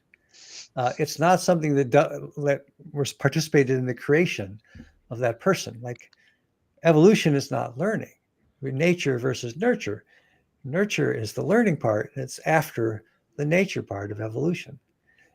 So you should just be able to say learning, and so I think it's important that it's an important part of intelligence is that you learn, that the intelligence learns. So much of machine learning is not about that. It's not about machines that learn. It's about how you can use machines to learn an artifact. The artifact doesn't learn. So I don't want to call this artifact an intelligent artifact if it doesn't learn. But many people are content to call something intelligent if it is just very knowledgeable. And so there's always been this tension between intelligence as knowing a lot versus intelligence as being able to learn in a deep way. Learning versus knowing. When we say lifelong learning, we say, yeah, your ability to learn and continue to learn is really important. And if we say, I'm a large language model and I know the same thing as a PhD knows, but I don't ever change my weights, I don't really learn in that sense. Then, we still want to call that intelligence. I think learning itself is really important to intelligence. And that throughout the history of AI, there's been a struggle between learning and knowing. And even now, knowing has been dominating. But learning has to have its day. Someday learning will have its day. And to give an example of the distinction, do you mean like, are you drawing a distinction, say, between, one task, like one data set, sort of making a prediction of some variable in some data set, and then there's some other task, and there's no connection between the two, but whereas in lifelong learning, you encounter multiple tasks, and so you learn a sort of larger picture of things. Is that an instance of what you mean by deeper learning? Well, whenever you encounter an unexpected situation, you've got to learn how to deal with it. And that's not like large language models. The idea is that every situation will have been seen before, and it would be in the data set, and people would have talked about it. But really, unexpected situations will occur. And I don't think we're going to have the goal of having employees that are purely AIs until we have this ability to learn on the job, what their employer likes and what they don't like, and how to do it in the context of whatever context you're doing your job in. I think it's really annoying to people who would try to use them, that the modern AI systems don't learn after they're created. And Archer, I think you had moved earlier about logic and how it can extrapolate. It's an example. Maybe some people don't like logic, or the idea of it sounds old to them, or whatever. So I feel kindred with the logic guys, because they want to create new knowledge with logic, and so the knowledge is not static. And so, there's two ways you can get to new things. One is you can learn, and one is you can reason, right? And we're both trying to get to new things. And I think they're both really important to intelligence. Yeah, and indeed, if it's not logic, maybe program synthesis would be something very close to what we are talking about. And so there is kind of search, some kind of description also. So not just test time compute, but some kind of organized description that you can compose, right? Because then when we discuss this question of how we're going to get through, let's say, AGI, we are seeing some who are betting on scaling up, and others, I think, who are betting on domain-specific, application-specific AI. And then, in my mind, a key question is, well, if we do multitask learning, which is another very important multi-word learning paradigm, we are learning multiple tasks, and then there has to be some consolidation of that knowledge across different domains. And this is where I feel that this extrapolation will eventually happen. So we talk a lot about applying the neuro-symbolic cycle, in that the network learns something, and then a description is obtained from parts of that network.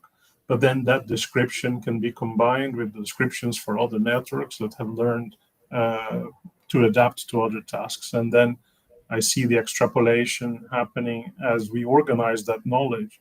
And from that, then compositionality is a key component. And then that's why we need to learn from from the contributions in logic. But that knowledge certainly is not static, and it's not just true or false. You need to account for uncertainty, and you need to have a dynamic system that is adapting throughout that process. And Leo, in the, can you imagine a version of lean that learns about different areas of mathematics, well, learns about one area of mathematics, learns how to prove things? Or is it just a prover that's one universal kind of network or something that just knows how to prove theorems? But I imagine that if it's proving theorems about high school algebra versus, proving theorems and knot theory, maybe the strategy is slightly different. So they are really different tasks. And maybe, but maybe there's something like a lifelong learning version that, sees different tasks and builds up even a larger, deeper understanding of how to approach different areas of math and so on. Yeah, I'm excited about a future like that. And keep in mind, in the case of Lean, you can feel like the libraries that are being written by AI or humans, right, as a source of knowledge that the AI can check, right? All these AIs that got gold medal, two of them got gold medal using Lean. They're using the libraries that were mostly written by humans these days, right? You can view the library as a persistent source of knowledge, right? You have the formal math there. And for sure in the future, today we have already AI submitting proofs to them, Lean mathematical library. And this will happen much more often in the future. You can debate if the AI is learning or not, but it found a new theorem. This theorem has been submitted to the library. In some sense, it's part of the knowledge base that all Lean users are using, right? So it's adding to its own knowledge. Yes. So, okay, now let's get to future stuff. So, so Leo, what is the future of Lean? What's the future of theorem proving, automated theorem proving, and even mathematics? Yes. I mean, for us, the future is to increase adoption, right? I mean, to have more mathematicians using formal mathematics, writing papers, even if at the beginning, the papers are not going to be fully formal. But one big step forward would be to have the definitions to be formal. The statements of the results should be formal. There's no doubt. A common problem today is that because of the result is informally described, sometimes assumptions are missed in the communication. People misunderstand what the result is, what the assumptions that make the results hold. And make it formal addresses all these issues. And another point that Turnstile likes to make is that if people start writing papers this way, you can, even if you do not have the energy to formalize the proof, just the statements, people will show up and help to formalize. I mean, this is something that happens all the time. I mean, in Lean projects, amateurs, students, they all contribute. And having a future where if you want to use a math result, you just import the paper like a package in a programming language would be a huge step forward, right? Would enable AIs to collaborate with us and give us absolute assurance the results are correct. Yeah. We talked about Soroush from Harvard talked about Centaur AI systems earlier today, and Lean is an example, right, of a Centaur AI system, you could say. So Archer, what would you say? What's the future? Let's start with Neuro-Symbolic AI first. What's the future of Neuro-Symbolic AI?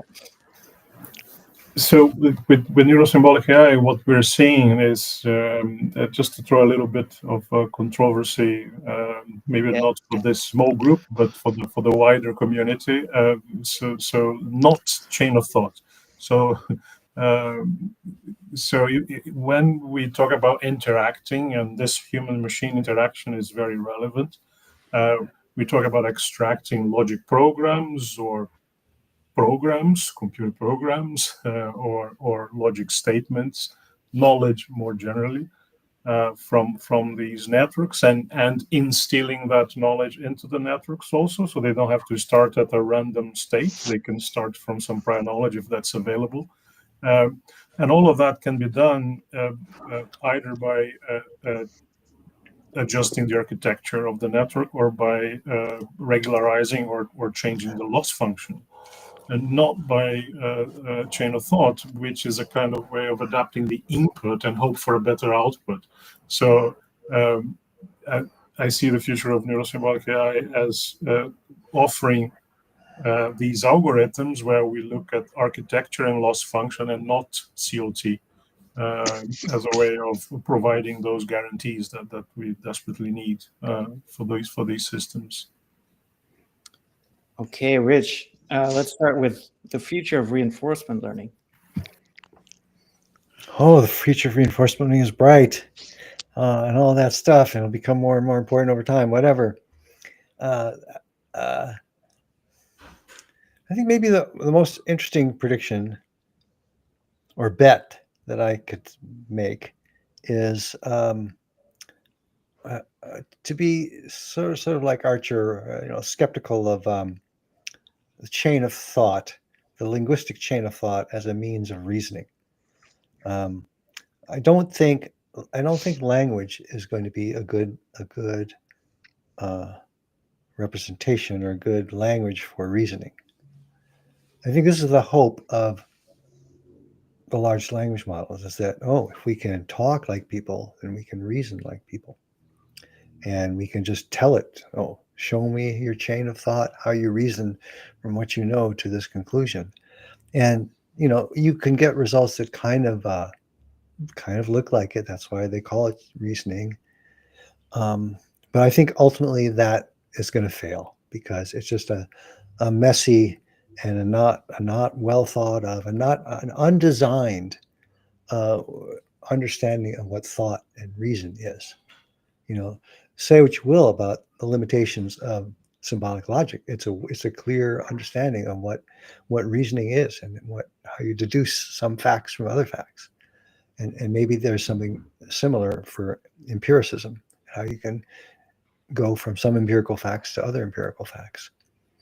So the importance is that there's a theory, or there's an understanding of how the reasoning works.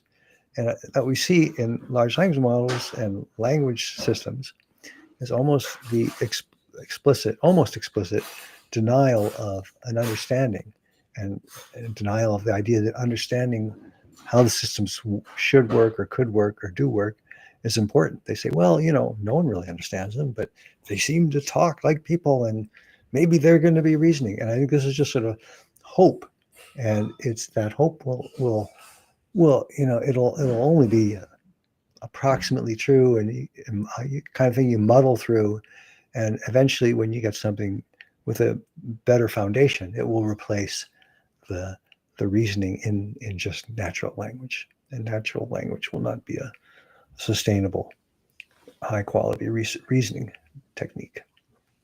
Excellent. Okay, now let's take some questions from the audience. So I don't know if this is the one that triggered you, Archer, but I think chain of thought perhaps lacks self-correction capabilities due to autoregressive structure, and perhaps it's quite limited to exploring novel solutions. Comment? You go ahead.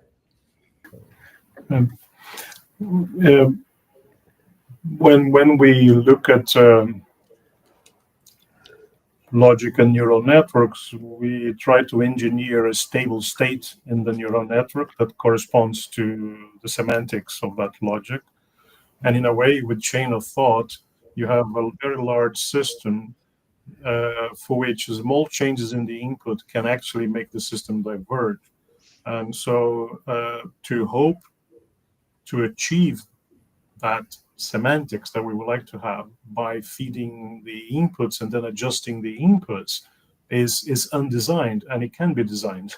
So we have theoretical results on how to design parts of the network so that they will satisfy this specific behavior as specified by the logic.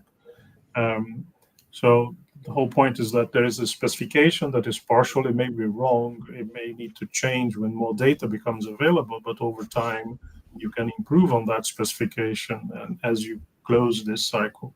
So that's why I'm not betting on chain of thought. And in terms of the challenge, to make that work, to make that scale, to make the actual cycle scale, not the sizes of the networks, but to make the cycle, the neuro-symbolic cycle scale, a lot of it has to do with a lot of the discussions we were having here, which is levels of abstraction, right? Descriptions at the correct or at an adequate level of abstraction, and deriving those symbols from the neural networks is, in my view, the biggest challenge. It's also the biggest computational challenge because it's typically an exponential task to deal with, if not undecidable in some cases. So yeah. We have a question related to that. An interesting question, in quotes, in the symbolic arena could be, what kind of mathematical structure do I need to express a certain phenomenon succinctly? So there might be many kinds of questions that make sense for symbols, but are not directly encoded in the language of symbols as a proposition, but that we would like an interactive theorem prover to ask anyway. Is there somewhere a list of such questions? Leo, comment? It's a bit vague, but one example of a question that is hard are the ones that Rich asked today. All examples with the can of Coke. I mean, these are really hard to formalize in a proof of systems or in logic. There may be properties also, properties of coherence, properties of consistency that we would like to impose into the system, even though we are not specifying the language of the targeted representation. So we do need to think about all of these different levels of abstraction. Yeah. Maybe this is related. Do you believe mind-body interaction could be used to progress AI? In a sense, use the coherence you build internally to generate coherence in the system.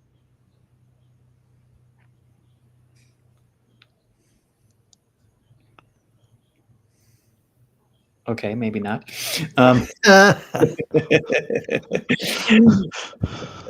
Mind-body problem. I'm talking too much. Too philosophical. No one wants to comment on that. Here's another one. Whatever I can, I'm gonna summarize this. Whatever I can powerfully, well, I'll read it. Whatever I can powerfully describe with all the details, I can formalize. That pulls toward pure math and so on. But whatever I can't, for example, if it's a product of emergence at some scale, I cannot formalize, and the tracks between the constituents are not quite in hand, each of which are not reductive, yet enormously complex. Would you equate computation with such intelligence in any capacity?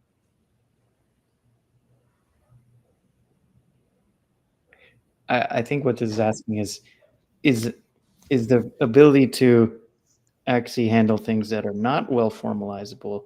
That's the mark of intelligence. Well, they're both important. I want to give some hint about how you might formalize these messy things. Yeah, please. The Coke can, opening the door, because I don't think it's so horribly impossible. You have to describe the question. The question is, what if I did this thing? Okay, so you have to have a description of the thing that's being done, whether it's turning the Coke can over on your upside down, or it's opening the door. They're both some procedure that you will follow for a period of time. So you say, I've got procedure which says what to do in response to states. So I have the open the door procedure, like in symbolics, we say open the door with hyphens between all the word open the door. And we say execute that procedure. And then we ask, after that's complete, will each feature, will it be true? Will I see activated the feature of I will see my spouse? Will I see activated the feature that I will see an empty hall? Right? So you just have a procedure, and you're asking that at the end of it, will this feature be true or false? And you could ask that for a whole mess of features. And so, and then you've made it formal. It is kind of formal. There's a well-defined procedure, and you're asking a question about what will happen at the end of it. And the answer is not going to be formal in the sense that there's going to be a logical answer, but there's a well-formulated question and have a statistical answer. But you need, presumably that feature, isn't that a symbol? And it's interesting to think about the relationship between features and symbols, because a feature is a thing that has a value. Maybe let's make it a binary value. So it's a predicate. A predicate symbol, signal takes a value at each point in time, right? It may be true of the current state, or not true of the current state, and then it's very much like a symbol, like a proposition as a first order or something, right? It's just true or false in each situation.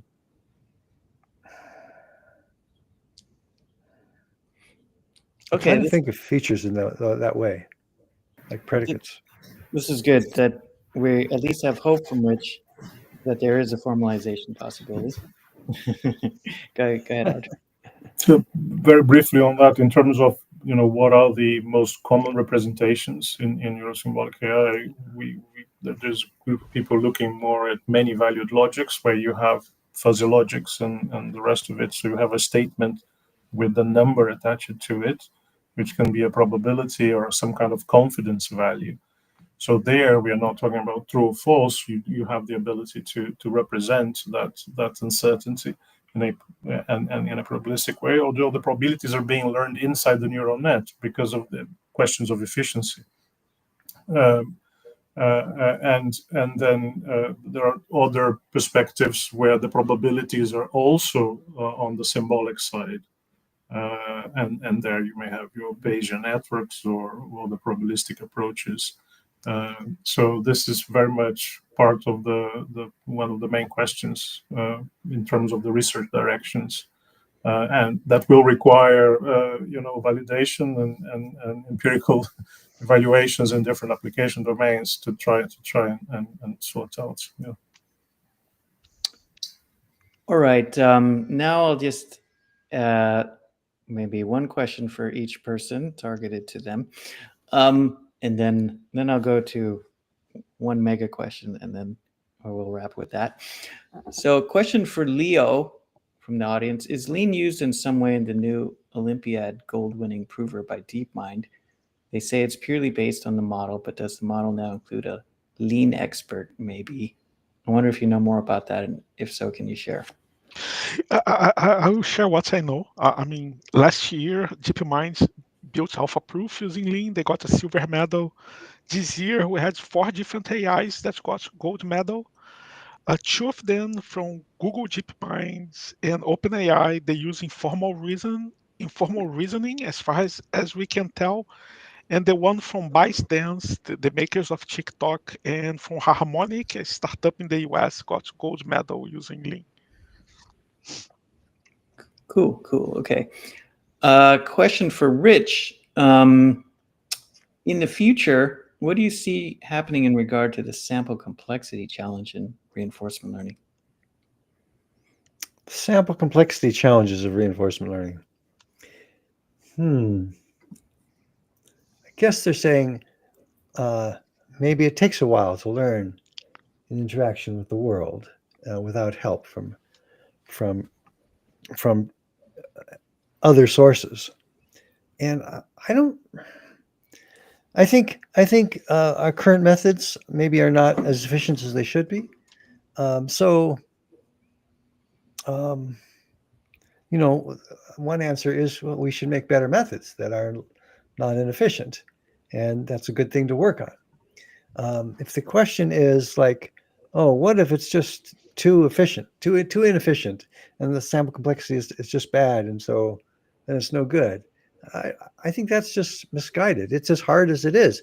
There are problems that there are just too hard to solve, like, you know, solving a cryptanalysis problem or decoding a combination lock. Sometimes problems are hard, and we shouldn't be mad at it unless their hardness is just because our algorithms are insufficient. Then we can blame our algorithms.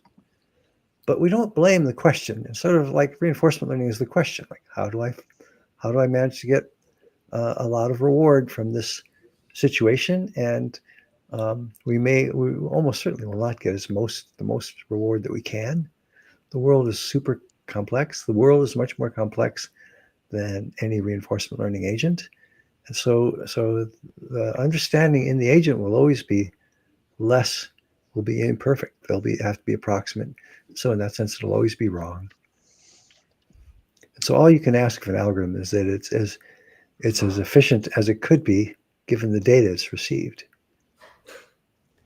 All right. I'll direct this one toward Archer. So comment on seeing LLMs as simply probabilistic retrieval of highly compressed information with approximate semantic structure, and as such, why they are hitting a ceiling. What we are seeing is the problem of hallucination not going away, right? And RL have been very costly to try and deal with that complex problem, a difficult problem.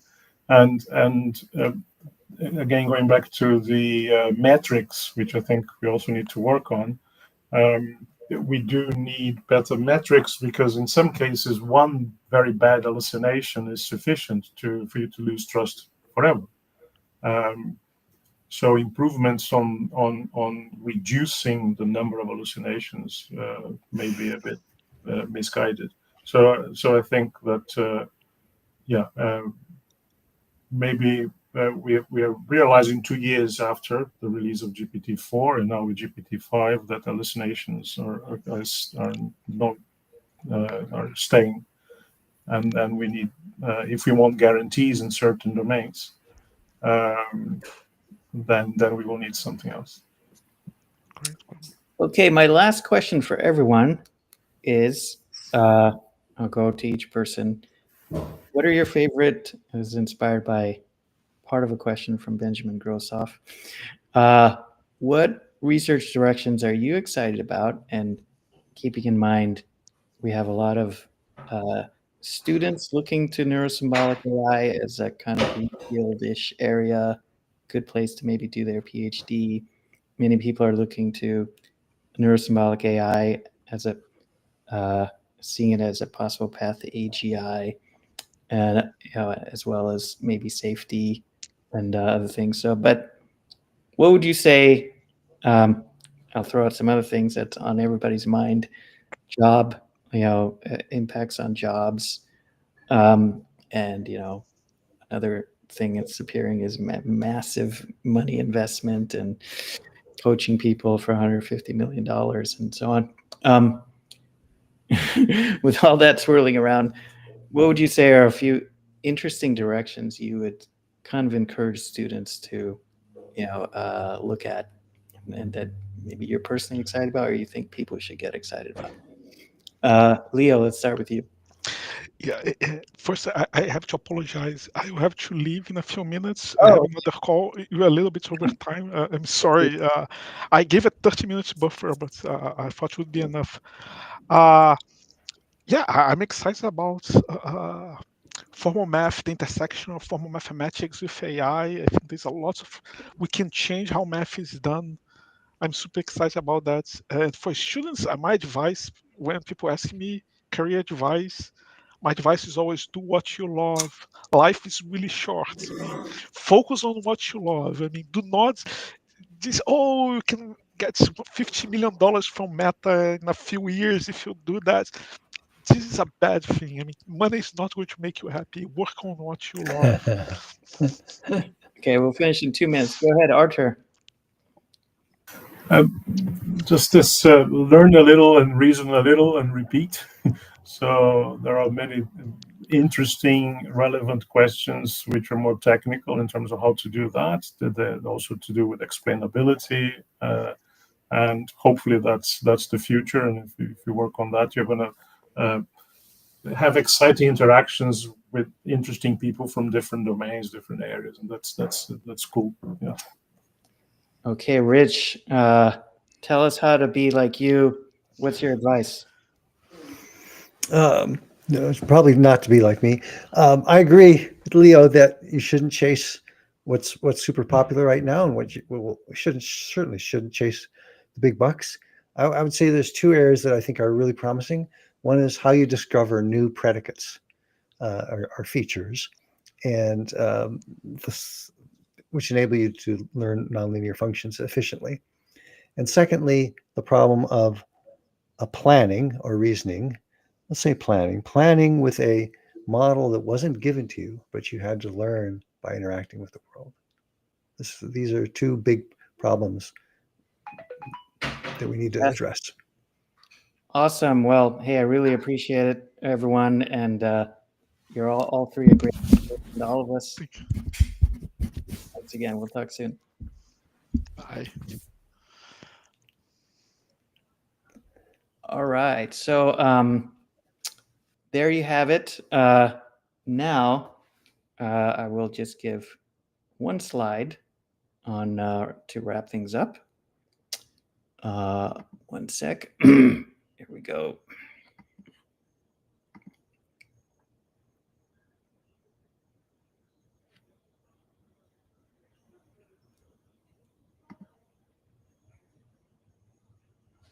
Okay, can everyone see this? Okay. So now what's next? So, well, first of all, many people asked how to get the summer school attendance certificate. The answer is if you're registered, you'll get an email and you'll click on a link and that's how you'll get it. Also, many people ask first of all, will the videos be available afterward? Absolutely, yes. Took us a while last year to make them available because we had a technical glitch which screwed up a lot of videos. But doesn't look like that's happening this year. So pretty soon after, we'll point you, I will email everyone where to get the videos. Slides is dependent on the speaker. Most speakers don't mind releasing their slides, but not everyone. So I anticipate a good number of them will be available. We'll ask. Now we're going to have a reading group. So this is, we're going to start that for the first time. Now, hopefully you've seen that we've drawn kind of from the best of, to get this curation that you saw in the last 2 days. This represents things picked out of NESI, NEUS, 2 Neuro-Symbolic conferences, AAAI, NeurIPS, iClear, and IJCAI at least. And but there are many more that we didn't. They're also great papers, and there's more and more appearing, which is sign of really rapidly growing interest in Neuro-Symbolic. And so we have a lot of things to show you. 1 a week is the plan. And we also had a lot of speakers that I couldn't fit in actually to this meeting. So I'm never quite sure how many people will be able to make it. But so we're going to, and one of them that I was very excited about, for example, is our category theory tutorial. So I think the tentative plan is that will be in the winter summer school, and along with many other goodies. So now, how do you participate? How do you stay with us? On the next slide after this, I'm going to show you again the QR codes for various things. That's important for staying up to date with everything, all the stuff we'll be doing. But then, if you want to participate in a deeper way, any of these things are options. For many of them, if you want to find out, just email. If you want to get into it, open source, I think you can just go to the things that we posted or that are on GitHub and just start jumping in. Now, as I mentioned at the beginning, we need volunteers. We deeply appreciate any volunteers who want to help with any of these things listed here. If you're a student in particular, or any researcher, you want to work with us on anything, we're very excited about that. Always just reach out. You never know. We only have certain capacity, but I always appreciate hearing from students. And we also help in different ways, as I mentioned, startups, journalists. Mentioned this consortium. So if you work in one of these industries and you're interested in the idea of neuro-symbolic AI, potentially making some kind of, how it could help that industry, let us know. And of course, anything you want to do to help us keep putting this on as a nonprofit, deeply appreciated. So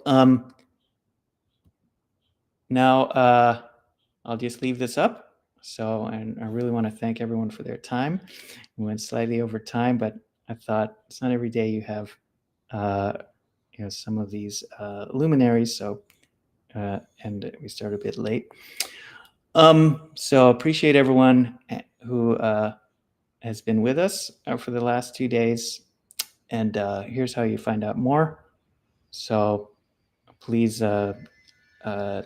check out these things. Your life will be at least 50% happier if you join our community. You have a 10% chance of higher of succeeding in your goals and not being sad if you follow us in our community. All right. Thanks, everyone.